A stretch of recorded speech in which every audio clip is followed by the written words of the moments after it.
ಗುರು ಶಿಷ್ಯ ಸಂಬಂಧ ಸೆಪ್ಟೆಂಬರ್ 5 ಶಿಕ್ಷಕರ ದಿನಾಚರಣೆ ಬರ್ತಾ ಇದೆ.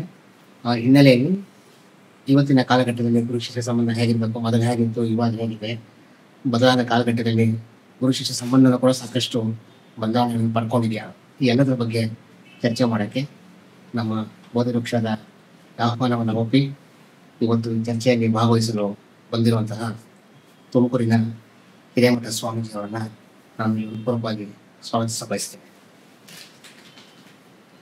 ಹಾಗೇನೆ ನಮ್ಮ ಈ ಕಾರ್ಯಕ್ರಮದಲ್ಲಿ ಭಾಗವಹಿಸಲಿಕ್ಕೆ ನಮ್ಮ ಪ್ರೊಫೆಸರ್ ಕೆ.ವಿ. ರಾಧಾಕೃಷ್ಣ ಅವರು ಇಲ್ಲಿ ಬಂದಿದ್ದಾರೆ.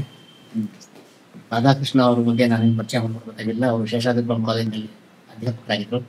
ಆಮೇಲೆ ಸುರಾನ ಕಾಲೇಜಿನಲ್ಲಿ ಅವರು ಪ್ರಿನ್ಸಿಪಾಲ್ ಕೂಡ ಸೇವೆ ಸಲ್ಲಿಸಿದ್ದಾರೆ. ಅಧ್ಯಾತ್ಮ ಕ್ಷೇತ್ರದಲ್ಲಿ ಗಣನೀಯವಾಗಿ ಅವರದೇ ಆದಂಥ ಸಾಧನೆಯನ್ನು ಮಾಡಿದ್ದಾರೆ. ದೂರದರ್ಶನದಲ್ಲಿ ಅವರ ಕಾರ್ಯಕ್ರಮ ನಾವು ಸಾಕಷ್ಟು ಸಲ ನೋಡಿದ್ದೀವಿ. ಅವರು ನಮ್ಮ ಆಹ್ವಾನವನ್ನು ಒಪ್ಪಿ ಇಲ್ಲಿ ಬಂದಿದ್ದಾರೆ. ಅವರನ್ನ ನಮ್ಮ ಬೋಧವೃಕ್ಷ ತಂಡದ ಪರವಾಗಿ ನಾನು ಹೃತ್ಪೂರ್ವಕವಾಗಿ ಸ್ವಾಗತಿಸ ಬಯಸ್ತೇನೆ. ಹಾಗೆ ನಮ್ಮ ಈ ಕಾರ್ಯಕ್ರಮಕ್ಕೆ ನಮ್ಮ ಆಹ್ವಾನವನ್ನು ಒಪ್ಪಿ ನರಸಿಂಹಪ್ರಭು ಅವರು ಇಲ್ಲಿ ಬಂದಿದ್ದಾರೆ. ನರಸಿಂಹಪ್ರಭು ಅವರು ಮುಂಬೈ IITಯಲ್ಲಿ ಅವರು M.Tech ಪದವೀಧರರು. ಸಾಮಾನ್ಯ ಇಂಜಿನಿಯರಿಂಗು ಮೆಡಿಕಲ್ ಅಧ್ಯಾತ್ಮದಲ್ಲಿ ಇರೋರು ಸ್ವಲ್ಪ ಕಡಿಮೆ. ಇತ್ತೀಚಿನ ದಿನಗಳಲ್ಲಿ ಅವರ ಕಡೆ ಹೊರಗೆ ಬರ್ತಾ ಇದೆ. ಅವರು ಅಧ್ಯಾತ್ಮ ಕ್ಷೇತ್ರದಲ್ಲೂ ಕೂಡ ಪುಸ್ತಕಗಳನ್ನು ಕೂಡ ರಚನೆ ಮಾಡಿದ್ದಾರೆ. ಸಾಕಷ್ಟು ಕೃತಿಗಳ ರಚನಾಕಾರರು. ನಮ್ಮ ಬೋಧವೃಕ್ಷದಲ್ಲೂ ಕೂಡ ಅವರು ಬರೀತಾ ಇರ್ತಾರೆ. ಹಿರೇಮಠ ಸ್ವಾಮೀಜಿಯವರು ಕೂಡ ನಮ್ಮ ಬೋಧವೃಕ್ಷದಲ್ಲಿ ಬರೀತಾ ಇರ್ತಾರೆ. ಅವರು ನಮ್ಮ ಆಹ್ವಾನವನ್ನು ಒಪ್ಪಿ ಆಗಮಿಸೋದಕ್ಕೆ ನಾನು ಹೃತ್ಪೂರ್ವಕವಾಗಿ ಸ್ವಾಗತಿಸ್ತೇನೆ. ಹಾಗೆ ನಮ್ಮ ಬೋಧವೃಕ್ಷ ಪತ್ರಿಕೆಯ ಸಂಪಾದಕರಾದಂತಹ ಶ್ರೀವತ್ಸ ನಾಡಿಗ್ ಅವರು ಈಗ ಆಗಮಿಸಿದ್ದಾರೆ. ಅವರನ್ನು ಕೂಡ ನಾನು ಹೃತ್ಪೂರ್ವಕವಾಗಿ ಸ್ವಾಗತಿಸ ಬಯಸ್ತೇನೆ. ಇವತ್ತಿನ ಕಾರ್ಯಕ್ರಮ ಹೇಗೆ ಬದಲಾದ ಕಾಲಘಟ್ಟದಲ್ಲಿ ಗುರು ಶಿಷ್ಯ ಸಂಬಂಧ ಹೇಗಿದೆ, ಇವತ್ತು ಮುಂಚೆ ಹೇಗಿತ್ತು, ಇವತ್ತು ಹೇಗಿದೆ, ಗುರು ಶಿಷ್ಯ ಸಂಬಂಧದ ಬಾಂಡಿಂಗ್ ಇವತ್ತೇನಾದ ಸಡ್ಲ ಆಗ್ತಾ ಇದೆ, ಇದ್ರ ಬಗ್ಗೆ ಎಲ್ಲ ಚರ್ಚೆ ಮಾಡೋಕ್ಕೆ ನಾವು ಇವತ್ತು ಬಂದಿದ್ದೀವಿ. ನಮ್ಮ ಈ ಕಾರ್ಯಕ್ರಮಕ್ಕೆ ಖ್ಯಾತ ಹಿಂದೂಸ್ತಾನಿ ಗಾಯಕಿಯಾದಂತಹ ಸಂಗೀತ ಕಟ್ಟಿಯವರು ಕೂಡ ಆಗಮಿಸ್ತಾ ಇದ್ದಾರೆ. ಇನ್ನೇನು ಕೆಲವು ಕ್ಷಣದಲ್ಲಿ ಬರ್ತೀವಿ ಅಂತ ಕೂಡ ಇದ್ದಾರೆ. ಅವ್ರನ್ನು ಕೂಡ ನಾನು ಈ ಕಾರ್ಯಕ್ರಮಕ್ಕೆ ಸ್ವಾಗತಿಸ್ತೀನಿ. ಸೊ ಈ ವಿಷಯಕ್ಕೆ ಬರೋದಾದ್ರೆ, ಇವತ್ತು ಆಧುನಿಕ ಕಾಲಘಟ್ಟದಲ್ಲಿ ಗುರು ಶಿಷ್ಯ ಸಂಬಂಧ ಆ ಬಾಂಡಿಂಗ್ ಏನಾರ ಸಡ್ಲ ಆಗಿದೆಯಾ, ಮೊದಲು ಹೇಗಿತ್ತು, ಇವಾಗ ಹೇಗಿದೆ, ಈ ಎಲ್ಲ ಹಿನ್ನೆಲೆಯಲ್ಲಿ ನಾವು ಚರ್ಚೆ ಮಾಡೋಕ್ಕೆ ಸೇರಿದ್ದೇವೆ. ಮೊದಲು ನಾನು ಒಂದು ವಿಷಯ ಕೊಟ್ಟು ನಾನು ನಿಮಗೆ ಬಿಟ್ಬಿಡ್ತೀನಿ ಗಣ್ಯರಿಗೆ ಚರ್ಚೆ ಮಾಡೋದಕ್ಕೆ. ಗುರು ಶಿಷ್ಯ ನಡುವಿನ ಸಂಬಂಧ ಇತ್ತೀಚಿನ ದಿನಗಳಲ್ಲಿ ಬಹಳ ಸೀಮಿತವಾಗಿದೆ ಅಂತ ನಾನು ಅನಿಸ್ತಾ ಇದೆಯೋ ಇಲ್ವೋ, ಮೊದಲು ಹೇಗಿತ್ತು, ಇವತ್ತು ಹೇಗಿದೆ, ಈ ಅಧ್ಯಾತ್ಮ ಅನ್ನೋದು ಈ ಗುರು ಶಿಷ್ಯ ಸಂಬಂಧವನ್ನ ಮತ್ತಷ್ಟು ಗಟ್ಟಿಗೊಳಿಸುತ್ತಾ ಅಥವಾ ಹೇಗಾಗಿದೆ ಅನ್ನೋದ್ರ ಬಗ್ಗೆ ನಾವು ಇಲ್ಲಿ ಚರ್ಚೆ ಮಾಡೋಕ್ಕೆ ಮೊದಲನೇ ವಿಷಯ ಟಾಪಿಕ್ ತಗೋತಾ ಇದ್ದೀನಿ. ಮೊದಲು ನಾನು ಸ್ವಾಮೀಜಿಯವ್ರ ಮೂಲಕ ಈ ಚರ್ಚೆ ಆರಂಭ ಮಾಡೋದಕ್ಕೆ ಕೇಳ್ಕೊಳ್ತೀನಿ. ಸ್ವಾಮೀಜಿಯವರು ಇದ್ರ ಬಗ್ಗೆ ತಮ್ಮ ಅಭಿಪ್ರಾಯ ಮಂಡಿಸಿ. ಎಲ್ಲ ವಿದ್ವತ್ ಮಂಡಳಿಗೆ ಶುಭಾಶಯಗಳನ್ನು ತಿಳಿಸ್ತಾ ಇದ್ದೀವಿ. ಇದು ಗೌರವಪೂರ್ವಕ ಶುಭಾಶಯಗಳು. ಮುಖ್ಯವಾಗಿ ಮತ್ತು ಬಹುಮುಖ್ಯವಾಗಿ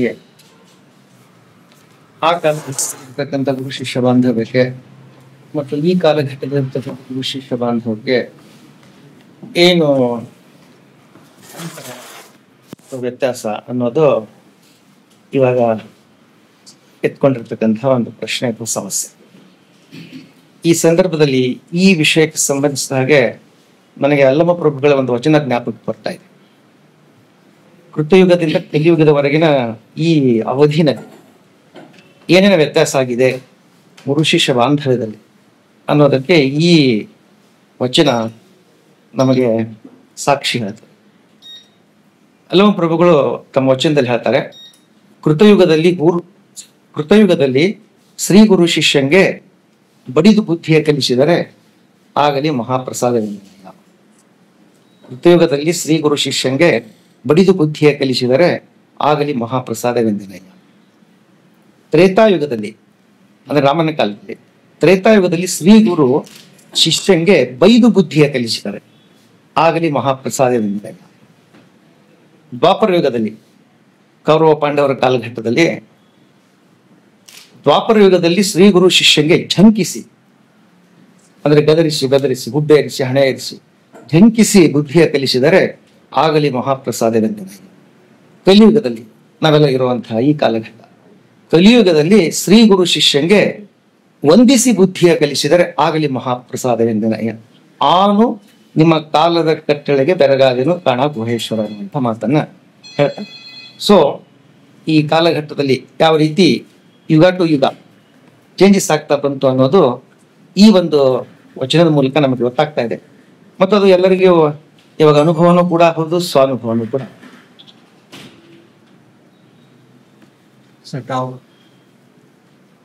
ಈ ಪ್ರತಿಯೊಂದು ಕಾಲಕ್ಕೆ ಒಂದು ಕಾಲ ಸೂಕ್ಷ್ಮತೆ, ಕಾಲ ಮನೋಧರ್ಮದ ಜೊತೆಗೆ ಒಂದು ಕಾಲ ಶಾರೀರ ಇರ್ತದೆ, ಸಂಗೀತದ ಭಾಷೆ ಇರ್ತದೆ, ಒಂದು ಬಾಹ್ಯ, ಒಂದು ಅಂತರಂಗ. ಈ ಬಾಹ್ಯದ ಬದಲಾವಣೆಯನ್ನ ನಾವು ಬಹಳ ಬೇಗನೆ ಗುರುತಿಸ್ಕೊಂಡ್ಬಿಡ್ತೀವಿ, ಅದು ಕಣ್ಣಿಗೆ ಕಾಣ್ತದೆ.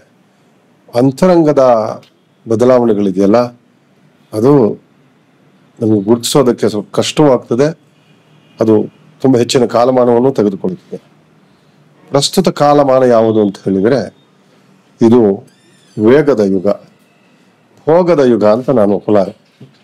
ಯಾಕಂದ್ರೆ ಈ ಭೋಗ ಅನ್ನುವಂಥದ್ದೇ ಮೆಟೀರಿಯಲ್ ಮ್ಯಾಟರ್, ದ್ರವ್ಯ ಅನ್ನುವಂಥದ್ದು ಮನುಷ್ಯನ ನಾಗರಿಕತೆ ಆರಂಭ ಆದ ದಿವಸದಿಂದ ಇರುವಂಥದ್ದು. ಈಗಿನ ಭೋಗದ ಯುಗದಲ್ಲಿ ಇದು ವೇಗ ಭೋಗದ ಯುಗ. Speed is the soul of social structure, speed. Everything should be done instantaneously and instantly. ತಕ್ಷಣದ ಫಲಾನುವನ್ನು ನಾವು ಅಧ್ಯಾತ್ಮದಲ್ಲೂ ಕೂಡ ತಕ್ಷಣದ ರಿಸಲ್ಟ್ ನಮಗೆ ಬೇಕು. ಆದ ಕಾರಣ ಈಗಿನ ಕಾಲದ ಘಟ್ಟದಲ್ಲಿ ನಾವು ಗುರು ಶಿಷ್ಯ ಸಂಬಂಧವನ್ನ, ರಿಲೇಶನ್ಶಿಪ್ ಅಂತ ಹೇಳ್ತೀವಲ್ಲ, ಅದನ್ನ ವಿಶ್ಲೇಷಿಸಬೇಕು. ಪುನಃ ಬಾಹ್ಯ ಮತ್ತು ಅಂತರಂಗದ ಸಂಬಂಧಗಳು. ಹಿಂದಿನ ಕಾಲದಲ್ಲಿ ಒಂದು ಸಿಸ್ಟಮ್ ಹೇಗಿತ್ತಂದ್ರೆ, it was a individual oriented gurukula system. ಗುರು ಅನ್ನುವಂಥದ್ದು ಒಂದು ಕುಲ, ಅದೊಂದು ವ್ಯವಸ್ಥೆ, ಅದೊಂದು ಕರಿಕ್ಯುಲಮ್, ಅದೊಂದು ಸಿಲೆಬೈ, ಅದೊಂದು ಸ್ಟ್ರಕ್ಚರ್. ಆ ಗುರುವಿನ ಸುತ್ತಮುತ್ತ ಜನ ಇದ್ರು. ಆಗ ಪದ್ಧತಿ ಏನಿತ್ತಂದ್ರೆ ಅಥಾಥೋ ಧರ್ಮ ಜಿಜ್ಞಾಸ ಅಂತ ಹೇಳೋರು, ಅಥಾಥೋ ನ್ಯಾಯ ಜಿಜ್ಞಾಸ ಅಂತ ಹೇಳೋರು. ಜಿಜ್ಞಾಸೆ ಮಾಡುವ ಅಂತ. ಕಲಿಕೆ ಹೇಗೆ ಅಂದ್ರೆ ಆಗ ಜಿಜ್ಞಾಸೆಯ ಮೂಲಕ, ಯಾವುದೇ ಒಂದು ಇದಕ್ಕೆ ಇರಮಿತ್ತಂ ಅಂತ ಇರಲಿಲ್ಲ. ಕಲಿಕೆಯನ್ನ ಜಿಜ್ಞಾಸೆಯ ಮೂಲಕ, ಚರ್ಚೆಯ ಮೂಲಕ, ಸಂವಹನದ ಮೂಲಕ ಗ್ರಹಣ ಮಾಡ್ಕೊಳ್ಳುವಂತ ಪದ್ಧತಿ ಆಗ ಇತ್ತು. ಅದಕ್ಕೆ ಉಪನಿಷತ್ತಲ್ಲಿ ತೈತರಿಯ ಉಪನಿಷತ್ ಇದೆಯಲ್ಲ, ನಮ್ಮ ಫಸ್ಟ್ ಕಾನ್ವೊಕೇಶನ್ ಅಡ್ರೆಸ್ ಅದು. ಅಲ್ಲಿ ವಿದ್ಯಾರ್ಥಿ ಗುರುಕುಲವನ್ನ ಬಿಟ್ಟು ಹೋದಾಗ ಗುರು ಅವನಿಗೆ ಹೇಳ್ತಾನೆ, ಏನ್ ಹೇಳ್ತಾನೆ ಅಂದ್ರೆ ಈ ಶಿಕ್ಷಣದ ಕ್ರಮವನ್ನೆಲ್ಲ ಹೇಳ್ಕೊಂಡು ಬರ್ತಾನೆ. ಅವನು ಏನ್ ಹೇಳ್ತಾನೆ ಅಂತ ಹೇಳಿದ್ರೆ ಆಚಾರ್ಯ ಪೂರ್ವರೂಪ ಅಂತ ಹೇಳ್ತಾನೆ. ಆಚಾರ್ಯ ದ ಟೀಚರ್ ಇಸ್ ದ ಇನಿಷಿಯೇಟರ್. ಅವನ ಕೆಲಸ ಏನು ಆಚಾರ್ಯ ಅಂದು? Initiate ಮಾಡುವಂತಷ್ಟೇ. He doesn't become himself the grabber of information, receiver of information. He initiates. ಅವನು ಈಸ್ ಅನ್ ಇನಿಷಿಯೇಟರ್. ಅವನು ಪೂರ್ವರೂಪ. ಅಂತ್ಯವಾಸಿನ ಉತ್ತರ ರೂಪ. ಅವನು ಅಂತ್ಯವಾಸಿ ಅಂದ್ರೆ ವಿದ್ಯಾರ್ಥಿ. ಅಂತ್ಯದಲ್ಲಿ ಜ್ಞಾನ ಎಲ್ಲ ಅವನಲ್ಲಿ ವಾಸವಾಗ್ಬಿಡ್ತದೆ. ಅವನು ಉತ್ತರ ರೂಪ. ಉತ್ತರ ಅನ್ನೋದಕ್ಕೆ 2-3 ಅರ್ಥಗಳಿದೆ. ಒಂದು ಒಂದು ಉತ್ತರ ಅಂದ್ರೆ ಅದು ಆನ್ಸರ್ ಅಂತ. ಒಂದು ಶಿಕ್ಷಣ ಒಂದು ಆನ್ಸರ್ ಅನ್ನು ಕೊಡ್ಬೇಕು. ಅಥವಾ ಉತ್ತರ ರೂಪ ಅಂದ್ರೆ ರಿಸೀವರ್, ಬೆನಿಫಿಷಿಯರಿ, ಫಲಾನುಭವಿ ಅನ್ನೋಂಥ ಅರ್ಥವೂ ಇದೆ. ಈ ಇಬ್ಬರ ಸಂಬಂಧಗಳನ್ನು ತರುವಂತದ್ದು ಯಾವುದು? ವಿದ್ಯಾಸಂಧಿಹಿ ಅಂತ ಹೇಳ್ತೀವಿ ನಾವು. ವಿದ್ಯೆ, ವಿತ್ ಅಂದ್ರೆ ಜ್ಞಾನ, ಸಂಪಾದನೆ, ಅರಿವು. ಅಲ್ಲಮ್ಮ ಹೇಳುವಂತ ಮಾತಿದು. ಅರಿವೇ ಗುರು. ಗುರು, ನಿಜವಾದ ಗುರು ಯಾರು? ಅರಿವು. ಈ ಬಾಹ್ಯದ ಶಾರೀರಿಕ ಗುರುವಿಗೆ ಈ ಅರಿವಿನ ಗುರುವನ್ನ ತೋರಿಸುವಂತದ್ದು ಮಾತ್ರ. ಅವನು ಒಂದು ಸಹಾಯವನ್ನು ಮಾಡ್ತಾನೆ, ಅವನು ಪ್ರಚೋದನೆಯನ್ನು ಮಾಡ್ತಾನೆ, ಪ್ರೇರಣೆಯನ್ನು ಮಾಡ್ತಾನೆ. ವಿದ್ಯಾ ಸಂಧಿಹಿ. ವಿದ್ಯೆ ಇದೆಯಲ್ಲ, ಅದು ಕಂಜಂಕ್ಷನ್ ಅವ್ರಿಗೆ ಇದ್ರ ಮಧ್ಯ. ಈ ಕಂಜಂಕ್ಷನ್ ಮಾಡಕ್ಕೆ ಒಂದು ಫೆವಿಕೋಲ್ ಏನೋ ಅಂಟಬೇಕಲ್ಲ. ಅದೇನಂದ್ರೆ ಪ್ರವಚನಗಂ ಸಂಧಾನಂ ಅಂತ ಹೇಳ್ತದೆ. ಪ್ರವಚನ ಅಂದ್ರೆ ಸಂವಹನ, communication, the oral communication, the body language, ಇದೆಲ್ಲ ಈ ಕಮ್ಯುನಿಕೇಶನ್ ಇದೆಯಲ್ಲ, ಅದು ಸಂಧಾನವನ್ನ ಉಂಟು ಮಾಡ್ತದೆ. ಇದು ಆ ಕಾಲದ ಶಿಕ್ಷಣ ಕ್ರಮ. ಅಂದ್ರೆ ಈ ಕಾಲದಲ್ಲಿ ಏನಾಗಿದೆ, ನನ್ನದೊಂದು ಸಣ್ಣ ಅನುಭವನೇ ಸುಮಾರು 1 ಲಕ್ಷ ವಿದ್ಯಾರ್ಥಿಗಳ ಜೊತೆ ಸಂಪರ್ಕ, ಅವ್ರ ಜೊತೆ ಒಡನಾಟ 40 ವರ್ಷಗಳಲ್ಲಿ. ಈಗಲೂ ಕೂಡ ಅಂತರಂಗದ ಸಂಬಂಧಗಳಲ್ಲಿ ವ್ಯತ್ಯಾಸಗಳು ಹೆಚ್ಚು ಬದಲಾವಣೆ ಆಗಲಿಲ್ಲ. ಬಾಹ್ಯದ ಸಂದರ್ಭದಲ್ಲಿ ವ್ಯತ್ಯಾಸ ಆಗಿದೆ. ಅದು ಕಾಲಮಾನ ಅಂತ ಹೇಳಿದೆ ನಾವು. ಮಾನ ಅಂದ್ರೆ ಮೆಷರ್ಮೆಂಟ್. ಮಾನ ಅಂದ್ರೆ ಗೌರವ, ಒಂದು ಕಾಲದ ಗೌರವ ಒಂದು ಮಾನ, ಕಾಲದ ಮೆಷರ್ಮೆಂಟ್ ಒಂದು ಮಾನ, ಕಾಲದ ತೂಕ ಒಂದು, ಅದನ್ನು ಮೆಷರ್ ಮಾಡುವಂತ ಒಂದು ಈ ಕ್ರಮದಲ್ಲಿ ಅಂತರಂಗದಲ್ಲಿ ಇವತ್ತಿಗೂ ಬದಲಾವಣೆ ಆಗಲಿಲ್ಲ. ಅಂತರಂಗದಲ್ಲಿ ಇವತ್ತು ಕೂಡ ಶಿಷ್ಯರಿಗೆ ಗುರುಗಳನ್ನು ಕಂಡ್ರೆ ಗೌರವ ಇದ್ದೇ ಇದೆ. ಬಾಹ್ಯ ಸ್ವರೂಪದಲ್ಲಿ ಹಲೋ ಸರ್ ಅನ್ಬೋದು ಅವನು. ಹಿಂದಿನ ಕಾಲದಲ್ಲಿ ಹಾಗಲ್ಲ. ಹಿಂದಿನ ಕಾಲದಲ್ಲಿ ತಗ್ಗಿ ಬಗ್ಗಿ ನಡೆಯುವಂತ ಒಂದು ಕ್ರಮ ಇತ್ತು. ಈಗ ಬಾಹ್ಯದ ನಡವಳಿಕೆಯಲ್ಲಿ ಕಮ್ಮಿ ಆದ್ರು, ಅಂತರಂಗದಲ್ಲಿ ನಮ್ಮ ಗುರುಗಳು, ನಮ್ಮ ಮೇಷ್ಟ್ರು, ನಾನು ಅನುಭವಿಸಿದ್ದು ನಮ್ಮ ಮೇಷ್ಟ್ರು ಗುರುಗಳು ಅನ್ನುವಂಥ ಈ ಸದ್ಭಾವ ಇದೆಯಲ್ಲ, ಅದಕ್ಕೆ ಒಬ್ಬ ಗುರು ಅರ್ಹತೆಯನ್ನು ಪಡ್ಕೊಳ್ಬೇಕಾಗ್ತದೆ. ಇದು ಕಾಲಮಾನ. You should deserve the respect. ಅವನ ಕಾಲಮಾನದಲ್ಲಿ ಅವನ ಅರ್ಹತೆಯನ್ನ ಪಡ್ಕೊಳ್ಬೇಕಾಗ್ತದೆ. ಆ ಅರ್ಹತೆಯನ್ನು ಪಡ್ಕೊಳ್ಬೇಕಾದ್ರೆ ಅವನಿಗೆ 2 ಕಾಂಪೊನೆಂಟ್ಸ್ ಬೇಕಾಗ್ತದೆ. ಒಂದು ಕಾಂಪೊನೆಂಟ್ ನಾಲೆಜ್ ಕಾಂಪೊನೆಂಟ್ ಅಂತ ಹೇಳ್ತೀವಿ. ಅವನ ಜ್ಞಾನ ಭಂಡಾರ ಇದೆಯಲ್ಲ, ಅದು ಸಂಪೂರ್ಣವಾಗಿ ಫಲಭರಿತವಾಗಬೇಕಾದ್ರೆ ನಿರಂತರ ಅವನು ವಿದ್ಯಾರ್ಥಿ ಆಗ್ಬೇಕಾಗ್ತದೆ. ಅದು ಒಂದು ಕಾಂಪೊನೆಂಟ್. ಇನ್ನೊಂದು ಕಾಂಪೊನೆಂಟ್ ಬಿಹೇವಿಯರಲ್ ಕಾಂಪೊನೆಂಟ್. ಅವನ ಬಿಹೇವಿಯರ್ ಹೇಗಿದೆ, ನಡವಳಿಕೆ ಹೇಗಿದೆ, ಅವ್ರು ಹೇಗೆ ನಡ್ಕೊಳ್ತಾನೆ. ನಾವು ಈಗ ನೀಡುವಂತ ಆಧುನಿಕ ಶಿಕ್ಷಣ ಪದ್ಧತಿ ಇದೆಯಲ್ಲ, ಇಟ್ಸ್ ಅ ಡೆಮಾಕ್ರಟೈಸ್ಡ್ ಸ್ಟ್ರಕ್ಚರ್ ನಮಗೆ ಬಂದಿರುವಂಥದ್ದು. ಇದು ಪಾಶ್ಚಾತ್ಯ ದೇಶಗಳಿಂದನೇ ಬಂದದ್ದು ಅಂತ ನಾವು ಹೇಳಿದ್ರು. ಪಾಶ್ಚಾತ್ಯ ದೇಶಗಳನ್ನ ಪೌರಾತ್ಯ ಕಲ್ಪನೆಗಳಿಗೆ ಅಳವಡಿಸಿಕೊಂಡು ಸಮ್ಮಿಶ್ರಣ ಆಗಿರುವಂತ ಡೆಮಾಕ್ರೆಟಿಕ್ ಸಿಸ್ಟಮ್. ಈ ಡೆಮಾಕ್ರೆಟಿಕ್ ಸಿಸ್ಟಮ್ ನಲ್ಲಿ ಜಿಜ್ಞಾಸೆ ಇಲ್ಲ, ಪಾರ್ಟಿಸಿಪೇಷನ್ ಇದೆ. It's a participatory system. ಅದಕ್ಕೆ ನಾವೀಗ ಸೆಮಿನಾರ್ಸ್ ಅಂತ ಹೇಳ್ತೇವೆ, ಗ್ರೂಪ್ ಡಿಸ್ಕಷನ್ಸ್ ಅಂತ ಹೇಳ್ತೇವೆ, ಟೀಚಿಂಗ್ ಮೆಥಡಾಲಜಿಯಲ್ಲಿ ಪೆಡಗಾಗಿ ಸ್ಕಿಲ್ ಅಂತ ಹೇಳ್ತೀವಲ್ಲ, ಅದರಲ್ಲಿ ಸ್ಟ್ರಕ್ಚರ್ ಅಲ್ಲೂ ಬದಲಾವಣೆ ಮಾಡುವಂತ ಪರಿಸ್ಥಿತಿ ಇದೆ. ಆದ ಕಾರಣ ನಾನು ಸ್ವಲ್ಪ ಜಾಸ್ತಿ ಮಾತಾಡಿದ ಒಟ್ಟಿನ ನನ್ನ ಅಭಿಪ್ರಾಯ ಏನಂದ್ರೆ, ಅಂತರಂಗದ ಸಂಬಂಧಗಳಲ್ಲಿ ಈಗಲೂ ಇದೆ. ಈ ಗುರು ಶಿಷ್ಯ ಪರಂಪರೆ ಈಗಲೂ ಕೂಡ ಅಧ್ಯಾತ್ಮದ ನೆಲೆಯಲ್ಲಿದೆ, ಸಂಗೀತ ಕ್ಷೇತ್ರದಲ್ಲಿದೆ, ಈ ಶಿಲ್ಪಕಲಾ ಕ್ಷೇತ್ರ, ಇಂಥ ಕ್ಷೇತ್ರಗಳಲ್ಲಿ ಈಗಲೂ ಗುರು ಶಿಷ್ಯ ಸಂಬಂಧ ಸಹವರ್ತಿತ್ವ ಇದೆ, ಸಹಭಾಗಿತ್ವ ಇದೆ. ನಾವು ಶಿಕ್ಷಣ ಅಂತ ಹೇಳುವಾಗ ನಾಲೆಡ್ಜ್ ಟ್ರಾನ್ಸ್ಫರಿಂಗ್ ಸಿಸ್ಟಮ್ ಒಂದಿದೆಯಲ್ಲ, ಅದು ಈಗ ನಮ್ಮ ಕ್ಲಾಸ್ ರೂಮ್ಗಳಲ್ಲಿ ನಡೆಯುವಂಥದ್ದು. ಅಲ್ಲೂ ಬಾಹ್ಯ ಸ್ವರೂಪ ಬದಲಾವಣೆ ಆಗಿದೆ ವಿನಃ ಅಂತರಂಗದಲ್ಲಿ ಸಂಬಂಧಗಳು ಅಷ್ಟೇ ಚೆನ್ನಾಗಿದೆ, ಘನಿಷ್ಠವಾಗಿದೆ ಅನ್ನುವಂಥದ್ದು ನನ್ನ ಅಭಿಪ್ರಾಯ.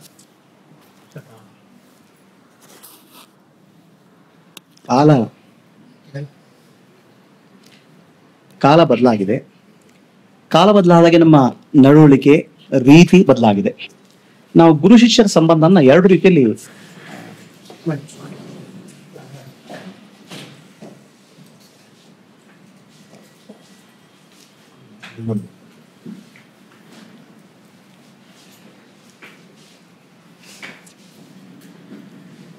ಈ ಕಾರ್ಯಕ್ರಮಕ್ಕೆ ಕೇರಳ ಹಿಂದೂಸ್ತಾನಿ ಗಾಯಕಿಯರಿಂದ ಸಂಗೀತ ಕಟ್ಟಿ ಅವ್ರನ್ನ ಬದುರಕ್ಷ ತಂಡದ ಪರವಾಗಿ ಉತ್ತರ ಬಂದು ಸ್ವಾಗತ. ಪ್ರೊಫೆಸರ್ ಕೆ ರಾಧಾಕೃಷ್ಣ, ತುಮಕೂರು ಹಿರೇಮಠ ಸ್ವಾಮಿ, ನರಸಿಂಹ ಪ್ರಭು, ನರಸಿಂಹ ಸೊ ಕಾಲ ಬದಲಾಗ್ತಾ ಇದ್ದಾಗೆ ನಡೆನುಡಿ ಬದಲಾಗ್ತದೆ, ಹೊರಗಿನ ವೇಷಭೂಷಣ ಬದಲಾಗ್ತದೆ. ಅದು ರಾಧಾಕೃಷ್ಣ ಹೇಳಿದಾಗೆ ಮನುಷ್ಯನ ಅಂತರಂಗ ಹಾಗೇ ಇದೆ. ಅಂದ್ರೆ ಮನುಷ್ಯ ಅನ್ನೋದು ಒಬ್ಬ ಮನುಷ್ಯ ವ್ಯಕ್ತಿ, ಅವನ ಭಾವನೆಗಳು, ಅವನ ಎಮೋಷನ್ಸು, ಅವನ ಫೀಲಿಂಗ್ಸು ಹಾಗೇ ಇದೆ. ಹಾಗಾಗ್ಬಿಟ್ಟು ಆಧ್ಯಾತ್ಮಿಕ ಸತ್ಯ ಹಿಂದಿನ ಕಾಲದಲ್ಲಿ ಇತ್ತು, ಅದು ಇವತ್ತು ಹಾಗೆ ಇರುತ್ತೆ. ಯಾಕಂದ್ರೆ ಮನುಷ್ಯ ಹಾಗೆ ಇರ್ತಾನೆ, ಮನುಷ್ಯ ಒಳಗೆ ಹಾಗಿರ್ತಾನೆ, ಹೊರಗೆ ಏನು ಬದಲಾವಣೆ ಆದ್ರೂ ಅದೇ ಆಧ್ಯಾತ್ಮಿಕ ಸತ್ಯಗಳು ಅಪ್ಲೈ ಆಗ್ತವೆ. ಗುರು ಶಿಷ್ಯರ ಸಂಬಂಧ ನಾನು 2 ರೀತಿಯಲ್ಲಿ ಹೇಳ್ತೇನೆ. ಒಂದು ಸೆಕ್ಯುಲರ್ ಎಜುಕೇಶನ್, ಅಥವಾ ನಮ್ಮ ಜೀವನಕ್ಕೆ ಬೇಕಾದ education, science, technology, mathematics, engineering ಒಂದು. 2ನೇದು ಆಧ್ಯಾತ್ಮಿಕ, ಧಾರ್ಮಿಕ, ಆಧ್ಯಾತ್ಮಿಕ, ನೈತಿಕ ಶಿಕ್ಷಣ. ನಾವು ಇಲ್ಲಿ ಈ ಚರ್ಚೆ ನನ್ನ ದೃಷ್ಟಿಯಲ್ಲಿ ಧಾರ್ಮಿಕ, ಆಧ್ಯಾತ್ಮಿಕ, ನೈತಿಕ ದೃಷ್ಟಿಯಲ್ಲಿ ಗುರು ಶಿಷ್ಯರ ಸಂಬಂಧ ವಿಚಾರ ಮಾಡ್ತೀನಿ ಅಂತ ತಿಳ್ಕೊಂಡಿದ್ದೇನೆ. ಹಿಂದಿನ ಕಾಲದ ಗುರುಕುಲದಲ್ಲಿ, ಅದೇ ಗುರುಕುಲದಲ್ಲಿ ಬ್ರಹ್ಮಚರ್ಯ ಅಂತ ಇತ್ತು. ಬ್ರಹ್ಮಚರ್ಯ ಅಂತ ನಿಜವಾದ ಅರ್ಥ ಬ್ರಹ್ಮಣಿ ಚರಿತಂ ಮಾನಸಂ ಅಂತ. ಅಂದ್ರೆ ವಿದ್ಯಾರ್ಥಿಗೆ ಬ್ರಹ್ಮನಲ್ಲಿ ಮನಸ್ಸು ಹೋಗ್ಬೇಕು, ಅಂದ್ರೆ ಸತ್ಯದಲ್ಲಿ ಮನಸ್ಸು. ಬ್ರಹ್ಮ ಅಂದ್ರೆ ಸತ್ಯ, ಸತ್ಯ ಮತ್ತು ಬ್ರಹ್ಮ ಒಂದೇ. ಈ ಮಿಥ್ಯದಿಂದ ಸತ್ಯದಲ್ಲಿ ಮನಸ್ಸು ಹೋಗ್ಬೇಕಾದ್ರೆ ಹೇಗೆ ಹೋಗ್ಬೇಕು, ಮತ್ತು ಅದಕ್ಕೆ ಪೂರಕವಾಗಿ ಜೀವನ ನಡೆಸಬೇಕಾದ್ರೆ ವೃತ್ತಿ ಶಿಕ್ಷಣ, ಯುದ್ಧ ಮಾಡೋದು, ಆಯುರ್ವೇದ, ಯೋಗ ಇವು ಕಲ್ಪಿಸ್ಕೊಡ್ತಾರೆ. ಧರ್ಮ ಯಾವುದರ ಆಧಾರ, ಸತ್ಯದ ಆಧಾರದ ಮೇಲೆ ಓದೋ ಶಿಕ್ಷಣಗಳು ಆಯ್ತಾ. ಈಗಿನ ಏನಾಗ್ಬಿಟ್ಟಿದೆ, ಅದು ಇದಾಗ್ಬಿಟ್ಟಿದೆ, ಬೇರ್ಪಡೆ ಆಗ್ಬಿಟ್ಟಿದೆ. ವಿದ್ಯಾರ್ಥಿಗಳು ಜೀವನ ವೃತ್ತಿಗೊಂದು ಕಲಿತಾರೆ, ಸ್ಕೂಲಲ್ಲಿ ಕಲಿತಾರೆ. ಈಗ ಹಿಂದಿನ ಕಾಲದಾಗೆ ಗುರುಕುಲ ಸಿಸ್ಟಮ್ ಅಲ್ಲಿ ಹೋಗಿ ವೇದ ಅಧ್ಯಯನ ಮಾಡುವುದು ಕಡಿಮೆ, ಜಾಸ್ತಿ ಇಲ್ಲ, ಸಂಖ್ಯೆ ಕಡಿಮೆ ಆಗ್ತಿದೆ. ಸಾಮಾನ್ಯವಾಗಿ ನಾವು ಸೆಕ್ಯುಲರ್ ಎಜುಕೇಶನ್ ಅಥವಾ ನಮ್ಮ ಸ್ಕೂಲಿಂಗ್ ಕಾಲೇಜಿಂಗ್ ಸಿಸ್ಟಮ್ಗೆ ಹೋಗೋದು ಜಾಸ್ತಿ ಆಗ್ಬಿಟ್ಟಿದೆ. ಇಲ್ಲಿ ಸಮಸ್ಯೆ ಏನಾಗ್ತಿದೆ ಅಂದ್ರೆ, ಮನುಷ್ಯ ಹಾಗೆ ಇದ್ದಾನೆ, ಅವನಿಗೆ ಆಧ್ಯಾತ್ಮಿಕ ಶಿಕ್ಷಣ ಬಹಳ ಎಂಗೇಜ್ ಅಂತ ಸಿಗ್ತಾ ಇಲ್ಲ. ಸೊ ಹಾಗಾಗ್ಬಿಟ್ಟು ಏನ್ ನೋಡ್ತೇವೆ ನೋಡಿ, ಈಗ ನಾವು ನೋಡ್ತೇವೆ ಮನುಷ್ಯನಿಗೆ ಆಧ್ಯಾತ್ಮಿಕ ದಾಹ ಇದೆ, ಅದು ಶಿಕ್ಷಣ ಇಲ್ಲ. ಶಿಕ್ಷಣ ಸಪರೇಟ್ ಆಗ್ಬಿಟ್ಟಿದೆ. ನಮ್ಮ ಸ್ಕೂಲಿಂಗ್ ಸಿಸ್ಟಮ್ ಏನ್ ಕೊಡ್ತೇವೆ, ವ್ಯಾಲ್ಯೂ ಎಜುಕೇಶನ್ ಕೊಡ್ತೇವೆ, ನೈತಿಕ ಶಿಕ್ಷಣ ಕೊಡ್ತೇವೆ, ಆಧ್ಯಾತ್ಮಿಕ ಮತ್ತು ಧಾರ್ಮಿಕ ಶಿಕ್ಷಣ ಕೊಲಾಪ್ಸ್ ಆಗ್ಬಿಟ್ಟಿದೆ ಪ್ರಾಕ್ಟಿಕಲ್. ಸೊ ಹಾಗಾಗ್ಬಿಟ್ಟು ಏನಾಗುತ್ತೆ, ಜನರಿಗೆ ದಾಹ ಇದೆ, ಸಂಕಟ ಅನುಭವಿಸ್ತಾರೆ. ಹಾಗಾಗ್ಬಿಟ್ಟು ಏನಾಗುತ್ತೆ, ಸಾಮಾನ್ಯವಾಗಿ ಮಧ್ಯ ವಯಸ್ಸು ಬಂದಾಗ ಸಾಮಾನ್ಯವಾಗಿ ಆಶ್ರಮಗಳು, ಮಠ, ಅಲ್ಲಿ ಹೋಗೋದು, ಧ್ಯಾನ ಮಾಡೋದು, ಅದನ್ನ ಪ್ರಯತ್ನ ಮಾಡ್ತಾರೆ. ಸೊ ಹೋಲಿಸ್ಟಿಕ್ಸ್ ಎಜುಕೇಶನ್ ಎಲ್ಲಿದೆ, ಏನೋ ಆಧ್ಯಾತ್ಮಿಕ ನೈತಿಕ ಕಡೆಗೆ ಜೀವನ ವೃತ್ತಿಗೆ ಬೇಕಾದ ಶಿಕ್ಷಣ ಅದು ಒಂದು ಭಾಗ ಆಗಿದೆ. ಸೊ ಈಗ ಗುರು ಮತ್ತು ಶಿಷ್ಯರ ಸಂಬಂಧ ಹೇಳಿದಾಗ ಮೂರು ರೀತಿಯ ಶಿಷ್ಯರು ಇದ್ದಾರೆ. ಕೆಳಮಟ್ಟದ ಶಿಷ್ಯರು, ಮಧ್ಯಮಟ್ಟದ ಶಿಷ್ಯರು, ಉತ್ತಮ ಮಟ್ಟದ ಶಿಷ್ಯರು. ನಾನು ಹೇಳ್ತಾರೆ ಆಧ್ಯಾತ್ಮಿಕವಾಗಿ ಇವನ್ ನೈತಿಕ ಸೆಕ್ಯುಲರ್ ಎಜುಕೇಶನ್ ಅಂತವರಿದ್ದಾರೆ. ಸೊ ಈಗ ಗುರು ಕಲಿಯೋದಂತ ಹೇಳಿ ವೇದಾಂತ ಕಲಿಯೋರು ಇದ್ದಾರೆ, ಯೋಗ ಕಲಿಯೋರು ಇದ್ದಾರೆ, ಸಂಗೀತ ಕಲಿಯೋರು ಇದ್ದಾರೆ, ನೃತ್ಯ ಕಲಿಯೋರು, ಗುರು ಈ ರೀತಿ ಇದ್ದಾರೆ, ಶಿಷ್ಯರು ಈ ರೀತಿ ಇದ್ದಾರೆ. ಸೊ ಹಾಗಾಗಿ ಏನಾಗ್ತದೆ, ಈ ಶಿಷ್ಯ ಮತ್ತು ಗುರುಗಳ ಸಂಬಂಧ ಗೌರವದಿಂದ ಶುರು ಆಗ್ಬೋದು, ಪ್ರೇಮಪೂರ್ವಕವಾಗಿ ಬೆಳಿಬಹುದು, ಶರಣಾಗತಿ ಆಗ್ಬೋದು. ಅದು ಶಿಷ್ಯನ ಅಂತರಂಗದ ಬೆಳವಣಿಗೆ ಮೇಲೆ ಹೋಗುತ್ತೆ, ಗುರುವಿನ ಶಕ್ತಿಯ ಮೇಲೆ ಹೋಗ್ತದೆ. ಸೊ ಹಾಗಾಗಿ ಸಮಾಜದಲ್ಲಿ ನೋಡಿದ್ರೆ ನಮಗೆ ಬೇರೆ ಬೇರೆ ಹಂತದಲ್ಲಿರೋ ಆಧ್ಯಾತ್ಮಿಕವಾಗಿ ಬೇರೆ ಬೇರೆ ಹಂತದಲ್ಲಿದ್ದಾರೆ. ಪ್ರೈಮರಿ ಸ್ಕೂಲ್ ಇದ್ದವ್ರು ಇದ್ದಾರೆ, ಮಿಡಲ್ ಸ್ಕೂಲ್ ಇದ್ದಾರೆ, ಹೈಸ್ಕೂಲ್ ಇದ್ದಾರೆ. ಮುಂಚಿನ ಹಾಗೆ ಆಧ್ಯಾತ್ಮಿಕವಾಗಿ ಒಂದು ಲೆವೆಲ್ಗೆ ತರುವಂತ ಶಿಕ್ಷಣ ಇಲ್ಲ ಈಗ ಪ್ರೈಮರಿ ಸ್ಕೂಲಲ್ಲಿ, ಎಜುಕೇಶನ್ ಅಲ್ಲಿ. ಸೊ ಹಾಗಾಗ್ಬಿಟ್ಟು ಏನಾಗುತ್ತೆ, ನಾವು ಗುರು ಶಿಷ್ಯರ ಸಂಬಂಧ ಅಂತ ಹೇಳಿದಾಗ ನಾವು ಪೂರ್ತಿ ನೋಡ್ಬೇಕಾಗುತ್ತೆ. ಸಣ್ಣ ಹುಡುಗಿಂದ ಒಬ್ಬ ಮಧ್ಯ ವಯಸ್ಸು ಮತ್ತೆ ಏಜ್ ಆದರು. ಸೊ ಈಗ ಹೆಚ್ಚಿನವರು ಆಧ್ಯಾತ್ಮಿಕ ಹೋಗೋರು ಮಧ್ಯ ವಯಸ್ಸು ಆದವರು ಮಧ್ಯ ವಯಸ್ಸು ಆದಮೇಲೆ ಹೋಲಿಸು ಮಾಡ್ತಾರೆ. ಯಂಗ್ ಏಜ್ ಅಲ್ಲಿ ಎಕ್ಸ್ಪೋಜರ್ ಇಲ್ಲ, ಅವ್ರಿಗೆ ಒಂದೇ ಕಲಿಸ್ತೇವೆ ನಾವು, ಕ್ವಶನಿಂಗ್, ಲರ್ನಿಂಗ್, ಕಾಂಪಿಟಿಷನ್. ಸೊ ಇದರಿಂದ ಏನಾಗುತ್ತೆ, ಬೇಸಿಕ್ ಫೌಂಡೇಶನ್ ಇದ್ದಿದ್ದಾಗ ಈ ಗುರು ಶಿಷ್ಯ ಅಂದ್ರೆ ಆಧ್ಯಾತ್ಮಿಕ ಗುರು ಆಧ್ಯಾತ್ಮಿಕ ಶಿಷ್ಯರ ಸಂಬಂಧ ಅವ್ರಿಗೆ ನಾವು ಕಲ್ಪನೆ ಬಂದಿರಲ್ಲ. ಆಧ್ಯಾತ್ಮಿಕ ಗುರು ನಾವು ಸಾಮಾನ್ಯವಾಗಿ ಸ್ಕೂಲ್ ಟೀಚರ್, ಕಾಲೇಜ್ ಟೀಚರ್ ಆಗಿ ರೆಸ್ಪೆಕ್ಟ್ ಕೊಡ್ತಾರೆ, ಯಾವುದು ಇನ್ಫಾರ್ಮೇಶನ್ ಕೊಡುವ ಅಂತ. ಆದ್ರೆ ಆಧ್ಯಾತ್ಮಿಕ ಗುರು ಇನ್ಫಾರ್ಮೇಶನ್ ಕೊಡುವರಲ್ಲ, ಟ್ರಾನ್ಸ್ಫಾರ್ಮೇಶನ್ ಮಾಡೋದು, ಬದಲಾವಣೆ ತರೋದು. ಆ ಬದಲಾವಣೆ ವಿದ್ಯಾರ್ಥಿಗಳು ಬರ್ಬೇಕಾದ್ರೆ ತುಂಬಾ ಟೈಮ್ ತಗೊಳ್ತಾರೆ. ಆಧ್ಯಾತ್ಮಿಕವಾಗಿ ನಾವು ಮುಂದುವರಿಬೇಕಾದ್ರೆ ಅದು ಇನ್ಫಾರ್ಮೇಶನ್ ಮಾತ್ರ ಅಲ್ಲ, ಟ್ರಾನ್ಸ್ಫಾರ್ಮೇಶನ್ ಇದೆ ಅನ್ನೋದು ಅರ್ಥ ಆಗಬೇಕಾದ್ರೆ ಸುಮಾರು ಟೈಮ್ ತಗೊಳ್ತದೆ. ಅದೇ ಮನುಷ್ಯನ ಆಧ್ಯಾತ್ಮಿಕ ಪ್ರಯಾಣ. ಸೊ ಸಮ್ಮರಿ ಹೇಳಬೇಕಾದ್ರೆ ವಿದ್ಯಾರ್ಥಿಗಳಿಗೆ ಸೆಕ್ಯುಲರ್ ಎಜುಕೇಶನ್, ಸೈಂಟಿಫಿಕ್ ಎಜುಕೇಶನ್ ಸಿಗ್ತಾ ಇದೆ, ಆಧ್ಯಾತ್ಮಿಕ ಶಿಕ್ಷಣ ಇಲ್ಲ. ಸೊ ಈ ಶಿಕ್ಷಣ ಇಲ್ದಿದ್ರಿಂದ ಆಗುತ್ತೆ ಅವ್ರಿಗೆ ಗುರು ಅನ್ನೋ ಬಗ್ಗೆ ತಪ್ಪು ಕಲ್ಪನೆ ಇದೆ. ಏನ್ ಗುರು, ಏನ್ ಮಾಡ್ತಿದ್ಯಾ ಅಂತ ಕೇಳ್ತಾರೆ. ಅದೊಂದು ಗುರು ಅನ್ನೋ ಶಬ್ದವನ್ನು ಕೂಡ ಅಪಹಾಸ್ಯದಲ್ಲಿ ಉಪಯೋಗಿಸ್ತಾರೆ. ಅದು ತಪ್ಪಲ್ಲ. ಒಳಗೆ ಆಧ್ಯಾತ್ಮಿಕ ದಾಹ ಇದೆ, ಅದಕ್ಕೆ ಅವರಿಗೆ ಎಜುಕೇಶನ್ ಇಲ್ಲ. ನಿಧಾನವಾಗಿ ಏನಾಗುತ್ತೆ, ಮಧ್ಯ ವಯಸ್ಸಿಗೆ ಬಂದಾಗ ಜೀವನ ಸಮಸ್ಯೆಗಳು ಬರ್ತವೆ. ಆಮೇಲೆ ಏನೋ ಒಂದು ಸೊಲ್ಯೂಷನ್ ಹುಡುಕಿಸಿ ಮಾಡ್ತಾರೆ ಬೇರೆ ಬೇರೆ ಕಡೆ. ಆಮೇಲೆ ಆಶ್ರಮಗಳು, ಈಗ ನೋಡಿ ಎಲ್ಲಾ ಕಡೆ ಎಷ್ಟು ಕಡೆ ಆಶ್ರಮಗಳು, ಪ್ರವಚನಗಳು ನಡೀತವೆ, ಜನ ಬರ್ತಾರೆ. ಬಟ್ ಏನಾಗಿದೆ, basic education foundation it's missing. So ಇದರಿಂದ ಏನಾಗಿದೆ, ಗುರು ಶಿಷ್ಯರ ಸಂಬಂಧ ಅನ್ನೋದು ಸರಿಯಾದ ಕಲ್ಪನೆ, ಸರಿಯಾದ ಜ್ಞಾನ ಜನರಲ್ಲಿ ಮಿಸ್ಸಿಂಗ್ ಇದೆ. ಆ ಮನುಷ್ಯರು ಅದೇ, ಧರ್ಮ ಆಧ್ಯಾತ್ಮಿಕ ಚಿಂತನೆಗಳು ಅದೇ, ಆದ್ರೆ ಅವರಿಗೆ ಎಜುಕೇಶನ್ ಇಲ್ಲ, ಆಧ್ಯಾತ್ಮಿಕ ಎಜುಕೇಶನ್ ಮಿಸ್ಸಿಂಗ್ ಇದೆ ಅಂತ ನನ್ನ ಅಭಿಪ್ರಾಯ. ತಾವೇನ್ ಹೇಳ್ತೀವಿ, ಗುರು ಶಿಷ್ಯ ಸಂಬಂಧ ಮೊದಲು ಹೇಗಿತ್ತು, ಇವಾಗ ಹೇಗಿದೆ, ಸೆಟಲ್ ಆಗ್ತಾ ಇದೆಯೋ ಅಥವಾ ಮತ್ತಷ್ಟು ಬಾಂಧವ್ಯ ಗಟ್ಟಿಯಾಗಿದೆ? ಸೆಟಲ್ ಆಗ್ತಿದ್ರೆ ಏನು ಕಾರಣ? ಸಂಗೀತದ ವಿಚಾರ ಪ್ರಕಾರ ಹೇಳ್ಬೇಕು ಅಂದ್ರೆ, ಆಕ್ಚುಲಿ ಸ್ಪೀಕಿಂಗ್ ಸರ್ ಹೇಳಿದ್ರು ಆಧ್ಯಾತ್ಮಿಕ ವಿಚಾರ, ಸಂಗೀತವೇ ಒಂದು ಆಧ್ಯಾತ್ಮ ನನ್ನ ಪ್ರಕಾರ. ಸೊ ಅದರಲ್ಲಿ ಅಲ್ಟಿಮೇಟ್ ಸಾಕ್ಷಾತ್ಕಾರದಿಂದನೇ ಕಲಿಕೆ ಶುರು ಆಗುತ್ತೆ. ಬಿಕಾಸ್ ಸಂಗೀತ ಇಟ್ ಸೆಲ್ಫ್ ಇಸ್ ಆಧ್ಯಾತ್ಮ. ಅದು ನಮ್ಮ ಸಾಮಾನ್ಯರ ಒಂದು ಊಹೆಗೆ ಅದು ಮೀರಿತ್ತು.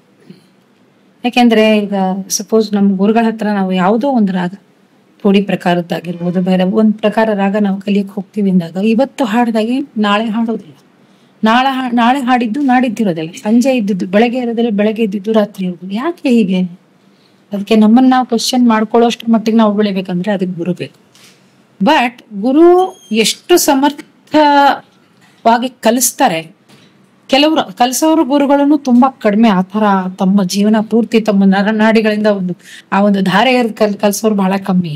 ಮೊದಲಿಂದನೂ ಇದ್ರು, ಅವರ ನಾಲೆಜ್ ಅವ್ರ ಮಟ್ಟಕ್ಕೆ ಮಾತ್ರ ಸೀಮಿತವಾಗಿ ಸಂಗೀತದ ಮಟ್ಟಕ್ಕೆ ಹೇಳ್ಬೇಕು ಅಂದ್ರೆ ಆಗಿತ್ತು. ಕೆಲವರು ಎಲ್ಲಾ ತುಂಬ ಮನಸ್ಸಿನಿಂದ ಬಹಳ ಪ್ರೀತಿಯಿಂದ ಮಕ್ಕಳಿಗೆ ಕೂಡ ಅಷ್ಟೊಂದು ಪೋಷಣೆ ಮಾಡ್ತಾರಲ್ಲ ಅಂತದ್ದು ಶಿಷ್ಯನಿಗೆ ತಮ್ಮ ಜೀವನವನ್ನೇ ಮುಡುಪಾಗಿಟ್ಟು ಕಲಿಸ್ತಾರೆ. ಅಂತಹ ಗುರುಗಳು ಇದ್ರು, ಈಗಲೂ ಇದ್ದಾರೆ. ಆದ್ರೆ ನೀವು ಹೇಳಿದಾಗೆ ಕಲಿಯೋರು ಕಡಿಮೆ ಆಗಿದ್ದಾರೆ.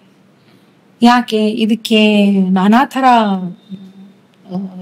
ಕಾರಣಗಳು ನಾವು ಕೊಡ್ಬೋದು. ಫೀಲ್ಡ್ ಚೇಂಜ್ ಆಗಿದೆ ಅಂತಾರೆ. ಫೀಲ್ಡ್ ಏನ್ ಚೇಂಜ್ ಆಗಿದೆ ಅದನ್ನು ಪ್ರಶ್ನೆ. ಅದೇ ಸ್ವರಗಳು, ಸಪ್ತ ಸ್ವರಗಳು ಸೇಮ್ ಇದೆ, ಅದೇ ರಾಗಗಳು, ಪರಿಕಲ್ಪನೆ ಒಂದೇ ಇದೆ. ಆ ರಾಗದ ಒಂದು ಡೈಮೆನ್ಷನ್ ಏನಿದೆಯಲ್ಲ, ಅದರದ ಒಂದು ಆಯಾಮ ಅದು ಕೂಡ ಅಷ್ಟೇ ಇದೆ. ಈಗ ಒಂದು ರಾಗ ಬಿಟ್ಟು ಮತ್ತೊಂದು ರಾಗಕ್ಕೆ ನಾವು ಹೋಗ್ಲಿಕ್ಕೆ ಆಗೋದಿಲ್ಲ, ಮತ್ತೊಂದು ಬಿಟ್ಟು ಇದಕ್ಕೆ ತಿರುಗಿ ಬರೋಕೆ it's not A blind, it's not A fusion music. Pure music is pure. So ಹಾಗಾಗಿ ಸಂಗೀತವನ್ನ ಯಾವಾಗ ನಾವು ಅಧ್ಯಾತ್ಮ ಅಂತ ತಿಳ್ಕೊಂಡು ನಾವು ಕಲ್ತಾಗ ಮಾತ್ರ ಆ ಗುರುವಿನ ಅನುಭವ, ಆ ಸಂಗೀತದ ಒಂದು ರಸದ ಅನುಭವ ನಮ್ದಾಗುತ್ತೆ. ಅಂಥ ಶಿಷ್ಯರಿದ್ದವರು ಬಹಳ ಕಮ್ಮಿ. ಈಗಲ್ಲ, ಅದು ಯಾವಾಗ್ಲೂ ಅಷ್ಟೇ. It's a universal truth. ಗುರು ಹೇಗೆ ಬಹಳ ಒಳ್ಳೆ ಗುರು ಸಿಗೋದು ವಿರಳನು, ಒಳ್ಳೆ ಸಮರ್ಥವಾದ ಶಿಷ್ಯ ಸಿಗೋದು ಬಹಳ ವಿರಳ ಅನ್ನತಕ್ಕಂಥ ಸಂಗತಿ. It is universal truth. So ಮೊದಲು ಏನಾಗ್ತಾ ಇತ್ತು, ಎಲ್ಲ things were there were good people ಅನ್ನೋಕ್ಕಿಂತ things were in a good shape. ಕಷ್ಟ ಅನ್ನೋದು ಏನು ಅಂತ ಗೊತ್ತಿತ್ತು ಅವಾಗ. ಪ್ರಾಬಬ್ಲಿ ಹೆಚ್ಚು ಫೆಸಿಲಿಟೀಸ್ ಜಾಸ್ತಿ ಆದಾಗ್ಲಿಂದ ಈಸಿ ಅಂತಕ್ಕಂಥ ಒಂದು, ನೀವು ಅಡಿಗೆ ವಿಷಯದಲ್ಲೂ ತಗೋಬಹುದು. ಹಿಂಗ್ ಹಾಕಿದ ತಕ್ಷಣ ಹಿಂಗ್ ಬರುತ್ತೆ. ಮೊದಲು ಅಂದ್ರೆ ತರಕಾರಿ ಹೆಚ್ಚ್ರಿ, ಒಗ್ಗರಣೆ ಹಾಕಿ, ಏನಿಲ್ಲ MTR ಕಟ್ ಮಾಡ್ರಿ, ಹಿಂಗೆ ಹೋಗಿ ಊಟ ಮಾಡಿ, ಇಷ್ಟರ ಮಟ್ಟಿಗೆ ಬಂದಿದೆ. ಹಾಗಾಗಿ ಇನ್ಸ್ಟೆಂಟ್, ಎವ್ರಿಥಿಂಗ್ ಇಸ್ ಇನ್ಸ್ಟೆಂಟ್. ಆದ್ರೆ ಸಂಗೀತದ ಮಟ್ಟಕ್ಕೆ ಅಥವಾ ಜ್ಞಾನದ ಮಟ್ಟಕ್ಕೆ, ಯಾವುದೇ ಫ್ಯಾಕಲ್ಟಿ, ಯಾವುದೇ ಸಬ್ಜೆಕ್ಟ್ ಆಗಿರ್ಬೋದು, ಜ್ಞಾನದ ಮಟ್ಟಕ್ಕೆ ಗುರುವಿನ ಮಾರ್ಗದರ್ಶನ ಇಲ್ಲದೆ ಯಾವ ಒಬ್ಬ ಸ್ಟೂಡೆಂಟ್, ನಮ್ಮ ಮನುಷ್ಯರು ಎಲ್ಲರೂ ಸ್ಟೂಡೆಂಟ್ಸ್, ಅದು ಸ್ಕೂಲಿಗೆ ಹೋಗಿ ಕಾಲೇಜ್ ಮೆಟ್ಲು ಹತ್ತೋ ಒಂದು ಹುಡುಗ ಆಗಿರ್ಬೋದು, ಅಥವಾ ಹತ್ತದೇ ಇರೋ ಒಬ್ಬ ಮನುಷ್ಯನೂ ಆಗಿರ್ಬೋದು. ಜೀವನದಲ್ಲಿ ಜ್ಞಾನ ಅಂತಕ್ಕಂಥದ್ದು ಹಂತ every step there is knowledge. ನಾನು ಈ ಮೆಟ್ಲನ್ನ ಇಳಿಬೇಕು, ಅಲ್ಲಿ ಕೆಸರಿದೆ, ಇಲ್ಲಿ ಕಾಲಿಡಬಾರ್ದು, ಇಲ್ಲಿ ಕಾಲಿಡಬೇಕು, ಇಷ್ಟು ಚಿಕ್ಕ ಚಿಕ್ಕ ವಿಷಯಗಳನ್ನ ಕೂಡ ವಿವೇಕದಿಂದ ಯೋಚನೆ ಮನುಷ್ಯ ಯಾವಾಗ ಮಾಡ್ತಾನೆ, ಅವನಿಗೆ ಆ ಜ್ಞಾನ ಇದ್ರೆ, ಆ ಥಿಂಕಿಂಗ್, ಆ ವಿವೇಕ ಇದ್ರೆ ಅವನು ವಿಚಾರ ಮಾಡ್ತಾನೆ. ಸಣ್ಣ ಪುಟ್ಟ ಜೀವನ, ನಮ್ಮ ನಿತ್ಯದ ಒಂದು ರೂಟೀನ್ ಲೈಫ್ ನಾನು ಹೇಳ್ತೇನೆ. ಸೊ ಹಾಗಾಗಿ ಸ್ಪೆಷಲಿ ಈ ಇಂತಹ ಆಧ್ಯಾತ್ಮ ವಿಚಾರಗಳು, ಸ್ಪಿರಿಚುಯಾಲಿಟಿ ಇರ್ಬೋದು, ಸಂಗೀತ ಇರ್ಬೋದು, ಬೇರೆ ಬೇಕಾದಷ್ಟು ಜ್ಞಾನದ ಒಂದು ಬೇರೆ ಬೇರೆ ಆಯಾಮಗಳಿದೆ, ಅದಿರ್ಬೋದು. ಗುರುವಿನ ಪ್ರೆಸೆನ್ಸ್, ಗುರುವಿನ ಮಾರ್ಗದರ್ಶನ ಅತ್ಯಂತ ಅವಶ್ಯಕ ಅಂತ ಇದು ಪರಂಪರೆಯಿಂದ ನಡ್ಕೊಂಡು ಬಂದಂತ ಸತ್ಯ. ಆ ಸತ್ಯವನ್ನ ಅರ್ಥ ಮಾಡ್ಕೊಳ್ಳೋ ಶಿಷ್ಯಂದ್ರು ಆವಾಗ ಇರ್ತಾ ಇದ್ರು. ಇವಾಗ ಕಡಿಮೆ ಆಗ್ತಾ ಇದ್ರಿ, ಬಟ್ ಇವಾಗ್ಲೂ ಇದ್ದಾರೆ. ಅದಕ್ಕೆ ನಾನೇ ಸಾಕ್ಷಿ. ಈಗ್ಲೂ ಒಂದು ತಿಂಗಳು ಬಿಟ್ಟು ಇನ್ನು 2ನೇ ತಿಂಗಳು ನಮ್ಮ ಗುರುಗಳ ಮುಖ ನೋಡ್ಲಿಲ್ಲ, ಅವ್ರ ಹತ್ರ ಮಾತಾಡ್ಲಿಲ್ಲ ಅಂತಂದ್ರೆ ಏನೋ there is some vacuum ಅನ್ಸುತ್ತೆ. ಓಡ್ತೀನಿ ಬಾಂಬೆಗೆ ಹೋಗಿ ಮತ್ತೊಂಚೂರು ಕಾಲ್ ಮುಟ್ಟಿ ನಮಸ್ಕಾರ. there is an aura.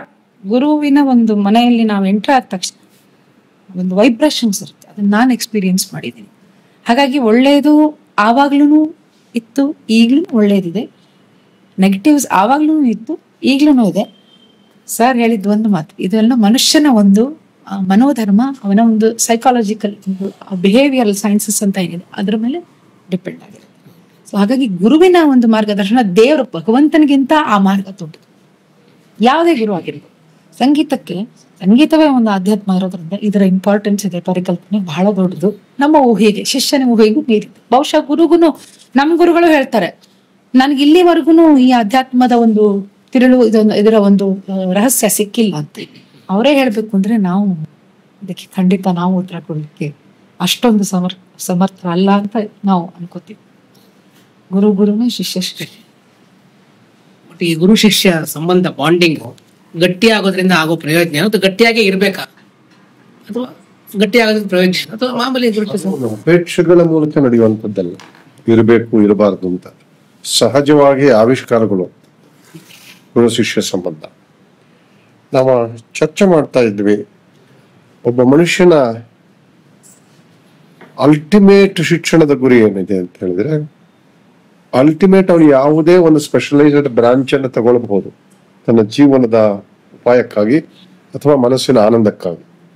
ಸಂಗೀತ ಇತ್ಯಾದಿಗಳು ಮನಸ್ಸಿನ ಆನಂದಕ್ಕಾಗಿ, ಇಂಜಿನಿಯರಿಂಗ್ ಇತ್ಯಾದಿ ಜೀವನದ ಉಪಾಯಕ್ಕಾಗಿ. ಅವನು ಯಾವುದನ್ನೇ ಆರಿಸಿಕೊಂಡ್ರು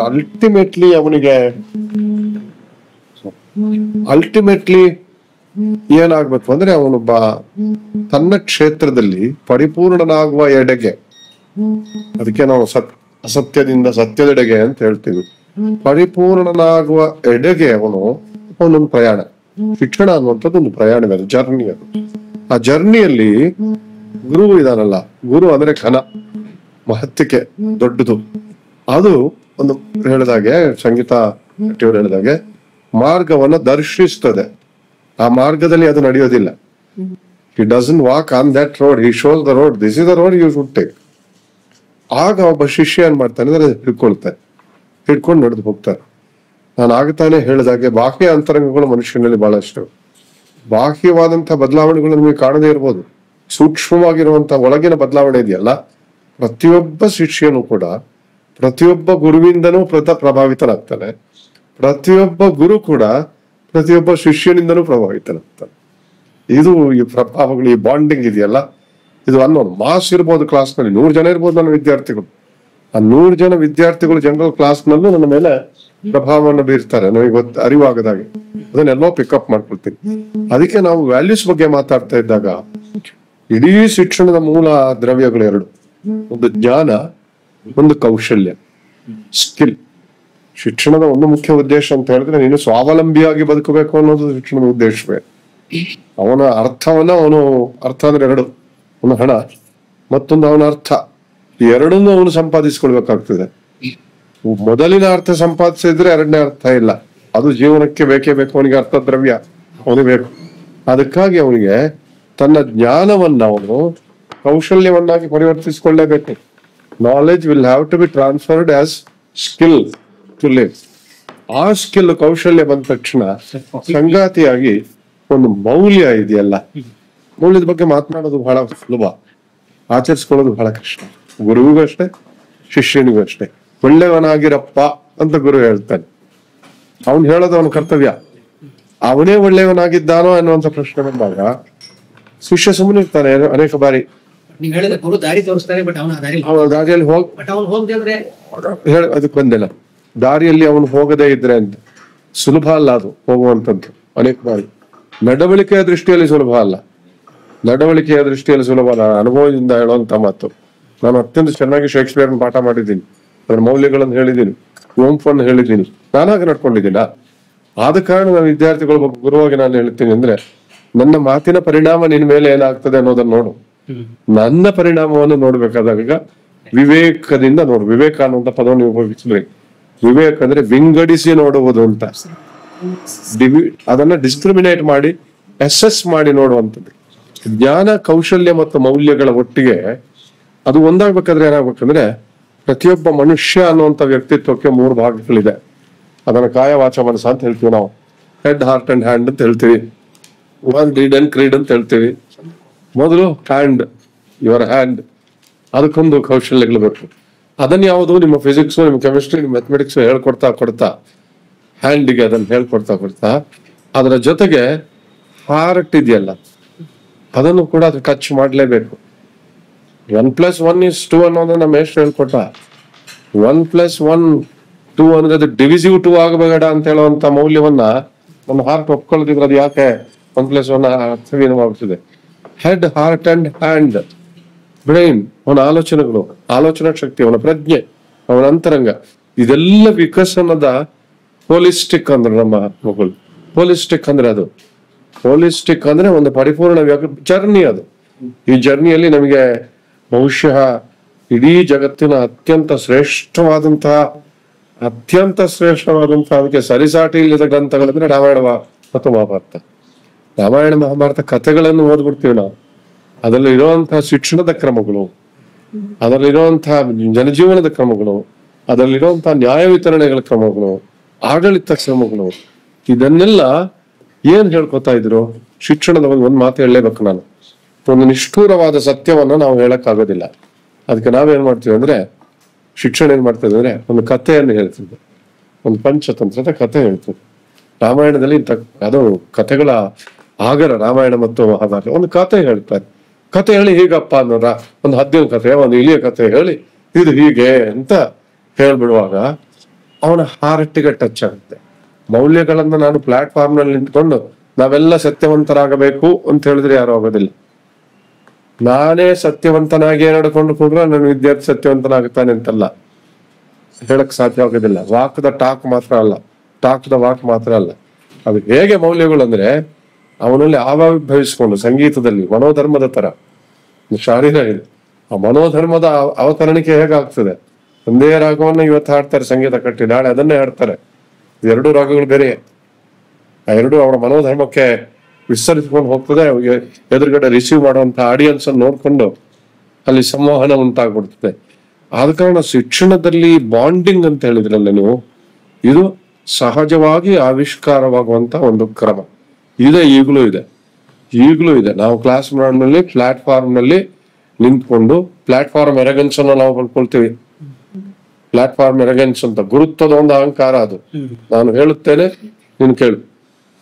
ಅದಕ್ಕೆ ಮಹಾಭಾರತದಲ್ಲಿ ಕೇಳು ಜನಮೇಜಯ ಅಂತ ನಾವು ಹೇಳಿದ್ದೆ. ಹೇಳು ಜನಮೇಜಯ ಅಲ್ಲ, ಈ ಕೇಳು ಅಂತ, ನೀನ್ ಕೇಳು ಅಂತ. ಇದು ತಪ್ಪು ಅಂತ ಹೇಳೋದಿಲ್ಲ. ಕೇಳ್ತಾ ಜನಮೇಜಯ ಒಂದೊಂದು ಪ್ರಶ್ನೆ ಕೇಳ್ತಾರೆ, ಅದು ಯಾಕೆ ಅಂತ. ಆ ಪ್ರಜ್ಞೆಯನ್ನ ವ್ಯಾಸರು ಪ್ರಚೋದಿಸ್ಬಿಟ್ಟು ಕೇಳಿಯೇ ನಾನು ಅವನು ಹೇಳ್ತಾನೆ ಒಂದು.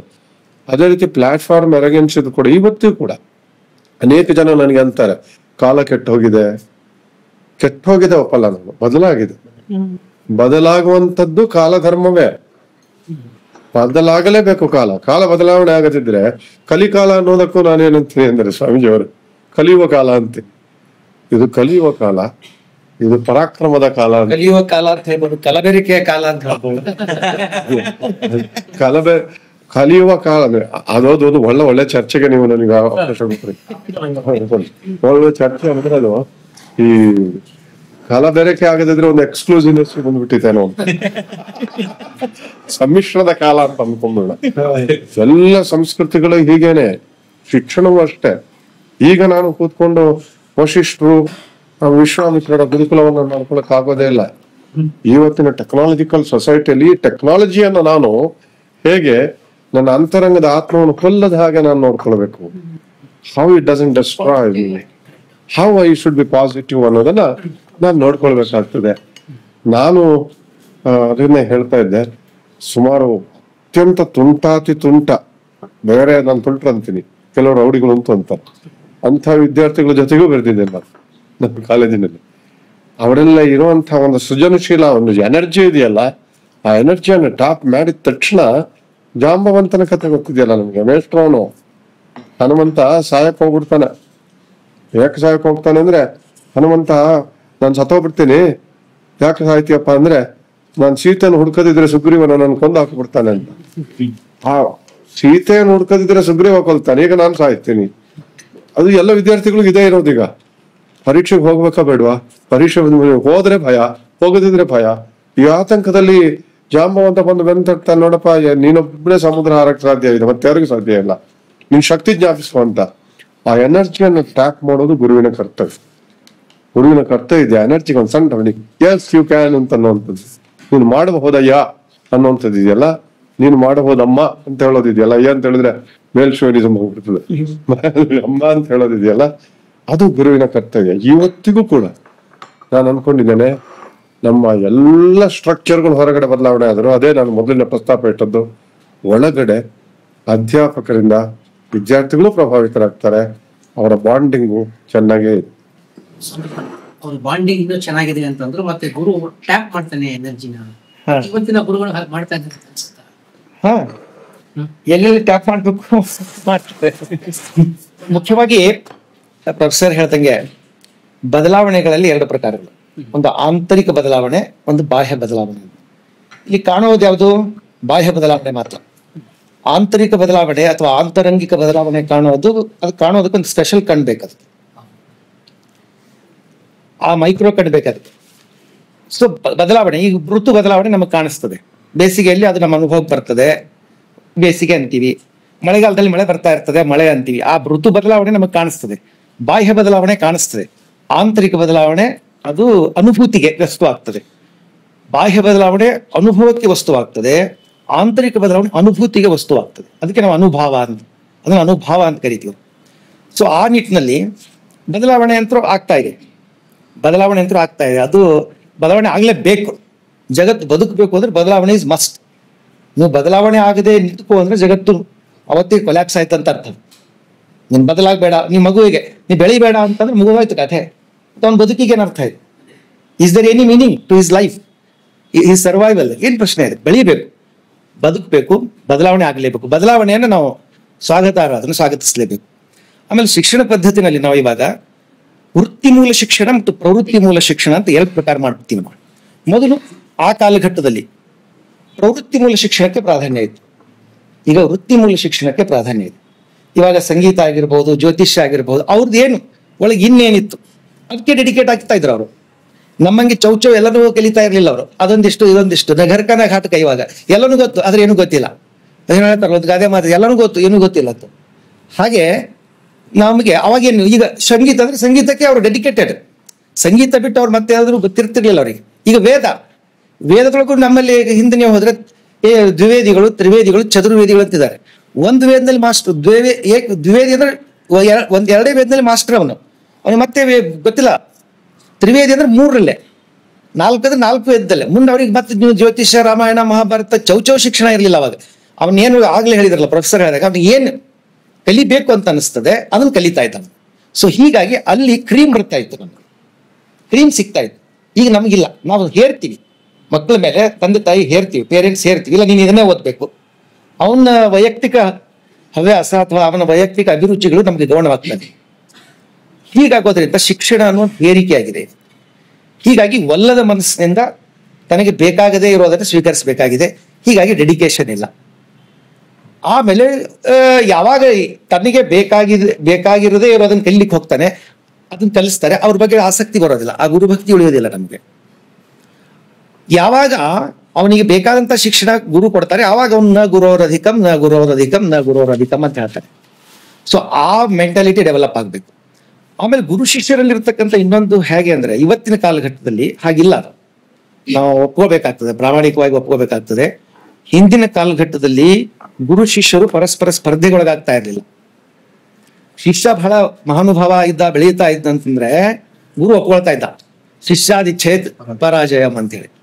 ಆಮೇಲೆ ಗುರು ಕೂಡ ಗುರು ಚೆನ್ನಾಗಿದ್ರೆ ನ ಗುರೋರಧಿಕಂ ನ ಗುರೋರಧಿಕಂ ಅಂತ ಪ್ರಾಂಜಲವಾಗಿ ಶರಣಾಗತನಾಗ್ತಾ ಇದ್ದ.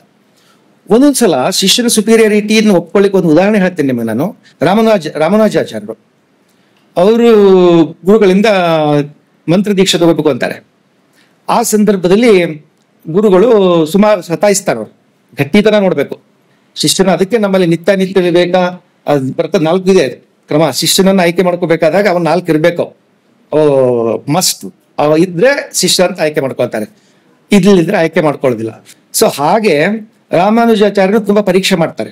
ಅವರು ಶ್ರೀರಂಗಂನಿಂದ ಸುಮಾರು ಸಲ ಅವ್ರ ಗುರುಗಳ ಹತ್ರ ಅಡ್ಡಾಡ್ತಾರೆ, ಸುಮಾರು 18 ಸಲ ಅಡ್ಡಾಡ್ತಾರೆ. ಆವಾಗ ಅವ್ರಿಗೆ ಮಂತ್ರ ದೀಕ್ಷೆ ಕೊಡೋದಿಲ್ಲ. ಕೊನೆಗೆ ಇವರ ಒಂದು ತತ್ಪರತೆ, ಆ ಮಂತ್ರ ಬಗ್ಗೆ ಇರ್ತಕ್ಕಂತಹ ಕಾತರತೆ ನೋಡ್ಬಿಟ್ಟು ಅವರು ಒಪ್ಕೊಳ್ತಾರೆ, ಮಂತ್ರ ಬೋಧ ಮಾಡ್ತಾರೆ ಅವ್ರಿಗೆ. ಬಟ್ ಒಂದ್ ಮಾತು ಹೇಳ್ತಾರೆ ಅವರು, ಏನು ಅಂದ್ರೆ ಇದು ಗೌಪ್ಯ ಮಂತ್ರ, ಇದು ತಾರಕ ಮಂತ್ರ, ಇದನ್ನ ನಿನ್ ಮತ್ತೊಬ್ರಿಗೆ ಹೇಳ್ಬಾರ್ದು. ಸಾಮಾನ್ಯವಾಗಿ ನಾವು ಗುರುಗಳು ಒಂದು ತಾರಕ ಮಂತ್ರ ಹೇಳ್ಬೇಕಾದ್ರೆ ಕಿವಿಯಲ್ಲಿ ಹೇಳ್ತೀವಿ, ಅದು ಬಲಗಿವಿಯಲ್ಲೇ ನಾವು ಹೇಳೋದು. ಸೊ ಹಾಗೆ ಗುರುಗಳು ಅವರಿಗೆ ಓಂ ನಮೋ ನಾರಾಯಣಾಯ ಅಂತ ಬೋಧ ಮಾಡ್ತಾರೆ. ಆಮೇಲೆ ಹೇಳ್ತಾರೆ ಅದು ಏನು, ಇದ್ರ ಜೊತೆಗೆ ಏನು ಗುರುಗಳು ಏನು ಹೇಳ್ಬೇಕು, ಇದನ್ನ ಯಾರಿಗೂ ಹೇಳ್ಬಾರ್ದು, ಇದು ಬಹಳ ತಾರಕ ಮಂತ್ರ, ಇದು ನಿನ್ನ ಅನುಭವಕ್ಕೆ ತಂದುಕೋ ಅಂತ ಕೇಳ್ತಾರೆ. ಇದನ್ನೇನು ಬೇರೆಯವ್ರಿಗೆ ಹೇಳಿದ್ರೆ ಏನಾಗ್ತದೆ ಅಂತ ಕೇಳಿದ್ರೆ ಅವರೆಲ್ಲ ಸ್ವರ್ಗಕ್ಕೆ ಹೋಗ್ತಾರೆ ಅಂತ ಹೇಳ್ತಾರೆ. ಬೇರೆಯವರಿಗೆ ಮಂತ್ರ ನೀವು ಹೇಳಿದ್ರೆ ಸ್ವರ್ಗಕ್ಕೆ ಹೋಗ್ತಾರೆ ಅಂತ. ಆಯ್ತು ಅಂತ ರಾಮಾನುಜಾಚಾರ್ಯರು ಮನೆಗೆ ಹೋಗ್ತಾರೆ. ಅದನ್ನ ಒಂದು 2-3 ದಿವಸ ಮಂತ್ರಾನುಸಂಧಾನ ಮಾಡ್ತಾರೆ. ಆವಾಗ ಅವ್ರಿಗೆ ರಿಯಲೈಸ್ ಆಗ್ತದೆ, really it is A very powerful ಮಂತ್ರ ಅಂತ. ಸೊ ದೆನ್ ಅವರು, ನನಗೆ ಇದರಿಂದ ಇಷ್ಟು ಆನಂದ ಆಗ್ತಾ ಇದೆ, ಅನುಭವಕ್ಕೆ ಬರ್ತಾ ಇದೆ, ಇದನ್ನ ಯಾಕೆ ನಾನು ಜನರಿಗೆ ಹಂಚಬಾರ್ದು ಅಂತ ಅವ್ರು ತಕ್ಷಣ ಊರ್ನೆಲ್ಲ ಅಡ್ಡಾಡ್ಬಿಟ್ಟು, ಇವತ್ತು ಮಧ್ಯಾಹ್ನ ನೀವೆಲ್ಲರೂ ದೇವಾಲಯದ ಹತ್ರ ಬನ್ನಿ ಅಂತ ಎಲ್ಲರನ್ನು ಕರೆದ್ಬಿಟ್ಟು ದೇವಾಲಯದ ಹತ್ರ ಹೋಗ್ತಾರೆ. ಗೋಪುರದ ಮೇಲೆ ನಿಂತ್ಕೊಳ್ತಾರೆ, ಓಂ ನಮೋ ನಾರಾಯಣ ಅಂತ ಕೂಗಿ ಬಿಡ್ತಾರೆ. ಯಾರಿಗೆ ಕೇಳಿಸ್ತೋ ಇಲ್ಲೋ? ಕೇಳಿಸ್ತು. ಏನ್ ಹೇಳಿದೆ ನಾನು? ಓಂ ನಮೋ ನಾರಾಯಣ, ಇನ್ ಮನೆಗೆ ಹೋಗ್ಬಿಟ್ರೆ ಅಂತ. ಗುರುಗಳಿಗೆ ವಿಷಯ ಗೊತ್ತಾಗ್ತದೆ, ಇದು ಗೌಪ್ಯ ಮಂತ್ರ ಅಂತ ಹೇಳಿದ್ದೆ, ನೀನು ಹೇಗೆ ಇದನ್ನ ಜನರಲೈಸೇಷನ್ ಮಾಡಿದೆ, ನೀನು ಇದನ್ನ ಹಾಗೆ ಮಾಡಬಾರ್ದಾಗಿತ್ತು. ಇದರಿಂದ ಏನಾಗುತ್ತೆ ಗೊತ್ತಾ ನಿನಗೆ, ನೀನ್ ನರ್ಕಕ್ಕೆ ಹೋಗ್ತೀಯಾ ಅಂತ. ಗುರುಗಳೇ ನಾನು ನರ್ಕಕ್ಕೆ ಹೋಗ್ತೀನಿ, ಬಟ್ ಅವ್ರು ಕೇಳಿಸ್ಕೊಂಡ್ರೆ ಅವ್ರು ಎಲ್ಲಿ ಹೋಗ್ತಾರೆ? ಅವ್ರು ಸ್ವರ್ಗಕ್ಕೆ ಹೋಗ್ತಾರೆ. ನೀನ್ ನರ್ಕಕ್ಕೆ ಹೋಗ್ತೀವೋ ದಡ್ಡ ಅಂತ ಬೈತಾರೆ. ಅದು ಒಂದು ಗುರುವಿನ ಒಂದು ಸಂಬಂಧ, ಶಿಷ್ಯನ ಉದ್ಧಾರಣೆ ಗುರುವಿನ ಕರ್ತವ್ಯ. ನೀನು ನರ್ಕಕ್ಕೆ ಹೋಗ್ತೀಯಲ್ಲ ಅಂತ ನನಗೆ ನೋವಾಗ್ತಾ ಇದೆ ಅಂತ. ಅವಾಗ ರಾಮಾನುಜಾಚಾರ್ಯ ಹೇಳ್ತಾರೆ, ನಾನೊಬ್ಬ ನರ್ಕಕ್ಕೆ ಹೋದ್ರೆ ಹೋಗ್ಲಿ ಪರವಾಗಿಲ್ಲ, ಅವ್ರೆಲ್ಲ ಸ್ವರ್ಗಕ್ಕೆ ಹೋಗ್ತಾರಲ್ಲ ಅದು ಸಾಕು ಅಂತ.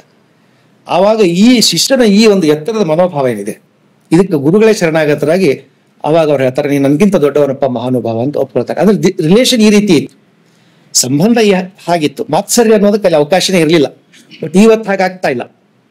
ಹೇಗಾದ್ರೂ ಕೂಡ ನೀವು ನಮ್ಮ ಆಧ್ಯಾತ್ಮಿಕ ಲೆವೆಲ್ನಲ್ಲೇ ನಾವು ನೋಡ್ತೀವಿ, ಇನ್ನೊಬ್ಬ ಗುರು ಬಹಳ ಚೆನ್ನಾಗಿ ಬೆಳೀತಾರೆ, ಶಿಷ್ಯ ಚೆನ್ನಾಗಿ ಬೆಳೀತಾರೆ, ಗುರು ಎಲ್ಲೋ ಒಂದ್ ಕಡೆ ಕಡ್ಡಿ ಇಡ್ತಾನೆ, ಅವಕಾಶಗಳನ್ನು ತಪ್ಪಿಸ್ತಾರೆ. ಪ್ರಾಂಜಲವಾದಂತಹ ಪ್ರಾಮಾಣಿಕವಾದಂತಹ ಮನಸ್ಥಿತಿ ಬೇಕದು. ಅದೇ ಗುರುತ್ವ ಅಂದ್ರೆ ಅದೇ.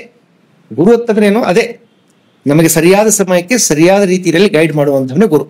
ಇನ್ನೊಂದು ಇನ್ಸಿಡೆಂಟ್ ಹೇಳ್ತೀನಿ ನಾನು. ಗುರು ಅಂದ್ರೆ ಎಷ್ಟು ರೆಸ್ಪಾನ್ಸಿಬಿಲಿಟಿ ತಗೊಳ್ತಾನೆ ಅಂತ. ದ್ರೋಣಾಚಾರ್ಯ ನಾವೆಲ್ಲ ಬೈತೀವಿ, ಏನು ಅವನು ಸೋಷಿಯಲ್ ಜಸ್ಟಿಸ್ ಕೊಡ್ಲಿಲ್ಲ, ಅವನು ಸಾಮಾಜಿಕ ನ್ಯಾಯ ಕೊಡ್ಲಿಲ್ಲ, ಏಕೆಲ್ಲವನ್ನ ಬೆರಳ ಕತ್ತರಿಸ್ಕೊಂಡ ಅಂತ. ಬಟ್ ಇಲ್ಲಿ ವಿ ಹ್ಯಾವ್ ಟು ಒಂದು ನೋಟಿಸ್ ಮಾಡ್ಬೇಕು ನಾವೇನು ಒಂದು ವಿಷಯ ಅಂದ್ರೆ, ದ್ರೋಣಾಚಾರ್ಯರ ತ್ಯಾಗ ಇದೆ. ಶಬ್ದವೇದಿ ಅರ್ಜುನ ಶಬ್ದವೇದಿ ಆಗಿರ್ತಾನೆ. ಇವನು ಸ್ವಶ್ರಮದಿಂದ ಗುರುಮೂರ್ತಿಯನ್ನ ಆರಾಧನೆ ಮಾಡಿಬಿಟ್ಟು ಇವನು ಶಬ್ದವೇದಿ ಆಗ್ತಾನೆ.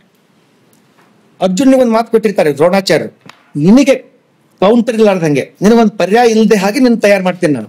ಇದು ಗುರುವಾಕ್ಯ. ನಾನು ಮಾತು ಕೊಟ್ಟಿದ್ದೀನಿ, ನಿನಗೆ ಒಬ್ಬ ಕಾಂಪಿಟೇಟರ್ ಇರೋದಿಲ್ಲ. You are the only one ಅಂತ ನಾನು ನಿನಗೆ ಪ್ರಾಮಿಸ್ ಮಾಡ್ತೀನಿ ಅಂತ ಪ್ರಾಮಿಸ್ ಮಾಡಿರ್ತಾರೆ. ಮುಂದೆ ಅದು ಎಲ್ಲ ಘಟನೆಗಳು ನಡೆದು ಹೋದ್ಮೇಲೆ ಶಬ್ದವೇದಿ ಆಗಿರ್ತಾನಲ್ಲ ಇವನು ಏಕಲವ್ಯ ಸ್ವಶ್ರಮದಿಂದ. ಇವಾಗ ಇವನು ಅದು ಎಲ್ಲ ಬೇಟೆ ಆಡ್ಲಿಕ್ಕೆ ಬರ್ತಾರೆ, ಇವನು ಶಬ್ದ ಕೇಳ ನಾಯಿ ಬೊಗಳ್ತಾ ಇರ್ತದೆ, ಲಾಕ್ ಮಾಡ್ತಾನೆ, ಎಲ್ಲ ಕತೆ ಗೊತ್ತಿದೆ ನಿಮಗೆ. ಆವಾಗ ಏಕಲವ್ಯನ ಹತ್ರ ಬರ್ತಾರೆ ಎಲ್ರು ಬಂದಾಗ ಅರ್ಜುನಿಗೆ ಆಶ್ಚರ್ಯ ಆಗ್ತದೆ, ನನಗೊಂದು ಕೌಂಟರ್ ಪಾರ್ಟ್ ತಯಾರಾಗಿದ್ದಾನಲ್ಲ, ನನಗೊಂದು ಪರ್ಯಾಯ ತಯಾರಾಗಿದೆಯಲ್ಲ ಇದು. ಗುರುಗಳ ಕಡೆ ನೋಡ್ತಾನೆ, ಅವನು ಮಾತಾಡೋದಿಲ್ಲ, ಸುಮ್ಮನೆ ನೋಡ್ತಾನೆ. ಏನಂತ ಸಮಾಚಾರ, ನೀವೇನ್ ಹೇಳಿದ್ರಿ? ನಿನಗೆ ಕೌಂಟರ್ ಇಲ್ಲಾರ್ದಂಗೆ ನಿನಗೊಂದು ಪರ್ಯಾಯ ಇಲ್ದಂಗೆ ತಯಾರು ಮಾಡ್ತೀನಿ ಅಂತ ಹೇಳಿದ್ರು, ತಯಾರಾಗಿ ಕೂತಾರಲ್ಲ, ಇದಕ್ಕೇನ್ ಹೇಳ್ತೀರಿ, ನಿಮ್ಮ ವಾಕ್ಯ ಸುಳ್ಳಾಯ್ತಲ್ಲ ಅಂತ. ಆ ಕ್ಷಣದಲ್ಲಿ ದ್ರೋಣಾಚಾರ್ಯರು, ಅವ್ರಿಗೂ ಗೊತ್ತಿದೆ ಏಕಲವ್ಯನಿಗೆ ನಾನು ದ್ರೋಹ ಮಾಡ್ತಾ ಇದ್ದೀನಿ, ಇದು ಗೊತ್ತಿದ್ರು ಕೂಡ ಒಂದು ಘನತೆ, ಗುರುಗಳ ಘನತೆ ಗೌರವವನ್ನ ಎತ್ತಿಡಬೇಕು ಅನ್ನೋ ಉದ್ದೇಶ ಅವ್ನ ಬೆರಳಿಗೆ ಹೇಳ್ತಾರೆ. ಅವನ್ನ ಹ್ಯಾಂಡಿಕ್ಯಾಪ್ಡ್ ಮಾಡ್ತಾರೆ. ಮಾಡಿಬಿಟ್ಟು ಇದರಿಂದ ಏನಾಗ್ತು, ದ್ರೋಣಾಚಾರ್ಯ ಹೆಸರು ಕೆಟ್ಟು ಹೋಯ್ತು. ನಾವೆಲ್ಲರೂ ಬೈತೀವಿ ಅವತ್ತು ಅವ್ರಿಗೆ, ಏನಪ್ಪ ಶಿಷ್ಯನಿಗೆ ದ್ರೋಹ ಮಾಡಿದ್ರು, ಅದು ಕಲಿಸದೇ ಇದ್ದಂತ ಶಿಷ್ಯನಿಗೆ, ಸ್ವಶ್ರಮದಿಂದ ಕಲಿತಂತ ಶಿಷ್ಯನಿಗೆ ದ್ರೋಹ ಮಾಡಿದ್ರು ಅಂತ. ಆದರೆ ಇಲ್ಲಿ ದ್ರೋಣರ ಒಂದು ಮನಸ್ಸನ್ನ ನಾವು ಒಪ್ಕೋಬೇಕು, ಗುರು ವಾಕ್ಯ ಸುಳ್ಳಾಗೋದಿಲ್ಲ. ಗುರುಗಳು ಸ್ವಂತ ಅಪವಾದನ ತಮ್ಮ ಮೇಲೆ ಹೇರ್ಕೊಂಡ್ಬಿಟ್ಟು ಗುರುಗಳು ಕೊಟ್ಟಂತ ಮಾತನ್ನು ಯಾವತ್ತೂ ತಪ್ಪೋದಿಲ್ಲ, ಗುರುವಾಕ್ಯ ಯಾವತ್ತೂ ಸುಳ್ಳು ಆಗೋದಿಲ್ಲ ಅನ್ನುವಂಥ ಶಾಶ್ವತ ಸಂದೇಶವನ್ನ, ಈ ಮೆಸೇಜ್ ಅನ್ನು ಎತ್ತಿಡಿಬೇಕನ್ನೋ ಉದ್ದೇಶದಿಂದ ತಾವು ಬಲಿಪಶುವಾಗಿ ಗುರುಗಳ ಘನತೆಯನ್ನು ಎತ್ತಿಡುವಂತ ಒಂದು ವ್ಯಕ್ತಿತ್ವ ದ್ರೋಣಾಚಾರ್ಯರಾಗ್ತದೆ ಅನ್ನುವಂಥದ್ದನ್ನು ನಾವು ಗಮನಿಸಬೇಕು. ಅಂದ್ರೆ ಈ ಒಂದು ತ್ಯಾಗ, ಗುರುಗಳಲ್ಲಿರ್ತಕ್ಕಂಥ ಈ ತ್ಯಾಗ ನಾವು ಅಪ್ರಿಶಿಯೇಟ್ ಮಾಡ್ಬೇಕಾಗಿ. ಈ ಸ್ತರದ ಗುರುಗಳು ಆ ಕಾಲದಲ್ಲಿ ಇದ್ರು, ಈಗಲೂ ಇದ್ದಾರೆ. ಈಗ ಪ್ರೊಫೆಸರ್ ಹೇಳ್ತಂಗೆ ಈಗಲೂ ಒಳ್ಳೆ ಶಿಷ್ಯರಿದ್ದಾರೆ. ಅವರಿಗಾಗಿ ಬಾಂಡಿಂಗ್ ಈಗಲೂ ಇದೆ ಅಂತ. ಬಾಂಡಿಂಗ್ ಅನ್ನೋದು ಅರ್ಥ ಮಾಡಬೇಕು. ಬಾಂಡಿಂಗ್ ಅಂದ್ರೆ ಬಂಧನ. ಯಾವುದು ಅತ್ಯಂತ ಶ್ರೇಷ್ಠವಾದ ಬಂಧನ? ಪ್ರೇಮ ಅತ್ಯಂತ ಶ್ರೇಷ್ಠವಾದ ಬಂಧನ. ನಮ್ಮಲ್ಲಿ ಬೇರೆ ಬೇರೆ ರೀತಿಯ ಬಾಂಡಿಂಗ್ ಇದೆ ಸಮಾಜದಲ್ಲಿ. ಗಂಡ ಹೆಂಡತಿಯ ಮಧ್ಯೆ ಬಾಂಡಿಂಗು, ಮತ್ತೆ ಬಾಸ್ ಮತ್ತು ಆಫೀಸರು ಅವ್ರ ಮಧ್ಯೆ ಬಾಂಡಿಂಗು. ಈ ಎಲ್ಲ ಬಾಂಡಿಂಗ್ಗಳಲ್ಲಿ ಏನಿದೆ, ಎಲ್ಲ ಸಂಬಂಧಗಳೇನಿದೆ, ಒಂದು ಎಕ್ಸ್ಪೆಕ್ಟೇಷನ್ ಇರ್ತದೆ. ಓಕೆ, ಎಕ್ಸ್ಪೆಕ್ಟೇಷನ್ ಇಲ್ಲದ ಸಂಬಂಧಗಳು ಇಲ್ಲವೇ ಇಲ್ಲ ಪ್ರಪಂಚದಲ್ಲಿ. ನಾನು ನಿಮ್ಮ ಗಂಡ ಹೆಂಡತಿ ಆದ್ರೆ ಗಂಡ ಹೆಂಡತಿ ಮಧ್ಯೆ ಎಕ್ಸ್ಪೆಕ್ಟೇಷನ್ ಇದೆ, ಹೆಂಡತಿ ಹೀಗಿರ್ಬೇಕು, ಗಂಡ ಹೀಗಿರ್ಬೇಕು ಅಂತ. ಆದ್ರೆ ಗುರು ಶಿಷ್ಯರ ಸಂಬಂಧ ಒಂದು ವಿಶೇಷ ಇದೆ. ಗುರು ಶಿಷ್ಯ, ನಾನು ಆಧ್ಯಾತ್ಮಿಕ ಗುರು, ಆಧ್ಯಾತ್ಮಿಕ ಶಿಷ್ಯ. ನಾನು ಈ ಸೈನ್ಸ್ ಮತ್ತು ಸೆಕ್ಯುಲರ್ ಎಜುಕೇಶನ್ ಬಿಡ್ತಾ ಇದ್ದೇನೆ. ನಿಜವಾಗ್ಲೂ ಆಧ್ಯಾತ್ಮಿಕವಾದ ಮುಂದುವರೆದ ಗುರುವಿನಲ್ಲಿ ಶಿಷ್ಯನ ಬಗ್ಗೆ ಎಕ್ಸ್ಪೆಕ್ಟೇಷನ್ ಇಲ್ಲ, ಆದ್ರೆ ಶಿಷ್ಯನ ಉನ್ನತಿಯ ಬಗ್ಗೆ ಎಕ್ಸ್ಪೆಕ್ಟೇಷನ್ ಇದೆ. ಆ ಶಿಷ್ಯ ಸಾಮಾನ್ಯ ಜೀವಿಯಾಗಿ ಹೇಗಿದ್ದು ಅವನ ವಾಸನ ಸಂಸ್ಕಾರವನ್ನು ಕಳೆದುಕೊಂಡು ಮೇಲಕ್ಕೇರ್ತಾ ಆತ್ಮದ ಅನುಭವವನ್ನು ಪಡೆದು ಉದ್ಧಾರ ಆಗಲಿ ಅನ್ನೋ ಎಕ್ಸ್ಪೆಕ್ಟೇಷನ್ ಆ ಗುರು ಸತತವಾಗಿ ಪ್ರಯತ್ನ ಮಾಡ್ತಾನೆ. ಇಲ್ಲಿ ಒಂದು ಪ್ರಶ್ನೆ ನಂದು, ಗುರು ಮತ್ತು ಶಿಕ್ಷಕ, ಮೊದಲು ಇವುಗಳ ಬಗ್ಗೆ ನಮಗೆ ಕ್ಲಾರಿಫಿಕೇಶನ್ ಬೇಕು. Okay, what is Guru and what is ಶಿಕ್ಷಕ? ಓಕೆ, ನನ್ನ ದೃಷ್ಟಿನಲ್ಲಿ ಅಕ್ಷರ ಜ್ಞಾನವನ್ನು ಕೊಡುವವನು ಶಿಕ್ಷಕ, ಅಕ್ಷರ ಜ್ಞಾನವನ್ನು ಕೊಡುವವನು ಗುರು. ಕರೆಕ್ಟ್ ಆಗಿ ನಿಮ್ಮ ಬೌದ್ಧಿಕವನ್ನ ಬೆಳೆಸಿಬಿಟ್ಟು ನಿಮ್ಮ ಲೌಕಿಕ ಬದುಕಿಗೆ ಒಂದು ಮಾರ್ಗ ತೋರಿಸುವವನು ಶಿಕ್ಷಕ. ನಿಮಗೊಂದು ಅಲೌಕಿಕವಾದಂತಹ ಜಗತ್ತಿಗೆ ಪರಿಚಯಿಸಿ ನಿಮ್ಮನ್ನು ಅಲೌಕಿಕಗೊಳಿಸುವಂತ ಒಂದು ವ್ಯವಸ್ಥೆಗೆ ಬದ್ಧವಾಗಿಸುವವನು ಗುರು. ಆ ಗುರುವಿನ ಬಗ್ಗೆ ಮಾತಾಡ್ತಿದ್ದೆ ನಾವು. ಅಂತ ಗುರುವಿನ ವಿಶೇಷ ಏನಂದ್ರೆ ಸೆಲ್ಫ್ಲೆಸ್ನೆಸ್, ಅಂದ್ರೆ ಸ್ವಾರ್ಥ ಭಾವನೆ ಇಲ್ಲದೆ ಆ ಶಿಷ್ಯನಿಗೆ ಉದ್ಧಾರ ಆಗ್ಲಿಕ್ಕೆ ಏನೇನ್ ಮಾಡಬೇಕು ಅದನ್ನ ಮಾಡುವಂಥದ್ದು. ಅದನ್ನ ಬೇಕಾದ್ರೆ ಹೊಡಿಲಿ, ಬಡಿಲಿ, ಏನೇ ಮಾಡ್ಲಿ, ನಿಧಾನವಾಗಿ ಶಿಷ್ಯನನ್ನ ಮೇಲಕ್ಕೆ ತೆರೆದು ಅವನ ಆ ಮನುಷ್ಯನಿಂದ, ಮಾನವನಿಂದ ದೇವಮಾನವನ್ನಾಗಿ ಮಾಡುವಂತ ಪ್ರಯತ್ನ ಒಬ್ಬ ಗುರುವಿಂದು. ಆಯ್ತಾ? ಹಾಗಿದ್ರೆ ಗುರುವಿನಲ್ಲಿ ಶಿಷ್ಯನ ಬಗ್ಗೆ ಏನಿದೆ? ಓನ್ಲಿ ಪ್ರೇಮ ಭಾವ ಮತ್ತು ಕರುಣೆ. ಇದನ್ನು ಬಿಟ್ಟು ಬೇರೆ ಏನೂ ಇಲ್ಲ. ಪ್ರೇಮ ಮತ್ತು ಕರುಣೆ ಗುರುವಿನ ಅನುಭವ. ಗಂಡ ಹೆಂಡತಿಯ ಮಧ್ಯೆ ಏನಿದೆ? ಕಾಮಭಾವ ಇದೆ ಮತ್ತು ಬೇರೆ ಎಕ್ಸ್ಪೆಕ್ಟೇಷನ್ ಇದೆ. ಬಾಸ್ ಮತ್ತು ಶಿಷ್ಯನ ಮಧ್ಯೆ ಏನಿದೆ? ಅರ್ನಿಂಗ್ ಮಾಡಬೇಕು ಅಂತ. ಆಯ್ತಾ? ಇದು ಈ ಎಲ್ಲ ಭಾವನೆಗಳ ಶ್ರೇಷ್ಠವಾದ ಭಾವನೆ ಪ್ರೇಮ ಭಾವ ಗುರುವಿನಲ್ಲಿ. ಈಗ ಶಿಷ್ಯನಿಗೆ ಗುರುವಿನ ಪ್ರೇಮ ಭಾವ ಇದೆಯಾ ಅಂತ ಪ್ರಶ್ನೆ ನಾರ್ಮಲಿ. ಆಯ್ತಾ? ಸಾಮಾನ್ಯವಾಗಿ ಏನಾಗುತ್ತೆ, ಯಾವುದೇ ವಿಷಯ ಕಲಿಬೇಕಾದ್ರೆ ಶಿಷ್ಯ ಬಂದವನು, ಶಿಷ್ಯ ಅಂದ್ರೆ ಆಧ್ಯಾತ್ಮಿಕ ಶಿಕ್ಷಣ ಬಂದವನು, ಆಧ್ಯಾತ್ಮಿಕ ಶಿಕ್ಷಣದಲ್ಲಿ ಬೇರೆ ಬೇರೆ ಹಂತಗಳು. ಮೊದಲು ಶಾಸ್ತ್ರಾಧ್ಯಯನ, ಅದನ್ನು ಶ್ರವಣ ಮನನ ನಿಧಿಧ್ಯಾಸ ಬರ್ತಾನೆ. ಆ ಗುರುಗಳು ಬೇರೆ ಬೇರೆ ರೀತಿ. ಅಂದ್ರೆ ಒಬ್ಬ ಶಾಸ್ತ್ರವನ್ನು ಹೇಳುವಂತ ಒಬ್ಬರು ಗುರು, ಅದನ್ನ ತಿಳ್ಕೊಂಡು ಅರ್ಥವನ್ನು ಮಾಡ್ಕೊಂಡು ಅದ್ರಲ್ಲಿ ಜೀವನ ಮಾಡ್ತಾನೆ ಒಬ್ಬರು, ಮತ್ತು ಬ್ರಹ್ಮಜ್ಞಾನ ಅದೊಬ್ಬ ಗುರು. ಶ್ರೋತ್ರಿಯ, ಬ್ರಹ್ಮನಿಷ್ಠ, ಬ್ರಹ್ಮಜ್ಞ ಅಥವಾ ಬ್ರಹ್ಮ ಸಾಕ್ಷಾತ್ಕಾರ ಪಡ್ಕೊಂಡು ಈ 3 ಜನ ಗುರುಗಳು. ಸಾಮಾನ್ಯವಾಗಿ ಆಧ್ಯಾತ್ಮಿಕವಾಗಿ ಮುಂದುವರ್ತಿದಾಗ ಮೊದಲು ಏನಾಗ್ತಾರೆ, ಶಿಷ್ಯ ಆ ಸಬ್ಜೆಕ್ಟ್ ಮೇಲೆ ಇಂಟ್ರೆಸ್ಟ್ ಕೊಟ್ಟು ಬರ್ತಾನೆ, ಗುರುವಿನ ಮೇಲಲ್ಲ. ಆಸಕ್ತಿ ಯಾವುದು? ವಿಷಯದ ಮೇಲೆ. ಓಹೋ, ಉಪನಿಷತ್ತು ಬಹಳ ಚೆನ್ನಾಗಿದೆ ಅಂತ ಬರ್ತಾನ. ಅವನಿಗೆ ಗುರುವಿನ ಮೇಲೆ ಇನ್ನೂ ಪ್ರೇಮ ಭಾವ ಬಂದಿಲ್ಲ.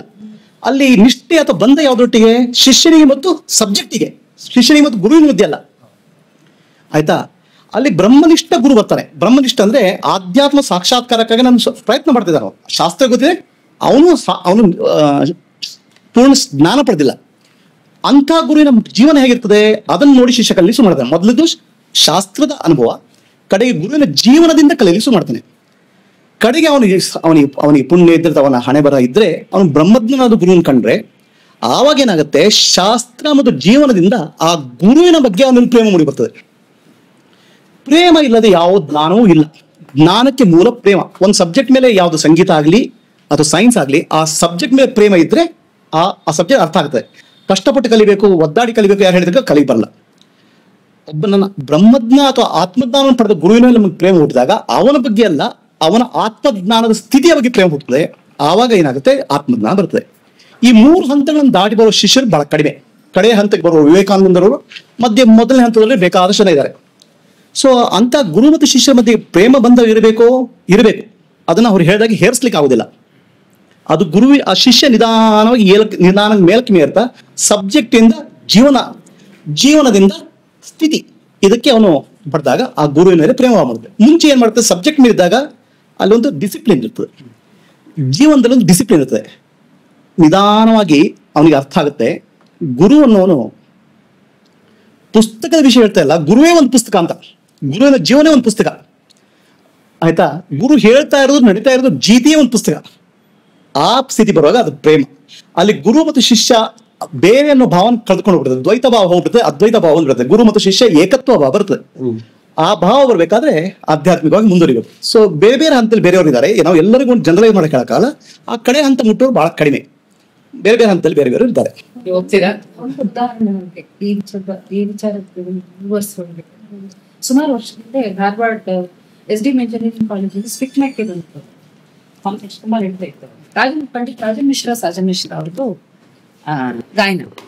ಆವಾಗ ಅದಕ್ಕೆ ಎಲ್ಲ ಸ್ಟೂಡೆಂಟ್ಸ್ ಮಾಮೂಲಿ ಸ್ಪಿಕ್ ಮ್ಯಾಕಿಗೆ ಎಲ್ಲ ಕಾಲೇಜ್ ಸ್ಟೂಡೆಂಟ್ಸ್ ಆಹ್ವಾನ ಇರುತ್ತೆ, ಎಲ್ಲರೂ ಬಂದ್ಬಿಟ್ಟು ಪೂರ್ತಿ ಅವರು ಒಂದು ಗ್ಯಾಲರಿಯಲ್ಲಿ ಮಾಡ್ಬಿಟ್ಟಿದ್ರು. ಓಪನ್ ಗ್ಯಾಲರಿಯಲ್ಲಿ ಸಾಕಷ್ಟು ಜನ ಮ್ಯೂಸಿಕ್ ಕಾಲೇಜ್ ಸ್ಟೂಡೆಂಟ್ಸ್ ಸುಮಾರು ಜನ ಬಂದಿದ್ರು. B music college Karnataka. ಅದರಲ್ಲಿ ಅವರು ರಾಗ್ ಹಂಸಧ್ವನಿ ಹಾಡ್ತಾ ಇದ್ರು. ಆವಾಗ ಹಾಡ್ತಾನೆ ಮಧ್ಯದಲ್ಲಿ ಒಬ್ಬ ಸ್ಪಿಕ್ ಮ್ಯಾಕಲ್ಲಿ ಅದೊಂದು ರೂಢಿ ಇದೆ. ಆಕ್ಚುಲಿ ಅದು ಸಂಗೀತದ ಮಟ್ಟಿಗೆ ಅದು ಆದ್ಮೇಲೆ ಕೇಳ್ಬೇಕು ಪ್ರಶ್ನೆ. ಮಧ್ಯಕ್ಕೆ ಹಿಂಗ್ ಕೈ ಎತ್ತಿ ಇತ್ತು ಅವ್ರು ಕೇಳ್ತಿದ್ರು ಪ್ರಶ್ನೆ, ಇದನ್ನ ಹೀಗೆ ಯಾಕೆ ಬಂತು, ಈ ಸಂಗತಿ ಈ ಒಂದು ಸಂಚಾರ ಯಾಕೆ ಬಂತು, ಹೇಗ್ ಬಂತು ಅಂತ ಮಧ್ಯಾಹ್ನ ಕೇಳ್ಬೋದು. ಸ್ಟೂಡೆಂಟ್ಸ್ ಅಲ್ವಾ, ಇನ್ನೂ ಕೈ ಎತ್ತದ. ಅವರು ತಬ್ಲಾ ಹಾರ್ಮೋನಿಯಂ ತಂಬೂರಿ ಶ್ರುತಿ ಹೋಗ್ತಾ ಇತ್ತು. ಅವರಿಬ್ರು ಹಾಡೋದು ನಿಲ್ಸ. ಹಾ ಬೇಟಾ ಬೋಲೋ. पंडित जी आपने इसमें एक आलापी ली, वो मुझे लगा कि शंकरा गा रहे हैं, हंसध्वनि नहीं. ಶಂಕರ ಹಂಸಧ್ವನಿ ತುಂಬಾ ಹತ್ರ ರಾಗಗಳು. ಎಲ್ಲಿ ಏನ್ ಹಾಡ್ದೆ ಅಂತ ಪ್ರಶ್ನೆ ಮಾಡಿದ್ರು. ಹೇಳಿ ತೋರ್ಸು ಅಂದ್ರು. ನೀನ್ ಯಾರು ಅಂದ್ರು. ನಾನು ಬಿ ಮ್ಯೂಸಿಕ್ ಸೆಕೆಂಡ್ ಇಯರ್ ಹೋಗ್ತಾ ಇದ್ದೀನಿ ಕರ್ನಾಟಕ ಕಾಲೇಜ್. ಸರಿ ಹಾಡ್ ತೋರ್ಸು, ಎಲ್ಲಿ ಏನು ನಿನಗೆ ತಪ್ಪು ಅನ್ಸ್ತು. ಅವನದೇನೋ ಪ್ರಯತ್ನ ಮಾಡಿದ. ಕೂತ್ಕೊಂಡ್ರು. ಅವ್ರು ಎಷ್ಟು ಚೆನ್ನಾಗಿ ಅದಕ್ಕೆ ಉತ್ತರ ಹೇಳಿದ್ರು ಅಂದ್ರೆ, ಅದು ಬಹುಶಃ ಅವನಿಗೆ ಹಿಡಿಸಿರ್ಲಿಕ್ಕಿಲ್ಲ ಅದು. ದೇಖು ಬೇಟ, ನಾವೆಲ್ಲ ನಿಮ್ಗೆ ಏನೋ ಒಂದು ರಾಗದ ಒಂದು ಅನುಭವ ನಾವು ನೀಡ್ಲಿಕ್ಕೆ ಬರ್ತೀವಿ. ಸ್ಪಿಕ್ ಮ್ಯಾಕೇನವರು ಇಟ್ಸ್ ಎನ್ ಎಜುಕೇಟಿವ್ ಪ್ರೋಗ್ರಾಮ್. ಬರ್ತೀವಿ, ನಾವು ಈ ಕಾಲಕ್ಕೆ ತಕ್ಕ ಹಾಗೆ, ಈ ಸಮಯಕ್ಕೆ ತಕ್ಕ ಹಾಗೆ ಒಂದು ರಾಗವನ್ನು ಆರಿಸ್ಕೊಂಡು ಹಾಡ್ತೀವಿ. ರಾಗವನ್ನು ಹಾಡುವಾಗ ನಿನಗೇನೋ ಅದು ರಸ ಆಭಾಸ ಆಗಿರ್ಲಿಕ್ಕೆ ಚಾನ್ಸ್ ಇದೆ. ನಿನ್ನ ಕಿವಿ ಆ ತರ ಅದಕ್ಕೆ ತಯಾರಿ ಇದೆ. ಇಷ್ಟು 100 ಜನ ಸ್ಟೂಡೆಂಟ್ಸ್ ಬಿಟ್ಟು ನೀನೇ ಆ ಪ್ರಶ್ನೆ ಮಾಡಿದ್ಯ.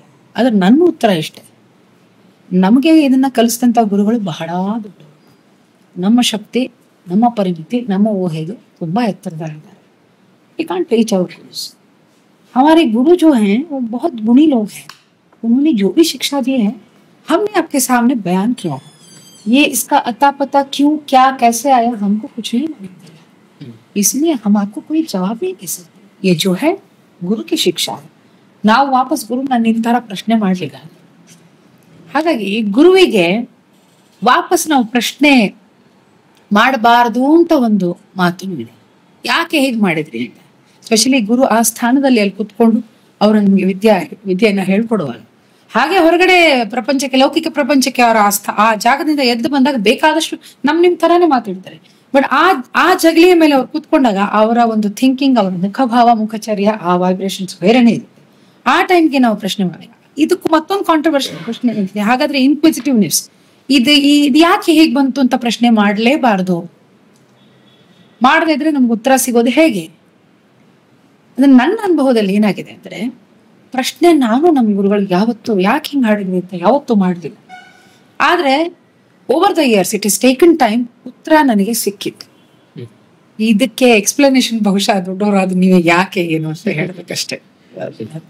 ಶಿಷ್ಯರ ಸಂಬಂಧದಲ್ಲಿ ಈಗ ನಾವು ಗ್ರೌಂಡ್ ರಿಯಾಲಿಟಿ ಸ್ಟ್ರಕ್ಚರ್ಡ್ ಎಜುಕೇಶನ್ ಹೇಳೋದಾದ್ರೆ, ಸಂಗೀತ, ಶಿಲ್ಪಕಲೆ ಅಂತ ಸ್ಪೆಷಲೈಸ್ಡ್ ಅನ್ನು ಬಿಟ್ಟು, ಅಧ್ಯಾತ್ಮ, ಫಿಲಾಸಫಿ ಬಿಟ್ಟು, ನಮಗೆ ಪ್ರಾಥಮಿಕ, ಮಾಧ್ಯಮಿಕ, ಹೈಯರ್ ಸೆಕೆಂಡರಿ, ಪದವಿ, ಸ್ನಾತಕೋತ್ತರ, ಸಂಶೋಧನೆ, ಇದು ವಿವಿಧ ಹಂತಗಳು.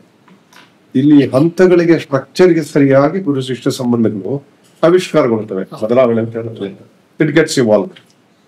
ಮಾಧ್ಯಮಿಕ ಹಂತದವರೆಗೆ ಪ್ರತಿಯೊಂದು ಹಂತದಲ್ಲೂ ಒಂದು ಗುರಿ, ನಿರ್ದಿಷ್ಟವಾದ ಗುರಿ ಇಡೀ ಜಗತ್ತಿನಲ್ಲಿದೆ. ಏನಿದೆ ಅಂದ್ರೆ, ಅದು ಅಕ್ಷರ ಜ್ಞಾನವನ್ನ ಕೊಡುವಂಥದ್ದು ಒಂದು ಮೂಲಭೂತವಾಗಿ 3 R's ಅಂತ ಹೇಳ್ತೀವಿ ಅದಕ್ಕೆ, ರೀಡಿಂಗ್, ರೈಟಿಂಗ್ ಅಂಡ್ ಅರ್ಥಮೆಟಿಕ್ಸ್ ಅಂತ. ಅದಾದ್ಮೇಲೆ ಅಕ್ಷರ ಜ್ಞಾನದ ಜೊತೆಗೆ ಸಿವಿಕ್ ಸೆನ್ಸ್ ಅನ್ನ ಇಮಿಡಿಯೇಟ್ ಸೊಸೈಟಿಗೆ ಅವನನ್ನ ಸಂಯೋಜಿಸುವಂತ, ಆಮೇಲೆ ಯೂಸ್ಫುಲ್ ಸಿಟಿಸನ್ ಆಗಬೇಕು ಅನ್ನೋದಕ್ಕೆ ಕೆಲವು ಚಾರ್ಟರ್ಗಳಿದೆ. ಅದು SSLC ಆಗೋದಕ್ಕೆ ಆಗಬೇಕು ಅಂತ. ಆ ಸಂದರ್ಭದಲ್ಲಿ ಗುರು ಹೇಳುವವ, ಶಿಷ್ಯ ಕೇಳುವವ. ಅವರ ವಯಸ್ಸು ಅಷ್ಟೇ, ಅವರ ಮನೋಭೂಮಿಕೆಯೂ ಅಷ್ಟೇ, ಇವರು ಅಷ್ಟೇ, ಈಗಲೂ ಕೂಡ ಅಷ್ಟೇ. ಇಡೀ ಜಗತ್ತಿನಾದ್ಯಂತ ನಡೆಯುವಂತ ಒಂದು ಕ್ರಮ. ಅದಾದ್ಮೇಲೆ ಬರುವಂತ ಸಂಬಂಧ ಇದೆಯಲ್ಲ, ಆಗ ಮೇಡಮ್ ಹೇಳಿದ್ರು ಪ್ರಶ್ನೆಯ ಬಗ್ಗೆ. ಪ್ರಶ್ನಿಸಿ ಒಪ್ಪಿಕೋ ಅಂತ ಹೇಳಿದ್ದು ಗಾಂಧಿ. ಯಾರನ್ನು ಪ್ರಶ್ನಿಸೋದು? ಬರೇ ಗುರುವನ್ನಲ್ಲ, ನಿನ್ನನ್ನು ನೀನು ಪ್ರಶ್ನಿಸಿಕೊಂಡು ಒಪ್ಪಿಕೋ. ಗುರು ಒಂದು ಮಾತು ಹೇಳ್ತಾರೆ. ಆ ಕಾಲದಲ್ಲಿ ಏನಾಗ್ಬಿಡ್ತದೆ ಅಂದ್ರೆ, ನಿಮ್ಮ ಪದವಿ ಮತ್ತು ಸ್ನಾತಕೋತ್ತರ ಇಡೀ ಜಗತ್ತಿನಲ್ಲಿ ಸ್ಟ್ರಕ್ಚರ್ ಇದೆ. ಆ ಸಂದರ್ಭದಲ್ಲಿ ಪ್ರಶ್ನಿಸುವಂಥದ್ದು ಮುಖ್ಯವಾಗ್ತದೆ, ಒಪ್ಪಿಕೊಳ್ಳೋದಲ್ಲ. ಆಗ ಒಪ್ಪಿಕೊಳ್ಳೋದಲ್ಲ, ಕೇಳೋದು, ಪ್ರಶ್ನಿಸೋದು ಮುಖ್ಯ. ಇಲ್ಲಾಂದ್ರೆ ಅವನು ಇನ್ಗ್ರೈನ್ ಆಗೋದಿಲ್ಲ. ಅವನಿಗೆ ಶಿಕ್ಷಣ ಇದೆಯಲ್ಲ, ಅದು ಇನ್ಗ್ರೈನ್ ಆಗಬೇಕು, ಇಂಟರ್ನಲೈಸ್ ಆಗೋದಿಲ್ಲ. ಅದಕ್ಕೆ ಅದಾದ ಬಳಿಕ ಸಂಶೋಧನೆಯ ಜಗತ್ತು. ಸಂಶೋಧನೆ ಹುಡುಕಿಕೋ ಅಂತ. ನೀನು ಹುಡುಕಿಕೋ, ನಾನು ಹೇಳ್ತೇನೆ, ನೀನು ಹುಡುಕಿಕೋ. ನೀನು ಹುಡುಕುವ ದಾರಿ ಸರಿ ಇದೆಯೋ ಅಂತ ಹೇಳ್ತೇನೆ ಅಷ್ಟೇ ವಿನ ಹುಡುಕಿದ್ದದು ನಿನ್ನದೇ ಸಂಶೋಧನೆ. ಅದಕ್ಕೆ ನಮ್ಮ ಶಿಕ್ಷಣದ ಡೆಲಿವರಿ ಸಿಸ್ಟಮ್ನಲ್ಲೂ ಕೂಡ ವಚನ, ವಾಚನ, ವ್ಯಾಖ್ಯಾನ, ವ್ಯಾಖ್ಯಾನ, ಉಪನ್ಯಾಸ, ದರ್ಶನ, ಪುನರ್ದರ್ಶನ, ಸಂಶೋಧನ ಅಂತ ಇದೆ. ಇಂಗ್ಲಿಷ್ ನಲ್ಲಿ ಅದಕ್ಕೆ ಸರಿಯಾದಂತಹ ಪದಗಳನ್ನು ನಾವು ಉಪಯೋಗಿಸುವಂಥದ್ದು. ಮೊದಲು ಓದೋದು, ಹೇಳೋದು, ಓದಿಸೋದು, ರಿಪೀಟ್ ಮಾಡಿಸೋದು, ಅನುರಣನ ಮಾಡಿಸುವಂಥದ್ದು, ಇದು ಇನ್ಗ್ರೈನ್ ಮಾಡೋದಕ್ಕೆ. ಅದಕ್ಕೆ ಅಕ್ಷರದ ಮೂಲಕವೇ ನಮ್ಗೆ ಆಗುವಂಥದ್ದು. ಒಂದು ಅಕ್ಷರ ಕಲಿಸ, ವರ್ಣ ಮಾತ್ರ ಕಲಿಸಿದವ ಗುರು ಅಂತ ಹೇಳ್ತೀವಲ್ಲ, ಒಂದು ಅಕ್ಷರವನ್ನ ಹೇಳ್ಕೊಡುವಂಥದ್ದು. ಅದಕ್ಕೆ ಭಗವದ್ಗೀತೆಯಲ್ಲೂ ಬರ್ತದೆ ಈ ಮಾತನ್ನ, ಅಕ್ಷರ ಆಗೋದೇ ಕ್ಷಣದ ಉದ್ದೇಶ ಅಂತ. ಶಿಕ್ಷಣದ ಉದ್ದೇಶ ಅಕ್ಷರ ಅಂದ್ರೆ ಏನು? ಅಳಿಯದ್ದು ಅಂತ. ಅಕ್ಷರ ಅದು ಅಳಿಯೋದಿಲ್ಲ. ಅಳಿಯದ್ದನ್ನ ಹೇಳ್ಕೊಡುವಂಥದ್ದೇ ಶಿಕ್ಷಣದ ಉದ್ದೇಶ. ನೀವು ಸಂಶೋಧನೆ ಲೆವೆಲ್ಗೆ ಹೋದಾಗ ಏನಾಗ್ತದೆ, ಏಕಲವ್ಯನಕ್ಕೆ ನಿಲ್ಲಿದ್ರು ಇಂಗ್ಲಿಷ್ ಬಂದ್ಪೈ ಬಹಳ ಚೆನ್ನಾಗಿ ಇದನ್ನ ಆಡ್ತಾರೆ. ಅವ್ರು ಹೇಳ್ತಾರೆ, ಕಲಿಯ ಮನಸ್ಸುಂಟೆ ಮಣ್ಣ ಬಿಂಬವೇ ಸಾಕು, ಗುರು ನಿಮಿತ್ತ ಮಾತ್ರ ಅಂತ. ಆದ್ರೆ ಫಂಡಮೆಂಟಲ್ ಲೆವೆಲ್ ಗುರು ನಿಮಿತ್ತ ಆಗೋದಿಲ್ಲ, ಗುರು ಹೇತು ಆಗ್ತಾನೆ, ಅವನು ಕಾರಣ ಆಗ್ತಾನೆ, ಕಾರ್ಯ ಆಗೋದಿಲ್ಲ, ಅವನು ಕಾರಣವೇ ಆಗ್ತಾನೆ. He becomes a cause, not the instrument. He becomes a cause. Higher ಲೆವೆಲ್ಗೆ ಹೋದಾಗ he becomes only an effect.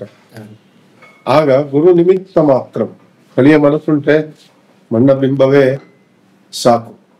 ಅದು ಏಕಲವ್ಯನ ಇದರಲ್ಲಿ ಮಂಜೇಶ್ವರ ಗೋವಿಂದ ಪೈಗಳು ಹೇಳುವಂತ ಮಾತು. ಅದಕ್ಕೆ ಅಲ್ಲಮ ಆ ಲೆವೆಲ್ ನಲ್ಲಿ ಹೋದಾಗ ಅಲ್ಲಮನೊಬ್ಬನೇ ಪರಮ ಗುರು ಅಂತ ಅವನು ಅಲ್ಲಮ. ಆ ಅಲ್ಲಮ ಹೇಳೋದು ಅರಿವೇ ಗುರು ಅಂತ.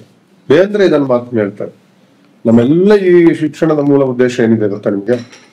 ಒಂದು, ಪ್ರಕೃತಿಗೂ ಮನುಷ್ಯನಿಗಿರುವಂತ ಸಂಬಂಧವನ್ನ ಅರ್ಥ ಮಾಡ್ಕೊಳ್ಳುವಂಥದ್ದು. ನಿಮ್ಮ ಇಕನಾಮಿಕ್ಸು, ನಿಮ್ಮ ಫಿಸಿಕ್ಸು, ನಿಮ್ಮ ಕೆಮಿಸ್ಟ್ರಿ, ನಿಮ್ಮ mathematics, including literature is in between ಅಧ್ಯಾತ್ಮ ಅಂಡ್ ದಿಸ್, ಇನ್ ಬಿಟ್ವೀನ್ ಅಲ್ಲಿ ಇದನ್ನೆಲ್ಲ the relationship between nature and man, man includes woman also. This is the relationship. ಇದಾದ ಮೇಲೆ ಮತ್ತೊಂದು, ಅದು ಇದು ಮತ್ತೊಂದು, ಅದನ್ನ ಬೇಂದ್ರೆ ಅವರು ಉದು ಅಂತ ಹೇಳ್ತಾರೆ. ಅದಕ್ಕೂ ಇದಕ್ಕೂ ಉದಕ್ಕೂ, ಮೇಡಮ್ ಬಹಳ ಚೆನ್ನಾಗಿ ಹೇಳ್ತಾರೆ ಅದನ್ನ. ಅದಕ್ಕೂ ಇದಕ್ಕೂ ಉದಕ್ಕೂ ಅಂತ ಹೇಳಕ್ಕಾಗಲ್ಲ ನಮಗೆ ಅದು ಯಾವುದು ಅಂತ. ದೇವರಾಗಿ ಇವರ ಅದ್ ನಿಮಗೆ ಬಿಟ್ಟಂಗೆ ಆ ಒಂದು ಅಧ್ಯಾತ್ಮದ ಸಂಬಂಧ ಇದೆಯಲ್ಲ, ಆದ್ರೆ ಅಧ್ಯಾತ್ಮದ ನೆಲೆಯಲ್ಲಿ ಸಂಬಂಧಗಳನ್ನ ನಾವು ಸಂಯೋಜಿಸಬೇಕಾದ್ರೆ ಅದೇ ಭೌತಿಕ ನೆಲೆಯಲ್ಲಿ, ಫಿಸಿಕಲ್ ಲೆವೆಲ್ ಅದು ಬಹಳ ಮುಖ್ಯ. There is no philosophy without materialism. There is no philosophy without materialism. But if it is only materialism, then it does not become materialism, it becomes destructive. ಶಿಕ್ಷಣದಲ್ಲಿ ಇರುವಂತದ್ದಷ್ಟೇ, ಇದಕ್ಕೆ ಬಾಳೆ ಮಾಡೋದಷ್ಟೇ. ಸೊ ಮೂಲಭೂತವಾದಂತಹ ಸಂಬಂಧಗಳು ಶ್ರೀ ಗುರುವಿನೊಂದು. Miss is always final. Madam ಗೊತ್ತು, madam ಮಗಳು ನೀವು ಏನು ಹೇಳಿ ಅವಳು ಒಪ್ಕೊಳ್ಳೋದಿಲ್ಲ. ಮಿಸ್ ಹೇಳಿದ್ದು ಫೈನಲ್, ಅವ್ರಿಗೆ ಮಿಸ್ ಹೇಳಿದ್ದು ಫೈನಲ್. ನೀವು ಕರೆಕ್ಟ್ ಸ್ಪೆಲ್ಲಿಂಗ್ ತಪ್ಪು ಮಾಡಿದ್ರೆ ಫೈನಲ್. ಮಿಸ್ ಅದು ಅಥಾರಿಟಿ, ಅದು ಹೇಳುವಂಥದ್ದು. ಸಂಶೋಧನೆಯ ಲೆವೆಲ್ ನಲ್ಲಿ ಆ ಲೆವೆಲ್ಗೆ ಬಂದಾಗ ಪ್ರತಿಯೊಬ್ಬನು ಏನಾಗ್ಬಿಡ್ತದೆ ಅಂತ ಹೇಳಿದ್ರೆ, ನಾವೆಲ್ಲ ತಿಳಿದಿದ್ದೀರಿ, ಶಿಕ್ಷಣದ ಕ್ಲಾಸ್ ರೂಮ್ ಬಿಟ್ಟ ಮೇಲೆ ಒಬ್ಬ ವಿದ್ಯಾರ್ಥಿಯ ಶಿಕ್ಷಣ ಜೀವನ ಆರಂಭ ಆಗ್ಬಿಡ್ತಿದ್ದಾಗ ಗುರು ಪಾಠ ಮಾಡಿ ಮರೆತದ್ದು, ಗುರು ಪಾಠ ಮಾಡಿ ಬಿಟ್ಟದ್ದು, ಗುರು ಪಾಠ ಮಾಡಿ ಗುರು ಮರೆತದ್ದು ಶಿಷ್ಯ. ಅದು ಕ್ಲಾಸ್ ನಲ್ಲಿ ಆಮೇಲೆ ಅವನಿಗೆ ಪುನರ್ನಡೆದ ಬರುತ್ತೆ. ಈ ಮೇಷ್ಟ್ರು ಹಿಂಗ ಹೇಳಿದ್ರಲ್ಲ, ಈ ಮೇಡಮ್ ಹಿಂಗ್ ಹೇಳಿದ್ರಲ್ಲ ಅಂತ ಅವನು ಕಂಪ್ಯೂಟರ್ ಮುಂದೆ ಕೂತ್ಕೊಂಡು ಜಾಪಿಸ್ಕೊಂಡು ಅಂತಾನೆ. ಆದ್ರೆ ಗುರು ಭೌತಿಕವಾಗಿರೋದಿಲ್ಲ, ಅದು ಸ್ಪಿರಿಚುವಲಿ ಈ ಗುರುಗೂ ಗೊತ್ತಿಲ್ಲ, ಇದು ಗೊತ್ತಾಗೋದಿಲ್ಲ. ಈ ಗುರು ಶಿಷ್ಯನ ಸಂಬಂಧ ಇದೆಯಲ್ಲ, ಈ ರೀತಿಯ ಒಂದು ನಿರಂತರವಾದ ಪ್ರವಾಹ ಇದು. ಪ್ರವಾಹ ಏನಾಗ್ತದೆ ನದಿಯಲ್ಲಿ? ಕ್ಷಣ ಕ್ಷಣಕ್ಕೆ ಹೊಸ ನೀರು, ಕ್ಷಣ ಕ್ಷಣಕ್ಕೆ ಹಳೆ ನೀರು ನೂಕ್ತಾನೆ ಇರ್ತದೆ. ಪ್ರಜ್ಞಾಪೂರ್ವಕವಾಗಿ ಹರಿತಾ ಇರೋ ಪ್ರವಾಹ ಅಥವಾ ಪದವನ್ನು ಹಿಡಿದು ಪ್ರಜ್ಞಾ ಪ್ರವಾಹ. ಗುರು ಮತ್ತು ಶಿಷ್ಯನ ಸಂಬಂಧವೇ ಒಂದು ಪ್ರಜ್ಞಾ ಪ್ರವಾಹ. ಅದು ವಿಸಿಬಲ್ ಮಾತ್ರ ಅಲ್ಲ, ಅದು ಇಟ್ಸ್ ಈಕ್ವಲಿ ಫೆಲ್ಟ್. ಯಾವತ್ತೋ ಪಾಠ ಮಾಡಿಬಿಟ್ಟಿರ್ತಾನೆ ಸಂಗೀತದ ಆಲಾಪ. Provided there is belief and trust, you should trust. ಶಿಷ್ಯರಿಗೆ ಟ್ರಸ್ಟ್ ಇರಬೇಕು. ಬ್ಲೈಂಡ್ ಸಂಗೀತದಲ್ಲಂತೂ ಬ್ಲೈಂಡ್ಲಿ ಬಿಲೀವ್ ಯುವರ್ ಗುರು ಅಂತಾನೆ. That gets evolved. ಬಟ್ ಸಂಗೀತದಲ್ಲೂ ಸಂಬಂಧ ನೋಡಿದ್ದೀನಿ. Shri the great artist Kishori Amonkar ಅವ್ರು ನೋಡಿದ್ದೀನಿ. ಕಿಶೋರಿ ಅಮನ್ಕರ್ ಅವ್ರ ಗುರುಗಳು ಒಂದೇ ರಾಗವನ್ನು ಕಿಶೋರಿ ಅಮನ್ಕರ್ ಹೇಳಿರುವಂತ ಹೇಳ್ಕೊಟ್ಟಿರೋ ರಾಗ ನೀವು ಆಡಿದಾಗ ಪಕ್ಕದಲ್ಲಿ ಕೇಳಿದಾಗ ನಿಮ್ದೇ ಚಾಪ್ ಇದೆ. ಅದು ನನ್ನ ಬಿಲೀಫ್ ಅವ್ರು ಕೊಟ್ಟಿದ್ದು, ಅವ್ರ ಗುರುಗಳು ಕೊಟ್ಟಿದ್ದು.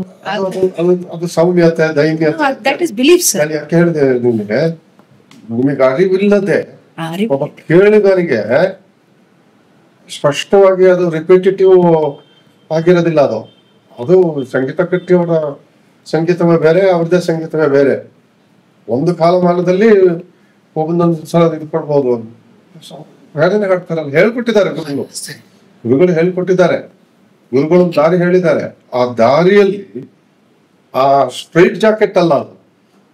ನಿಮ್ಮ ಮನೋಧರ್ಮ ನಿಮ್ಮದೇ, ಅದು ಅತ್ಯಂತ ವಿಶಿಷ್ಟವಾದದ್ದು. ಪ್ರತಿಯೊಬ್ಬ ವ್ಯಕ್ತಿಗೂ ಮನೋಧರ್ಮ ಇದೆಯಲ್ಲ, ಅದು ಅವನ ಮನೋಧರ್ಮ.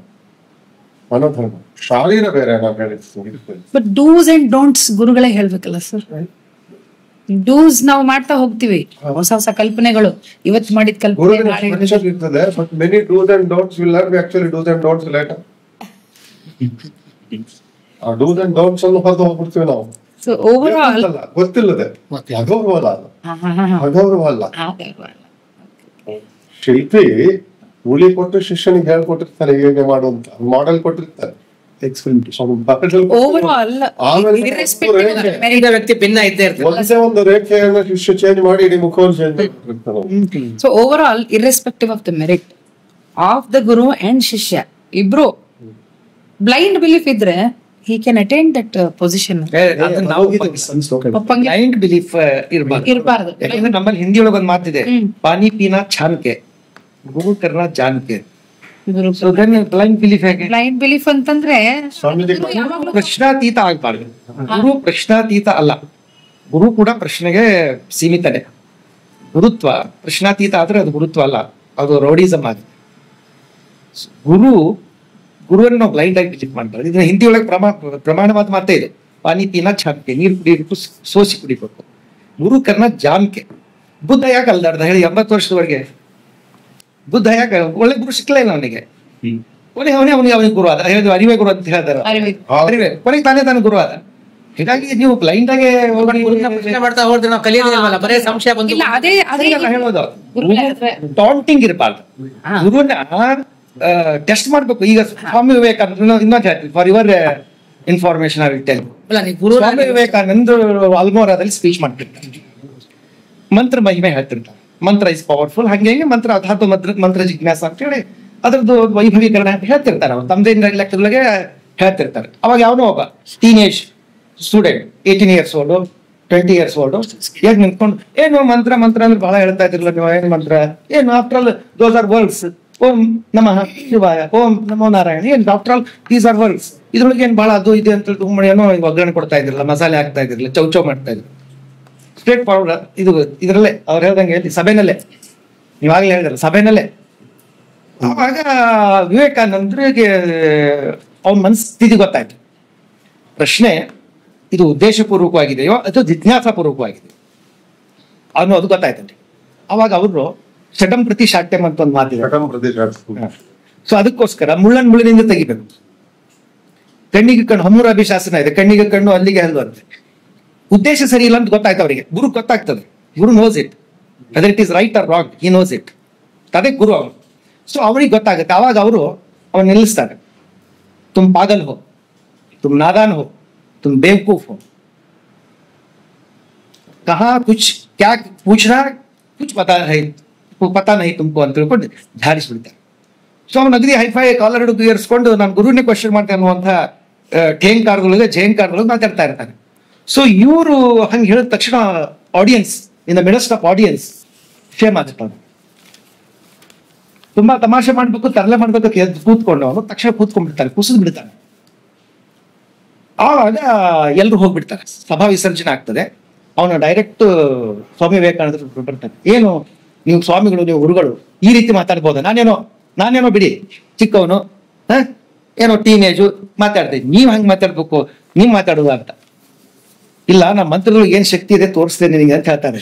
ನಾನು ನಿನ್ ಬೈದಿಲ್ಲ, ಮಂತ್ರಗಳಿಗೆ ಏನ್ ಶಕ್ತಿ ಇದೆ ಅಂತ ತೋರಿಸ್ತೇನೆ ನಿನಗೆ ಅಂತ. ಶಬ್ದ ಏನು, ನಾನು ನಿನ್ ಹೊಡೆದ್ನಾ, ಜಿಗಿಟ್ಟಿದ್ನ? ಏನಿಲ್ಲ, ನಾನು ಬರೀ ಮೂರ್ಖ ಹೋ, ನಾದಾನ್ ಹೋ, ಪಾಗಲ್ ಹೋ, ದಿವಾನ ಹೋ ಇಷ್ಟೇ ಅನ್ನಲ್ಲ. ನಿನಗೆ ಹರ್ಟ್ ಆಯ್ತು ತಾನೆ? ಹರ್ಟ್ ಆಗಲ್ಲ. ಎಷ್ಟು ಹೈಫೈ ಮಾನಸಿಕ ಸ್ಥಿತಿ ಒಳಗಿದ್ದೆ ಅಷ್ಟೇ ನೀವು ಕೊಲ್ಯಾಪ್ಸ್ ಆದಿ. ಏನು? All those are words. ಮಂತ್ರದಲ್ಲಿರೋ ಏನು ವರ್ಡ್ಸ್. ಶಬ್ದದಲ್ಲಿ ಏನ್ ಶಕ್ತಿ ಇದೆ? ಬರೀ ಒಂದು ನಾದಾನ್ ಹೋ, ಪಾಗಲ್ ಹೋ ಅನ್ನುವಂಥ ಶಬ್ದದಲ್ಲೇ ಇಷ್ಟು ಶಕ್ತಿ ಇರ್ಬೇಕಂದ್ರೆ ಇನ್ನು ಭಗವಂತನ ಉದ್ದೇಶವಾಗಿರ್ಸ್ಕೊಂಡಂತ ಆ ಶಬ್ದಗಳಲ್ಲಿ ಎಂತ ಶಕ್ತಿ ಇರ್ಬೋದು? Just you have to recognise it ಅಂತ ತಿಳ್ಕೊಂಡು ಹೇಳ್ತಾರೆ. ನಿಮ್ಗೆ ಬರೆಯೋದು ಉದ್ದೇಶ ಅಲ್ಲ, ಮಂತ್ರದಲ್ಲಿ ಏನು ಶಕ್ತಿ ಇದೆ ನೋಡಿ. ಕರ್ಣ ಮಹಾಭಾರತದಲ್ಲಿ ಕರ್ಣ ಅರ್ಜುನ ಕೊಲ್ಲಿಲ್ಲ, ಕರ್ಣ ಕೊಂದವನು ಶಲ್ಯ. ಶಸ್ತ್ರಚಿಕಿತ್ಸೆ ಆಗಲ್ಲ ಅವನಿಗೆ, ಶಲ್ಯ ಚಿಕಿತ್ಸೆ ಆಯ್ತು. ಈಚ್ ಅಂಡ್ ಸಾರಥಿಯಾಗಿ ತಗೊಂಡಿದ್ದೆ ತಪ್ಪಾಯ್ತು. ಶಲ್ಯನನ್ನ ಸಾರಥಿಯಾಗಿ ತಗೊಂಡಿದ್ದೆ ತಪ್ಪಾಯ್ತು. ಅವ ಆಕ್ಚುಲಿ ಅವನು ಬರೋನೇ ಅಲ್ಲ, ಏನೋ ಅವನಿಗೆ ಮಿಸ್ಗೈಡ್ ಆಯ್ತು. ಅವರೆಲ್ಲ ಆತಿಥ್ಯ ಏನ್ ಕೊಟ್ಟಿದ್ರಲ್ಲ ಅದು ಪಾಂಡವರೇ ಮಾಡಿದ್ರು ಅಂತ ತಿಳ್ಕೊಂಡು ಅದು ಇವನು ಮಾಡಿದ್ದ, ದುರ್ಯೋಧನ ಮಾಡಿದ್ದ. Misguided, was misguided. ಸೊ ಕೊನೆಗೆ ಇವ್ರ ಹತ್ರ ಬರ್ತಾನೆ. ಬಂದು ಅಲ್ಲೇನ್ ಮಾಡ್ತಾನೆ, ಕ್ಷಣ ಕ್ಷಣಕ್ಕೂ ನೀನು ಸೂತ ಪುತ್ರ ಹಾಗೆ ಹೀಗೆ ಅಂತ ಅವನ್ನ ಟಾಂಟ್ ಮಾಡ್ತಾ ಹೋಗ್ತಾನೆ. ಹೀಗಾಗಿ ಅರ್ಜುನನಿಗೆ ಕೃಷ್ಣ ಎನ್ಕರೇಜ್ ಮಾಡ್ತಿರ್ತಾನೆ. ಇನ್ನು ಮೀನ್ ವೈಲ್ ಇಲ್ಲಿ ಈ ಕಡೆ ಎದುರು ಪಾರ್ಟಿನಲ್ಲಿ ಶಲ್ಯ ಕರ್ಣನಿಗೆ ಹಿಂಸೆ ಮಾಡ್ತಾ ಇರ್ತಾನೆ. ಕರ್ಣ ಕೌರವ ಪಕ್ಷ, ಇದು ಶಲ್ಯ ಕೌರವ ಪಕ್ಷದಲ್ಲಿ ಇದ್ದುಕೊಂಡು ಪಾಂಡವ ಪಕ್ಷಪಾತಿ. ಸೊ ಬಿಕಾಸ್ ಆಫ್ ದಿಸ್ ಅವನು ಕೊಲೆ ಆಗ್ತಾನೆ ಕರ್ಣ. ಸೊ ಆ ನಿಟ್ಟಿನಲ್ಲಿ ನಾವು ಗಮನಿಸಬೇಕು, ಗುರುನ ನಾವು ಬ್ಲೈಂಡ್ ಆಗಿ ಬಿಲೀವ್ ಮಾಡ್ಲಿಕ್ಕೆ ಹೋಗ್ಬಾರ್ದು. ಗುರುನ ನಾವು ಚಿಕಿತ್ಸೆ ಮಾಡ್ಬೇಕು. ಒಮ್ಮೆ ನೀವು ಗುರು ಇಸ್ ಪರ್ಫೆಕ್ಟ್ ಅಂತ ಗೊತ್ತಾಯ್ತು, ಆವಾಗ ಗುರುವಿನ ಗುರುವಿನ ಪ್ರಶ್ನೆ ಮಾಡೋದು ಗುರು ರಾಮಕೃಷ್ಣ ಪರಮಹಂಸ ಹೇಳಿದ್ದೇನೆ ಹೇಳ್ತೇನೆ.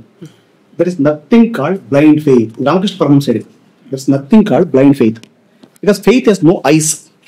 You can say knowledge and faith are ignorance and faith ಅಂತ. ಅದನ್ನ ನಿಮಗೆ ಫೇತಿಗೆ ಬ್ಲೈಂಡ್ ಫೇತ್ ಅನ್ನೋ ಪ್ರಶ್ನೆ ಇಲ್ಲ. Blind faith wrong usage of the word. ನಿಮಗೆ ಜ್ಞಾನ ಇದ್ರೆ ಫೇತು, ಇಲ್ಲ ಇಗ್ನೋರೆನ್ಸ್ ಇದ್ರೆ ಫೇತು. ಇಗ್ನೋರೆನ್ಸ್ ಇದ್ದು ಫೇತು ಒಂದು, ಜ್ಞಾನ ಇದ್ದು ಫೈತು ಅಂತ. ಒಬ್ಬ ಗುರುವಿಗೆ ಶರಣಾಗತಿ ಆಗ್ತದೆ ಅಂತ ಹೇಳಿದಾಗ ನಮ್ಮ ಜ್ಞಾನಪೂರ್ವಕ ಶರಣಾಗತಿ ಆಗಬೇಕು, ಅಜ್ಞಾನಪೂರ್ವಕ ಶರಣಾಗತಿ ಆದ್ರೆ ಆಗಲ್ಲ. ಅದಕ್ಕೆ ಭಗವದ್ಗೀತೆ ಶ್ರೀಕೃಷ್ಣ ಕರೆಕ್ಟ್ ಆಗಿ ಹೇಳ್ಬಿಡ್ತಾನೆ, ತದ್ವಿದ್ಧಿ ಪ್ರಣಿಪಾತೇನ ಪರಿಪ್ರಶ್ನೇನ ಪರಿಸೇವಯ ಉಪದೇಕ್ಷಂತಿ ತೇ ಜ್ಞಾನಂ ಜ್ಞಾನಿನಃ ತತ್ವದರ್ಶನಃ ಅಂತ. ನೀವು ಮನುಷ್ಯ ಎರಡು ರೀತಿಯಲ್ಲಿ ಪ್ರಶ್ನೆ ಮಾಡ್ತಾನೆ. ನಿಮ್ಗೇನ್ರಿ ಗೊತ್ತಿದೆ ಅದು ನನ್ನ ಅಹಂಕಾರ ತೋರಿಸ್ಕೊಡು, ಆಯ್ತಾ. ಇನ್ನೊಂದು ರೀತಿ ಪ್ರಶ್ನೆ, ಸರ್ ನನಗೆ ಗೊತ್ತಿಲ್ಲ ತಾವು ಹೇಳ್ಕೊಡಿ. ಓಕೆ, ಇದು ರೀತಿ ಪ್ರಶ್ನೆ ಏನದು ಶರಣಾಗತಿ ಭಾವದಿಂದ ಪ್ರಶ್ನೆ ಮಾಡಿದಾಗ ಒಬ್ಬ ಜ್ಞಾನಿಯಾದ ಗುರು ಅವನಿಗೆ ಹೇಳ್ಕೊಡ್ತಾನೆ. ಸಾಮಾನ್ಯ ಮನುಷ್ಯ ನಮ್ಗೆ ಈಗ ಪ್ರಶ್ನೆ ಏನಾಗ್ಬಿಟ್ಟಿದೆ, ನನ್ಗೆ ಪ್ರಶ್ನೆ ಮಾಡೋದೇ ಉದ್ದೇಶ ಈಗ ನಾರ್ಮಲ್ ಇಲ್ಲ ಫಂಕ್ಷನ್ ಪ್ರಶ್ನೆ ಕೈ ಎತ್ತಿ ಬಿಡ್ತಾರೆ. ಯಾಕಂದ್ರೆ ನನಗೆ ಗೊತ್ತಿದೆ ಅಂತ ತೋರಿಸ್ಕೊಳ್ಳೋಕೆ ಅವನಿಗೆ ಏನ್ ಗೊತ್ತಿಂತಲ್ಲ, ಆಯ್ತಾ. ಓಕೆ ಓಕೆ, ನಾವು ಯಾವಾಗ ಶರಣಾಗತಿ ಭಾವದಿಂದ ಗುರುವಿನ ಪ್ರಶ್ನೆ ಕೇಳ್ತೇವೆ, ನನಗೆ ಗೊತ್ತಾಗಿಲ್ಲ, ನಾನು ಬಹಳ ಪ್ರಯತ್ನ ಪಟ್ಟೆ, ನನಗೆ ಗೊತ್ತಾಗಿಲ್ಲ ಅಂತ ಪ್ರಶ್ನೆ ಕೇಳಿ ಗುರುವಿನ ಇಟ್ಕೋಬೇಕು. ಇದು ಒಂದು. ಎರಡನೇದು, ಗುರುವಿನ ಹತ್ರ ಪ್ರಶ್ನೆ ಬರುವುದಿಲ್ಲ, ಅದೊಂದು ಇನ್ನೊಂದು ಸಿಚುವೇಶನ್. ಅದ್ರ ರಮಣ ಮಹರ್ಷಿಗಳ ಹತ್ರ ಅದ್ ಯಾವಾಗ ಆಗತ್ತೆ ಅಂತ ಹೇಳ್ತೇನೆ. ರಮಣ ಮಹರ್ಷಿಗಳ ಹತ್ರ ಹೋಗಿ ಕೂತ್ಕೊಳ್ತಾರೆ, ಹಲವಾರು ಪ್ರಶ್ನೆಗಳು ಇರ್ತಾರೆ. ರಮಣ ಮಹರ್ಷಿ ಕೇಳ್ತಾರೆ, ಈಗ ನೋಡ್ತಾರೆ, ನೀನ್ ಯಾರಪ್ಪ ಅಂತ ಕೇಳ್ತಾರೆ, ಹೂ ಆರ್ ಯು ಅಂತ ಕೇಳ್ತಾರೆ. ಅಷ್ಟೇ ಕಣ್ಣು ಮುಚ್ಚಿ ಕೂತ್ಕೊಳ್ತಾರೆ. ಆವಾಗ ಏನಾಗುತ್ತೆ, ಬಾಹ್ಯ ಸ್ಥಿತಿಯಿಂದ ಮನಸ್ಸು ಒಳಗಿನ ಸ್ಥಿತಿಗೆ ಹೋಗ್ತದೆ, ಮನಸ್ಸಿನ ಸಂಪರ್ಕ ಆಗುತ್ತೆ, ಆತ್ಮಗಳ ಸಂಬಂಧ ಆಗುತ್ತೆ. ಆವಾಗ ಪ್ರಶ್ನೆಗಳು ಮಾಯ ಆಗುದಲ್ಲ, ಪ್ರಶ್ನೆ ಕೇಳೋನು ಮಾಯ ಆಗ್ತಾನೆ. The disappearance of the questioner. ಇದು ಯಾವಾಗ ಅದ್ವೈತ ಭಾವದಲ್ಲಿ ಗುರು ಶಿಷ್ಯರು ಒಂದಾದಾಗ ಪ್ರಶ್ನೆಗಳೇ ಮಾಯ ಆಗ್ಬಿಡ್ತವೆ. ಆವಾಗಿನ ಕೃಷ್ಣನಲ್ಲಿ ನಿಮ್ಗೆ ಎಲ್ಲಾ ಪ್ರಶ್ನೆಗಳು ಎಲ್ಲ ನಿಮ್ಮ ಜೀವನದಲ್ಲಿ ಉತ್ತರಗಳು ಬರ್ತವೆ. ಇದು ಏನಂದ್ರೆ ಅದ್ವೈತ ಭಾವ ಅಂತ ಹೇಳ್ತೇವೆ. ದ್ವೈತ ಭಾವದಿಂದ ಅದ್ವೈತ ಭಾವಕ್ಕೆ ಹೋದಾಗ, ಅಂದ್ರೆ ಮನಸ್ಸು ಶಾಂತ ಆಗಿ ಆ ಗುರುವಿನ ಆತ್ಮದಲ್ಲಿ ಲೀನ ಆದಾಗ ಪ್ರಶ್ನೆಗಳೇ ಇಲ್ಲ. So blind faith is not a correct word English usage. Knowledge and faith are ignorance and faith. Ignorance in faith is not acceptable in spirituality. ಜ್ಞಾನದ ಮೂಲಕ ಶ್ರದ್ಧೆ. ನೀವು ಯಾವುದೇ ಗುರು ಅಂತ ಹೋಗ್ಬೇಕಾದ್ರೆ ಮೊದಲು ನಿಮ್ಮ ಯಾವ್ದು ಏನ್ ಬೇಕಾದ್ರೆ ಪರೀಕ್ಷೆ ಮಾಡ್ಕೊಳ್ಳಿ, ಹೀಗಿದ್ದಾರೆ ಚೆನ್ನಾಗಿದ್ದಾರೆ ಎಲ್ಲ ಮಾಡಿ. ಆಮೇಲೆ ಒಂದ್ಸಲ ಶರಣಾಗತಿ ಆದ್ಮೇಲೆ ಶರಣಾಗತಿ ಭಾವದಿಂದ ನೀವು ಏನ್ ಪ್ರಶ್ನೆ ಕೇಳ್ತೀರಾ ಕೇಳಿ. ಗುರುವಿನ ಗುಲಾಮನ ಗುರುವಿನ ಗುಲಾಮ ಬೇಕಾದಷ್ಟು ಹೆಚ್ಚು ದೋಹಗಳಲ್ಲಿ ಗುರುವಿನ ಹೌದು. बड़ा विकट यम घाट गुरु बिन पावन ಭ್ರಾಂತಿ ಕಿ ಪಹಾಡಿ ನದಿಯ ಬಿಚ್ಚುನು ಅಹಂಕಾರ ಅಹಂಕಾರವನ್ನು ಇಳಿಸುವನೇ ಕುರುವ ಕಾಮ ಕ್ರೋಧ ದೋ ಪರ್ವತ ಠಾಡಿ ಲೋಕ ಚುಮಸ ಬಡಾ ವಿಕಟ ಯಮ ಘಾಟ್. ಅಂದ್ರೆ ನಿನ್ನಲ್ಲಿರೋ ಅಹಂಕಾರನ ನಾನು ಇಳಿಸ್ತೀನಿ, ಗುರುವಿನ ಕಾರಣ ಬಚಾವಿ ಬಾಟ. ಆವಾಗ ಆ ಕಾಲದಲ್ಲಿ ಒಂದೇ ಒಂದು ಕೆಲಸ, ಅಹಂಕಾರ ಇಳಿಸೋದು. ಇನ್ನೊಂದೇ ಅದೇ ಕದ್ದು ಹೇಳ್ತಾರಲ್ಲ, ಗುರು ಮತ್ತು ದೇವರು ಇಬ್ರು ನನ್ನ ಮುಂದೆ ಬಂದು ನಿಂತ್ಕೊಂಡ್ರೆ ಬಲಿಹಾರಿ ಗುರು ಅಂತ ಅವನಿಗೆ ನಾನು ಮೊದಲ ಪಾವು ಗುರು ಗೋವಿಂದ ಕಡೆ ಸಾಮನೆ ಕಿಸ್ಕೋ ಜುಕಾಯಿ. ಸರ್ವಾಧಿಕಾರಿ ಅಲ್ಲ, ಸರ್ವರ್ ಇದೆಯಲ್ಲ ಅದರ ಅಧಿಕಾರಿ. ಬಹಳಷ್ಟು it's a blessing, but still ಆ ಲೈವ್ ರಿಲೇಷನ್ ಏನಿದೆಯಲ್ಲ ಒಂದು ಗುರು ಶಿಷ್ಯ ಅಧಿಕಾರಿ ಅಂದ್ರೆ that cannot happen through Skype. I said what I meant is he only inspires, instigates. ಅವನು ಫಿಂಗರ್ ಪಾಯಿಂಟ್ ಅಷ್ಟೇ. He's the moving finger. So I said, do this. You can do this, that you do this. ಸಂಗೀತ ಕಟ್ಟಿಯವ್ರು ಹೇಳ್ದಂಗೆ ನಾವು ಅವರಲ್ಲಿ ಒಂದು ಭಕ್ತಿ ಶ್ರದ್ಧೆ ಇಲ್ದೇವಲ್ಲ ನಾವು ಕಲ್ಕೊಳಕ್ಕೆ ಆಗಲ್ವಲ್ಲ. ಹೌದು, ಅದು ನಾನು ಅನುಭವ. ಸಂಗೀತ ಬೇರೆ ಸಂಗೀತ ಹೇಳ್ತಾ ಇಲ್ಲ ನಾವಿಲ್ಲಿ. ನಿಮ್ಗೆ ಹೇಳ್ತೀನಿ ಇನ್ನೊಂದು ತಾನ್ಸೇನು, ಅವರು ಹತ್ತನೇ ಆಸ್ಥಾನದಲ್ಲಿ ವಿದ್ವಾಂಸರಾಗಿರ್ತಾರೆ. ಸೊ ಬಹಳ ಚೆನ್ನಾಗಿ ಹಾಡ್ತಿರ್ತಾರೆ. ತಾನ್ಸೇನ್. ಸೊ ಅವ್ರಿಗೆ ಅಕ್ಕಪಕ್ಕರಿಗೆ ಅನಿಸ್ತದೆ, ನೀವೇ ಹೀಗೆ ಹಾಡ್ತೀರಿ, ಇಷ್ಟ ನನಗೆ ಆನಂದ ಆಗುತ್ತೆ, ನಿಮ್ ಗುರುಗಳು ಹೇಗೆ ಹಾಡ್ಬೋದು, ನಿಮ್ ಗುರುಗಳ ನಮ್ಗೆ ಕೇಳ್ಬೇಕು ಅಂತ. ಆವಾಗ ತಾನ್ಸೇನ್ ಹೇಳ್ತಾನೆ, ನಾನೇನೋ ಲೌಕಿಕ ಕಂಡ್ಕೊಂಡವನು, ನನಗೆ ಬದುಕು ಮುಖ್ಯ, ನಾನು ನಿಮ್ಮ ಆಸ್ಥಾನಗಳು ವಿದ್ವಾಂಸ ಆಗಿದ್ದೀನಿ, ನಾನು ಹಾಡ್ತೀನಿ, ಬಟ್ ನನ್ನ ಗುರುಗಳು ಹಿಂಗೆಲ್ಲ ಬರಂಗಿಲ್ಲ, ಅವ್ರಿಗೇನು ಏರ್ಫೇರ್ ಎಲ್ಲ ಕೊಡ್ತೀನಿ ಕರ್ಕೊಂಡ್ ನಾನು ಆಲಿಯಾ ಫಾರೂಕ್ ಸಾಬ್ ಅಲ್ಲಿ ಕ್ಯಾಲಿಫೋರ್ನಿಯಾದಲ್ಲಿ ಸರ್ ಒಂದು ಇನ್ಸಿಡೆಂಟ್ ಹೇಳ್ತೀನಿ. 12 ವರ್ಷದಿಂದ ಅವ್ರು ಇದ್ದಾಗ ಅವ್ರ ಇನ್ಸ್ಟಿಟ್ಯೂಷನ್ ಅಲ್ಲಿ ಸನ್ ಸೆಕ್ರಮೆಂಟೋ ಎಲ್ಲ ಇತ್ತು. ಅಲ್ಲಿ ವಿಸಿಟ್ ಮಾಡಿದಾಗ ಸುಮಾರು ಜನ ಎಲ್ಲ ಫಾರಿನರ್ ಸ್ಟೂಡೆಂಟ್ಸ್ ಎಲ್ಲ ಕೂತ್ಕೊಂಡಿದ್ರು. ಪುರಿ ಅದನ್ನು ಸರಿಯಾಗ ಸಂಚಾರ ಹೇಳ್ಕೊಡ್ತಾ ಇದ್ರು. ಅಲ್ಲಿ ಸರ್ ಅವ್ರಿಗೆ ಕೆಳಗಡೆ ಕುತ್ಕೊಳಕ್ ಬರಲ್ಲ, ಎದ್ರೆ ನಿಂತ್ಕೊಳಕ್ ಬರಲ್ಲ, ಕುರ್ಚಿಯಲ್ಲೇನೆ. ಅಂಥದ್ದು ಕೂಡ ಅವರು ಉತ್ಕಂಠದಿಂದ ಆ ರಾಗದ ಸಂಚಾರಗಳನ್ನ ಹೇಳ್ಕೊಡ್ತಿದ್ರು. ಅಲ್ಲಿರತ್ತ ಕುತ್ಕೊಂಡಿರ್ತಕ್ಕಂಥ ಪ್ರತಿಯೊಬ್ಬ ಶಿಷ್ಯನು ಎಷ್ಟು ಚಾಚು ತಪ್ಪದೆ ಅವರ ಒಂದು ಸಂಗತಿಯನ್ನ ಫ್ರೇಸ್ನ ರಿಪೀಟ್ ಮಾಡ್ತಾ ಇದ್ರು. ವರ್ಷಾನ್ಗಟ್ಲೆ ದ ಸೇಮ್ ಪ್ರಾಸೆಸ್ ಕಂಟಿನ್ಯೂ. ಅಷ್ಟೇ ಹೇಳೋರು, ಒಂದು ದಿನಕ್ಕೆ ಒಂದು ವಾರಕ್ಕೆ ನೀರೇ ಗ ಮ ಪ ಪದ ಮ ಪ ಗ ಗ ಮ ರೇ ಗ ಇಷ್ಟೇ ಇಡೀ ವಾರ ಇದನ್ನ ಹಂಗೆ ಕಲ್ತ್ಬಿಟ್ಟು ಇಷ್ಟು 12 ವರ್ಷ ಆದ್ಮೇಲೆ ನಾನು ಅಂತೀನಿ, ಆ ಇಡೀ 100 ಜನರ ಒಂದು ಶಿಷ್ಯ ಸಮೂಹದಲ್ಲಿ ಒಬ್ಬನು ಪರಂಪರೆಯನ್ನು ಕಂಟಿನ್ಯೂ ಮಾಡ್ತಾ ಇದೆ. So he is taken over, he is teaching ನಾವು. ಸೊ ಅದು ನನಗನ್ಸುತ್ತೆ ಒಬ್ಬ ಶಿಷ್ಯನ ಕೆಪಾಸಿಟಿ ಅಥವಾ ಶಿಷ್ಯನ ಒಂದು ಗುರುವಿನ ಮೇಲೆ ಭಕ್ತಿ ಅಥವಾ ವಿದ್ಯಾರ್ಥಿನಿಯ ಹಸಿವು ಏನಿದೆಯಲ್ಲ ಅದು ಕಾರಣ ಆಗುತ್ತೆ. ಇದು ಪರಸ್ಪರ. ಇದು ತಾನ್ಸೇನ್ ಅಂತ ಹೇಳ್ತಾ ಇದ್ನಲ್ಲ ನಾನು, ತಾನ್ಸೇನ್ ನಿಮ್ ಗುರುಗಳದ್ದು ಕೇಳ್ಬೇಕು ಅಂತ ಹೇಳ್ತಾರೆ. ಅವಾಗ ಅವರೆಲ್ಲ ಇಲ್ಲಿ ಬರೋದಿಲ್ಲ, ನಾವು ಅಲ್ಲಿಗೆ ಹೋಗ್ಬೇಕಾಗ್ತದೆ ಅಂತ. ಅಕ್ಬರ್ ಮತ್ತು ತಾನ್ಸೇನ್ ಛದ್ಮವೇಷಧಾರಿಗಳಾಗಿ ಅಲ್ಲಿಗೆ ಹೋಗ್ತಾರೆ. ಒಂದು ಬೆಳದಿಂಗಳ ರಾತ್ರಿ ಅವರು ಹರಿದಾಸರು ತಮ್ಮ ಮಟ್ಟಿಗೆ ತಾವು ಆನಂದದೊಳಗೆ ಹಾಡ್ತಾ ಇರ್ತಾರೆ. ಬಹಳ ವಿಲಕ್ಷಣವಾದಂತ ಆನಂದ ಆಗ್ತದೆ ಅಕ್ಬರ್ನಿಗೆ. ಅವರು ತಾನ್ಸೇನ್ಗೆ ಹೇಳ್ತಾರೆ, ಅಕ್ಬರ್ ನೀವು ಹಾಡುವಾಗ ನನಗೆ ಖುಷಿ ಆಗುತ್ತೆ, ಸಂತೋಷ ಆಗುತ್ತೆ, ಆದ್ರೆ ನಾನು ನಿಮ್ ಗುರುಗಳು ಹಾಡು ಕೇಳ್ತಾ ಇರುವಾಗ ನಾನು ನನ್ನನ್ನೇ ಮರ್ತೆ. ನನ್ನ ಅಸ್ತಿತ್ವದ ಪ್ರಜ್ಞೆ ಇರ್ತಿತ್ತು, ನೀವು ಹಾಡುವಾಗ ಸಂತೋಷ ಆಗ್ತಿತ್ತು, ನನ್ನ ಅಸ್ತಿತ್ವದ ಪ್ರಜ್ಞೆ ಇರ್ತಿತ್ತು, ನಾನು ಅಕ್ಬರ್ ಅನ್ನುವಂಥದ್ದು ನನ್ನ ಪ್ರಜ್ಞೆ ಇರ್ತಿತ್ತು. ಆದ್ರೆ ನೀವು ಹಾಡುವಾಗ ನಾನು ಅಕ್ಬರ್ ಅನ್ನೋದೇ ನನಗೆ ಮರ್ತು ಹೋಗ್ಬಿಡ್ತು. ನಾನೊಬ್ಬ ಸುಲ್ತಾನ್, ನಾನು ಬಾದ್ಶಾ, ಹಾಗೆ ಹೀಗೆ ಅನ್ನೋದು ಮರ್ತು ಹೋಯ್ತು, ಯಾಕೆ ಇದು ಅಂತ. ಆವಾಗ ತಾನ್ಸೇನ್ ಅವ್ರು ಮಾತು ಹೇಳ್ತಾರೆ, ಜಹಾಂಪನಾಹ मैं जो तानसेन हूं मैं खुद के लिए गाता हूं, मेरा जो गुरु जी है वो खुदा के लिए गाते हैं. So this is the difference. ನಂದು ನಿಮ್ಗೆ ಅರ್ಪಿತ ಆಗ್ತದೆ, ಸೇವೆ ಅಂತ ಅರ್ಪಿತ ಆಗ್ತದೆ, ಅಲ್ಲಿ ಅದು ಭಗವತಿಗೆ ಸಮರ್ಪಿತವಾಗ್ತದೆ. This is the difference. So ಇದು ಗುರು ಅಂದ್ರೆ ಆ ಲೆಕ್ಕಕ್ಕೆ ಹೋದವರು, ಆ ಎತ್ತರಕ್ಕೆ ಏರಿದಂತ ಗುರು ಅವನು ಬಹಳ ಟಾಪ್ ಲೆವೆಲ್ದಾಗ ಇರ್ತಾನೆ. ಸೊ ಅದು ಏನದ ಇವ್ರು ಹೇಳ್ದಂಗೆ ಅನುಸಂಧಾನ. ಅಲ್ಲಿ ಹಿಂದೆ ನಂಬಿ ಅವ್ರನ್ನ ನಂಗೊಂದು ಡೌಟ್ ಇದೆ ಆಕ್ಚುಲಿ. ನೀವೆಲ್ಲ you are all learned, so I want to ask you this question. Dvaita Advaita ಅದ್ರ ಬಗ್ಗೆ ಹೇಳಿ. ಸಂಗೀತದಲ್ಲಿ ಈ ಪ್ರಶ್ನೆಯನ್ನ ಒಂದು 7-8 ವರ್ಷ ಕೆಳಗೆ ನಾನು ಇದೊಂದು ಪ್ರಶ್ನೆ ನಮ್ಮ ಗುರುಗಳಿಗೆ ಕಿಶೋರಿ ತಾಯಿ ಮಾಡಿ, ತಾಯಿ ಈಸ್ ಮ್ಯೂಸಿಕ್ ಅದ್ವೈತ ಆರ್ ತಾಯಿ ಕಿಶೋರಿ ತಾಯಿ ಅಂತ ಹೇಳ್ತೀವಿ. ತಾಯಿ ಅಂದ್ರೆ ಮರಾಠಿಯಲ್ಲಿ ತಾಯಿ ಅಂದ್ರೆ ಅಕ್ಕ ಅಂತ, ಬಟ್ ಅವ್ರು ಕಿಶೋರಿ ತಾಯಿ ಅಂತಾನೆ ಹೆಸರು. ತಾಯಿ ಐ ಹ್ಯಾವ್ ಅ ಕ್ವಶನ್ ಅಂತಾನೆ ಕೇಳಿದ್ದೆ, ಏನು ಈಸ್ ಮ್ಯೂಸಿಕ್ ದ್ವೈತ ಆರ್ ಅದ್ವೈತ? Music in general. ಈ ಪ್ರಶ್ನೆ ಯಾಕೆ ಬಂತು ನಿಮ್ಗೆ ಅಂತ ಕೇಳಿದ್ರು. ಇಲ್ಲ, ಇಷ್ಟು ವರ್ಷದಿಂದ ನಿಮ್ಮ ಜೊತೆಗಿದ್ದೀನಿ ನಾನು, ನಿಮ್ಮ ಮಾತುಗಳನ್ನ, ನಿಮ್ಮ ಸಂಗೀತವನ್ನ ಕೇಳಿಸ್ಕೊತೀನಿ, ನಿಮ್ಮ ವೈಬ್ರೇಷನ್ಸ್ ನಿಮ್ಗೆ ಗೊತ್ತಾಗುತ್ತೆ. ಈಸ್ ಮ್ಯೂಸಿಕ್ ಅದ್ವೈತ ಅದ್ವೈತ? ನೀನು ಯಾವ್ದ್ರಲ್ಲಿ ಬಿಲೀವ್ ಮಾಡ್ತೀಯ ಆಸ್ ಎ ಪರ್ಸನ್? ನಾನು ದ್ವೈತ ಫಿಲಾಸಫಿನ ನಮ್ಮ ದ್ವೈತ ಫಿಲಾಸಫಿನ ಹೇಳಿದೆ. ನಾನು ದೇವರಿದ್ದಾನೆ, ನಾನು ಅವ್ರು ಒಂದೇ ಅಂತ. ಅವ್ರಂದ್ರು ಇದಕ್ಕೆ ನಿಮ್ಗೆ ಉತ್ತರ ಸಿಗುತ್ತೆ, ಈಗ ನಾನು ಎಕ್ಸ್ಪ್ಲೇನ್ ಮಾಡ್ಲಿಕ್ಕೆ ಹೋದ್ರೆ ಬಹುಶಃ ನಿಮ್ಗೆ ಅರ್ಥ ಆಗಲ್ಲ. ಅದಾಗ ಎಷ್ಟೋ ವರ್ಷ ಕಳೆದೋಯ್ತು, ನಿಲ್ಸ್ಬಿಟ್ಟೆ ಅಷ್ಟಕ್ಕೆ, ಐ ಡಿಂಟ್ ಕಂಟಿನ್ಯೂ. ಅದಾಗಿ ಸುಮಾರು ವರ್ಷಗಳೇ ಆಗ್ಬೇಕು. ಆದ್ಮೇಲೆ ನಾನೇ ಒಂದ್ ದಿವಸ ಹೇಳಿದೆ, ಒಂದು ಮಾತು ನಾನು ನಿಮ್ಗೆ ಇವತ್ತು ಕೇಳಬೇಕು ಅಂತ ಅನಿಸ್ತಾ ಇದೆ. ಏನು? ಸಂಗೀತ ಹಾಗೂ ನನ್ನ ಸಂಬಂಧ ಅದು ಅದ್ವೈತ, ಅಂದ್ರೆ ನನ್ನ ಹಾಗೂ ನಿಮ್ಮ ಸಂಬಂಧ ಅದು ದ್ವೈತ. ಕರೆಕ್ಟ್. ಅರ್ಥ ಆಯ್ತಿಲ್ಲ? ನಿಮ್ ಪ್ರಶ್ನೆ ಕೇಳಿ 8-9 ವರ್ಷ ಆಗಿರ್ಬೇಕು. You have taken the time, I have given you the time because it's your practical experience. So ಸಂಗೀತದಲ್ಲಿ you have realized yourself. You have realized yourself. Correct. ಒಂದು ಪ್ರಶ್ನೆ ಕೇಳಿದ್ರಿ ಬಹಳ ಚೆನ್ನಾಗಿ ಗುರುರಾಜ್ ಸರ್. ಶ್ರದ್ಧೆ ಬೇಕು ಮೇಡಮ್, ಶ್ರದ್ಧೆ, ಗುರುತ್ವದ ಬಗ್ಗೆ ಶ್ರದ್ಧೆ, ಗುರುವಿನ ಬಗ್ಗೆ ಶ್ರದ್ಧೆ ಎರಡಿದೆ. ಹೌದು. ಗುರು ಕೂಡ ಒಂದು ಮಾಂಸಖಂಡಗಳ ಒಂದು ಭಾಗ್ಯ ಶರೀರ ರೂಪ. ಈ ಶರೀರ ರೂಪಕ್ಕೆ ಶರೀರದ್ದೇ ಇತಿಮಿತಿಗಳು ಎಲ್ಲ ಇರ್ತವೆ. ಅದಕ್ಕೆ ಗುರುಗೆ ಬೇರೆ, ಗುರುತ್ವಕ್ಕೆ ಬೇರೆ. ಈಗಿನ ಕಾಲವನ್ನು ನಾನಂತೂ ಕಂಡೆ ಮಾಡೋ ಸ್ಥಿತಿಯಲ್ಲೇ ಇಲ್ಲ. ನನಗೆ to me it's the most fascinating and excellent time. Honest, I am more comfortable than ಮೈ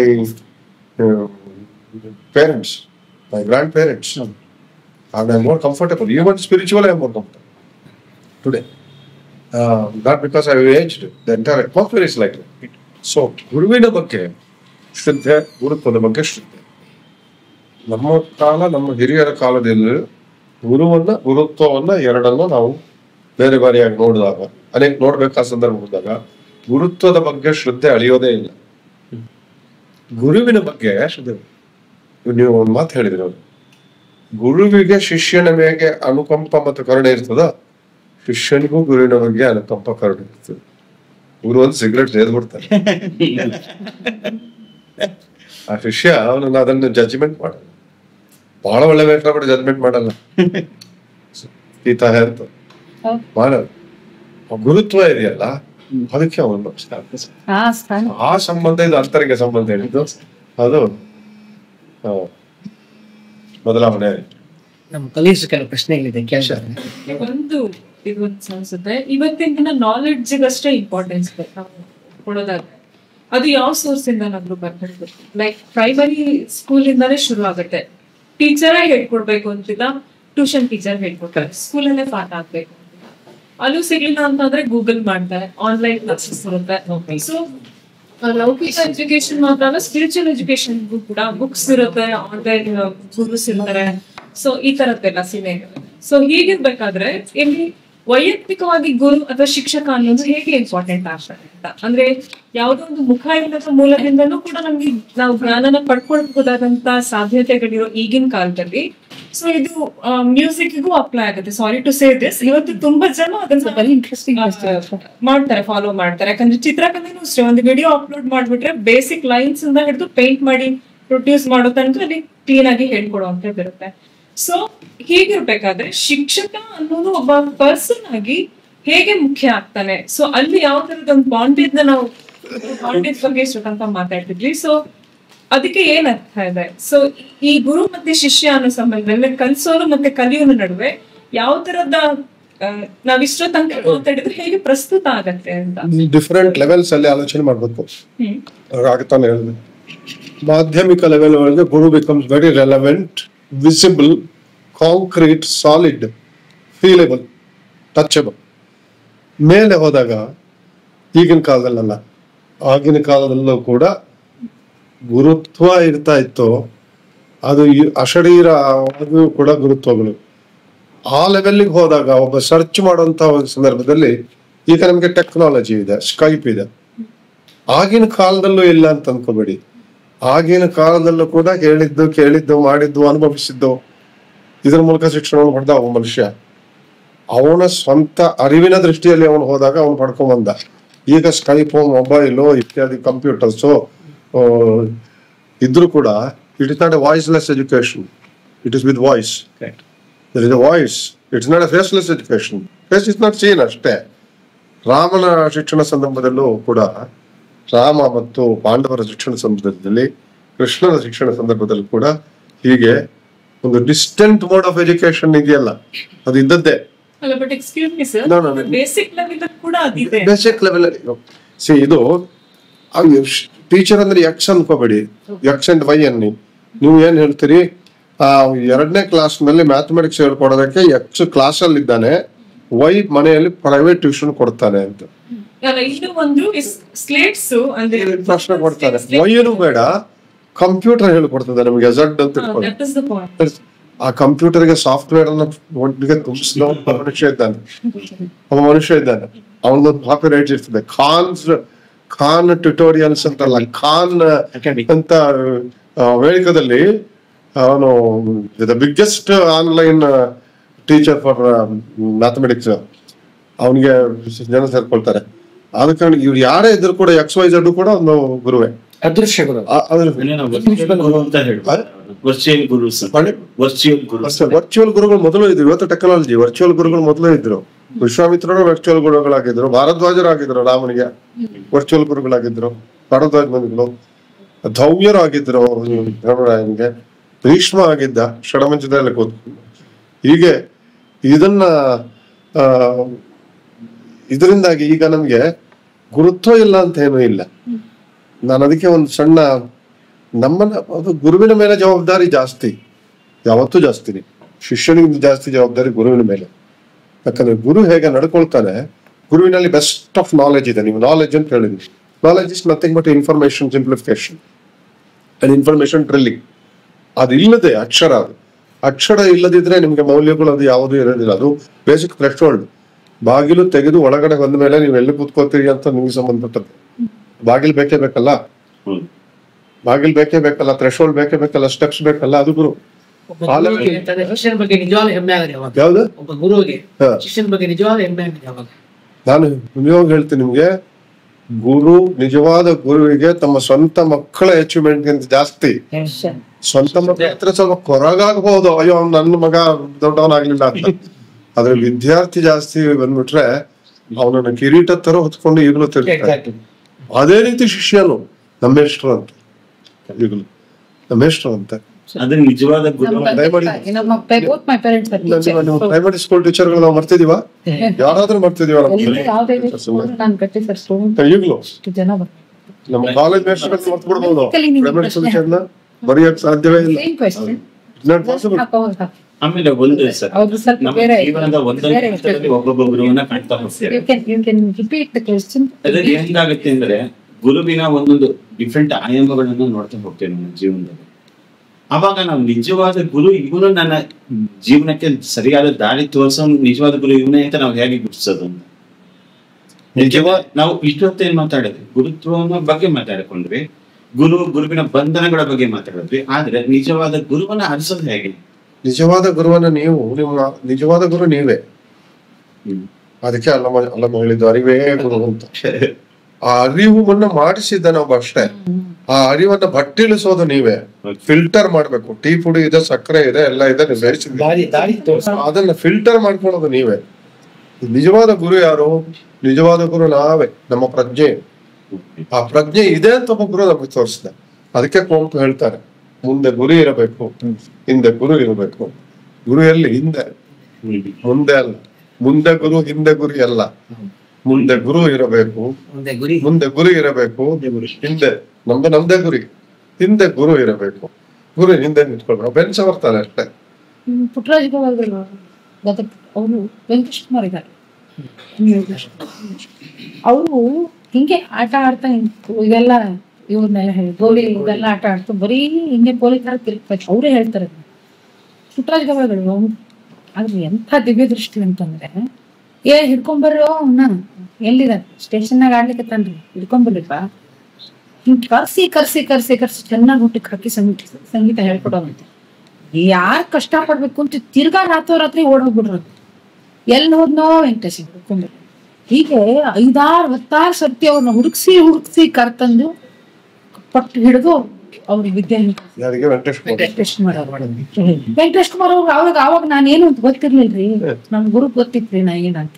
ಇವತ್ ನಾ ಏನೋ ಅದೀನಿ, ಅವ್ರಿಂದ ಅದೀನಿ ಸ್ವತಃ ಹೇಳಿ. ಆ ಗುರುವಿನ ಒಂದು ದಿವ್ಯ ದೃಷ್ಟಿ ಆ ಥರ ಇರುತ್ತೆ. ಆ ಥರ ಗುರುಗಳು ಇದ್ರು, ಈಗಲೂ ಪ್ರಶ್ನೆ. ಸೊ ನೀವು ಹೇಗೆ ಸಂಗೀತಕ್ಕೆ ಇವತ್ತಿನ ಒಂದು ಪರಿಸ್ಥಿತಿ ಅದೆಷ್ಟು ಮುಖ್ಯ ಆಗುತ್ತೆ ಅಂದ್ರೆ, ಪರ್ಸನಲಿ ಗುರು ಅಲ್ಲಿ ಇರೋದಿಲ್ಲ. ಸೊ ನಮ್ಮ ಕಮಿಟ್ಮೆಂಟ್ ನ, ಶ್ರದ್ಧೆನ, ಭಕ್ತಿನ ಯಾರಿಗ್ ತೋರಿಸ್ಬೇಕು ಅಂತ ಈ ಸಂಬಂಧಗಳ ಬಗ್ಗೆ ನಾವು ಮಾತಾಡಿದ್ವಿ. ಸೊ ಈ ತರ ಡಿಜಿಟಲೈಸ್ ಯುಗದಲ್ಲಿ ಆನ್ಲೈನ್ ನಾವು ಕಲಿಯೋ ಸಾಧ್ಯತೆಗಳು ಇರ್ಬೇಕಾದ್ರೆ ಯಾರೋ ಅಪ್ಲೋಡ್ ಮಾಡ್ದಂಗೆ ನಾವು ಗುರು ಅನ್ಕೋಬೇಕಾ, ಅಥವಾ ಸಾಫ್ಟ್ವೇರ್ ಇಂಜಿನಿಯರ್ ನಾವು ಗುರು ಅನ್ಕೋಬೇಕಾ? ಯಾರಿಗೆ ನಮ್ಮ ಕಮಿಟ್ಮೆಂಟ್ ನ, ಶ್ರದ್ಧೆನ, ಪ್ರೀತಿನ ತೋರಿಸ್? ಇವೆಲ್ಲ medium of reaching something. So ಅದಕ್ಕೆ ಅಲ್ಟಿಮೇಟ್ ಆ ಪೊಸಿಷನ್ ಅಲ್ಲಿ ಮೀಡಿಯಾನ ಟ್ರಾನ್ಸ್ಫರ್ ಮಾಡಿದವನು ಗುರುನೇ. ಆ ನಾಲೆಜ್, ಜ್ಞಾನ ಅನ್ನೋದು ಅವನಿಂದಾನೇ ಬಂದು ಇಲ್ಲಿ ಬಂದಿದೆ. ಹೇಳ್ತಾರೆ ಈ ಊರಿಂದ ನೆಕ್ಸ್ಟ್ ತುಮಕೂರಿಂದ ಚಿತ್ರದುರ್ಗದಿಂದ ಮತ್ತೆ ದಾವಣಗೆರೆ ಹುಬ್ಳಿಗೆ ಹಾಕ್ತಾರೆ ನಮ್ಮ 3 ಕಂಟ್ರೀಸ್. ಸೊ ಇಲ್ಲಿ ಕೂತಿದ್ದಾನೆ ಗುರು, ಅಲ್ಲಿ ಶಿಷ್ಯ ಕೂತಿದ್ದಾನೆ. So just media to reach. It's a beautiful word. Guru is a media. But not a medium. ಹಾ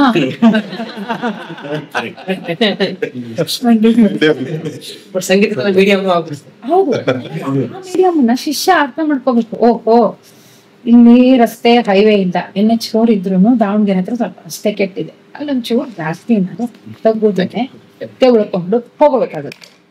ಶಿರಾವರೆಗೂ ತುಂಬಾ ಚೆನ್ನಾಗಿ ಹೋಗ್ತೀವಿ. ಮುಂದೆ ಆ ಜ್ಞಾನ, ಆ ವಿವೇಕ, ಅಗೇನ್ ಐ ಕಮ್ ಟು ವಿವೇಕ, ಶಿಷ್ಯನಿಗೆ ಇರ್ಬೇಕು. ಆ ವಿವೇಕ ಅವರವರ ಒಂದು ಪರ್ಸನಲ್ ಒಂದು ಅವರ ಒಂದು ಕೆಪಾಸಿಟಿ ಮೇಲೆ ಭಗವಂತ ಅವ್ರಿಗೆ ವರದಾನವನ್ನಾಗಿ ನೀಡಿರ್ತಾರೆ. ಅಂಥವರೇ ದೇ ಕ್ಯಾನ್ ಮೇಕ್ ಇಟ್.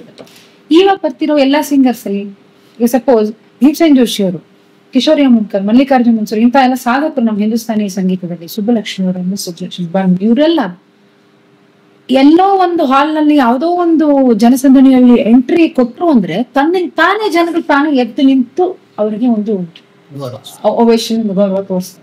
ಎಲ್ಲ ಸಿಂಗರ್ಸ್ ಆ ತರ ಸ್ಟ್ಯಾಂಡಿಂಗ್ ಓವೇಷನ್ ಇದೆಯಾ? ಇವಾಗ ಸ್ಟ್ಯಾಂಡಿಂಗ್ ಓವೇಷನ್ ಏನೇ ಹಾಡ್ಲಿ, ಯಾರೇ ಹಾಡ್ಲಿ, ಅದು ಪದ್ಧತಿಯಾಗಿದೆ. ಯಾಕೆಂದ್ರೆ ನೀವೆಲ್ಲ ಕೂತಿರ್ತೀರ, ಸ್ಟ್ಯಾಂಡಿಂಗ್ ಓವೇಷನ್ ಅಂತ ಬರುತ್ತೆ ಪೇಪರ್.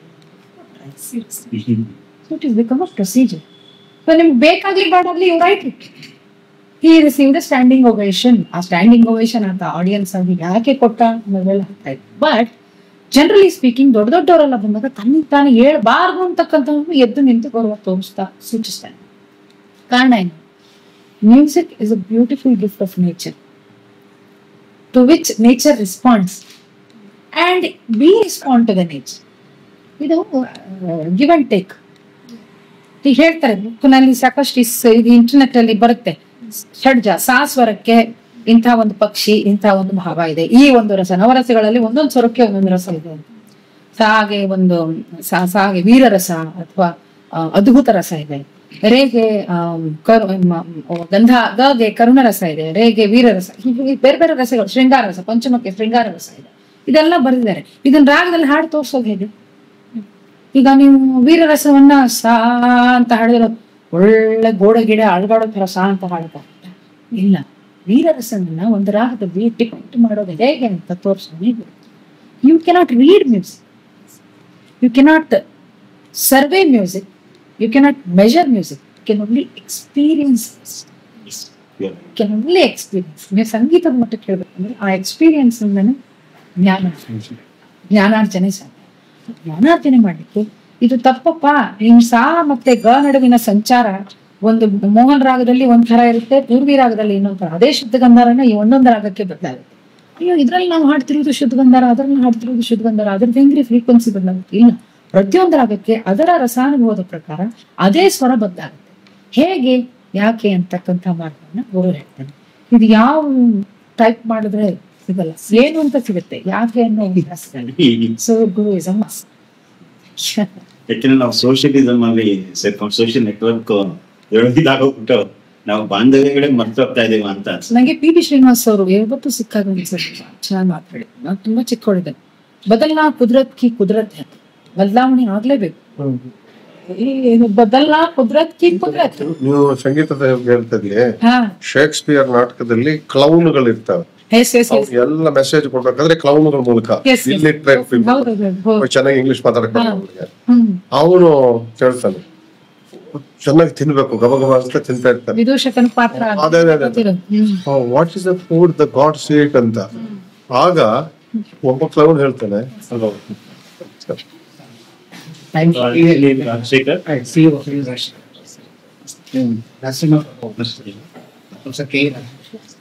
ಸಂಗೀತ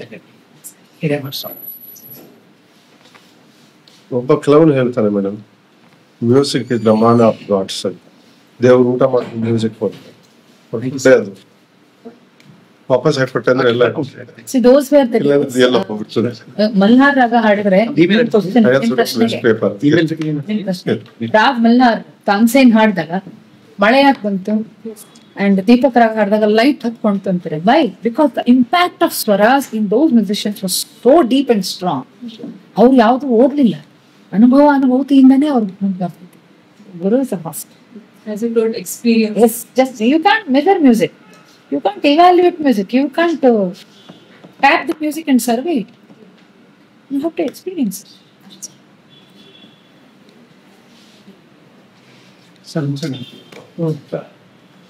ಸ್ನೇಹಿತರೆ, ನಮ್ಮ ಮೋದಿ ವೃಕ್ಷದ ಆಹ್ವಾನವನ್ನು ಒಪ್ಪಿ ಇವತ್ತು ಈ ಗುರು ಮತ್ತು ಶಿಷ್ಯ ಸಂಬಂಧ ಹೇಗಿದೆ, ಬಾಂಡಿಂಗ್ ಇದೆಯೋ ಇಲ್ಲವೋ, ಇರಬೇಕಾದ್ರೆ ಯಾವ ಮಂತ್ರ ಇರಬೇಕು, ಎಲ್ಲದರ ಬಗ್ಗೆ ಚರ್ಚೆ ಮಾಡೋದಕ್ಕೆ ಇವತ್ತು ನಮ್ಮ ಆಹ್ವಾನವನ್ನು ಒಪ್ಪಿ ಇಲ್ಲಿಗೆ ಆಗಮಿಸಿದಂತಹ ಹುಡುಗರಿನ ಹಿರೇಮಠದ ಸ್ವಾಮೀಜಿ ಅವ್ರನ್ನ ನಾವು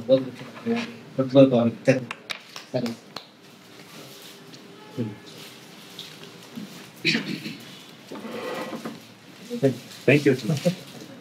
ಹಾಗೆ ನಮ್ಮ ಈ ಕಾರ್ಯಕ್ರಮಕ್ಕೆ ಒಪ್ಪಿ ಈಗ ಆಗಮಿಸಿದಂತಹ ಪ್ರೊಫೆಸರ್ ಕೆ ಇ ರಾಧಾಕೃಷ್ಣ ಅವರನ್ನ ಹಾಗೆ ಇಡೀ ವಾತಾವರಣ ಚೆನ್ನಾಗಿದೆ ಅನ್ನೋದಕ್ಕೆ ಬೋಧಿ ವೃಕ್ಷ ಒಂದು ಕಾರಣ. ಬೋಧಿ ವೃಕ್ಷದ ಒಂದು ಪತ್ರಿಕೆ ಯಾಕಂತ ಹೇಳಿದ್ರೆ ನಮ್ಮಲ್ಲಿ ಬೇಕಾದಷ್ಟು ಸ್ಕ್ರೀನಿಂಗ್ ನ್ಯೂಸ್ ಪೇಪರ್ಗಳು ಇರ್ತವೆ, ಅದು ಅವ್ರು ಬಯೋಡಿರ್ತಲ್ಲ, ಸ್ಕ್ರೀನಿಂಗ್ ಹೆಡ್ಲೈನ್ ಥಿಂಗ್ ಎಕ್ಸೆಟ್ರಾ ನಮಗೆ. ಅದರ ಜೊತೆಗೆ ಬೋಧಿ ವೃಕ್ಷಕ್ಕೂ ಸಬ್ಸ್ಕ್ರೈಬರ್ ಇದ್ದಾರೆ. ಟೈಮ್ಸ್ ಆಫ್ ಇಂಡಿಯಾದಲ್ಲಿ ನಾನು ಎಲ್ಲ ಒಂದು ಸರ್ವೆ ನೋಡಿದೆ, ಸಂಡೇ ಬರುತ್ತಲ್ಲ ಅದಕ್ಕೆ ಲೀಡರ್ಶಿಪ್ ಅಷ್ಟೇ ಚೆನ್ನಾಗೇ ಇದೆ. ಅದೇ ವಯಸ್ಸಾದ್ರೆ ಮಾತ್ರ ಓದ್ತಾ ಇಲ್ಲ ಅದನ್ನ, ಎಲ್ಲರೂ ಓದ್ತಾರೆ. Just because of old people ಗುರುಶಿಷ್ಯ ಸಂಬಂಧ ಜನಪ್ರಿಯವಾಗಿದೆ ಅನ್ನೋದಕ್ಕೆ ಇದು ಕಾರಣ. Thank you. ಹಾಗೆ ನಮ್ಮ ಈ ಕಾರ್ಯಕ್ರಮಕ್ಕೆ ನಮ್ಮ ಆಹ್ವಾನವನ್ನು ಒಪ್ಪಿಕೊಂಡ್ರೆ ಖ್ಯಾತ ಹಿಂದೂಸ್ತಾನಿ ಗಾಯಕ ಸಂಗೀತ ಹಾಗೆ ನರಸಿಂಹಪ್ರಭು ಅವರು ನಮ್ಮ ಆಹ್ವಾನವನ್ನು ಒಪ್ಪಿಕೊಂಡಿದ್ದಾರೆ. ನಮ್ಮ ಕೆಲವು ಸ್ಲೋಗನ್ಸ್ ಇದೆ, ನಾನು ಅವರಿಗೆ ಮತ್ತು ಉದಾಹರಣೆ ಕೊಡ್ತಾ ಇದ್ದೀನಿ. ಮೊದಲನೇ ಸ್ಲೋಗನ್ ಸಾಧನೆ ಮಾತನಾಡಬೇಕು, ಮಾತನಾಡುವುದೇ ಸಾಧನೆ ಆಗುತ್ತೆ. ಬೇಡುವ ನಾಲಿಗೆಯಲ್ಲಿ ನಿಯತ್ತಿದ್ದರೆ ಕೊಡುವ ಕೈಗಳಿಗೆ ಕೊರತೆ ಇಲ್ಲ. ನಾನು ಅಳಿದು ಹೋಗುವುದು ಸಾಧನೆ ಅಲ್ಲ, ನಾನು ಬೆಳೆದು ನಿಲ್ಲುವುದು ಸಾಧನೆ. ಅಹಂ ಬ್ರಹ್ಮಾಸ್ಮಿ ಆಗ್ಬೇಕು. ಹುಟ್ಟಿನ ಜೊತೆ ಎಲ್ಲರೂ ಇದ್ದಾರೆ, ಸಾವಿನ ಜೊತೆ ಯಾರೂ ಇಲ್ಲ, ಆದ್ರೆ ಸಾವು ಎಲ್ಲರ ಜೊತೆಗಿದೆ. ತನಗೆ ಬರುವ ಮುಪ್ಪನ್ನು ಮತ್ತು ತಾನು ಮಾಡಿದ ತಪ್ಪನ್ನು ಮನುಷ್ಯ ಅಷ್ಟು ಬೇಗನೆ ಒಪ್ಪಿಕೊಳ್ಳುವುದಿಲ್ಲ. ಇದು ತುಂಬಾ ಪಾಪ್ಯುಲರ್ ಆಗಿದೆ. ಮಕ್ಕಳಿಗಾಗಿ ಆಸ್ತಿ ಮಾಡುವುದು ಬೇಡ, ಮಕ್ಕಳನ್ನೇ ಆಸ್ತಿ. ಇದು ಇನ್ನೊಂದು, ಮನೆಯನ್ನು ಕಟ್ಟುವುದಕ್ಕೆ ಶಿಲಾನ್ಯಾಸ ಮಾಡಿ, ಮನಸ್ಸನ್ನು ಕಟ್ಟುವುದಕ್ಕೆ ಶಿವನ್ಯಾಸ ಮಾಡಿ. ಇದು ಇಡೀ ಇಂಡಿಯನ್ ಫಿಲಾಸಫಿ ಇದೆ. ಎಲ್ಲರೂ ನನ್ನವರೆನ್ನಿ, ತೊಂದರೆ ಇಲ್ಲ. ಎಲ್ಲರೂ ನನ್ನವರೆನ್ನಿ, ತೊಂದರೆ ಇಲ್ಲ. ಎಲ್ಲವೂ ನನ್ನದೆನ್ನಿ, ತೊಂದರೆ ತಪ್ಪಿದ್ದಲ್ಲ. ಕಲಿಯುಗದ ಮಹಿಮೆ. ಕಲಿಯುಗದಲ್ಲಿ ಕುದುರೆಯನ್ನು ಕುದುರೆ ಎನ್ನಬಹುದು, ಆದ್ರೆ ಕತ್ತೆಯನ್ನು ಕತ್ತೆ ಎನ್ನುವುದಿಲ್ಲ. ರುಚಿ ಕೆಟ್ಟರೆ ಸುಧಾರಿಸಬಹುದು, ಅಭಿರುಚಿ ಕೆಟ್ಟರೆ ಸುಧಾರಿಸಬಹುದು. ಇನ್ನೊಂದು ಕೊನೆಯದಾಗಿ ಕೊಡ್ತಾ ಇದ್ದೀರಿ, ಕಾಡು ಪ್ರಾಣಿಗಳು ಕಾಡಿನಲ್ಲಿವೆ, ಕಾಡುವ ಪ್ರಾಣಿಗಳು ನಾಡಿನಲ್ಲಿವೆ.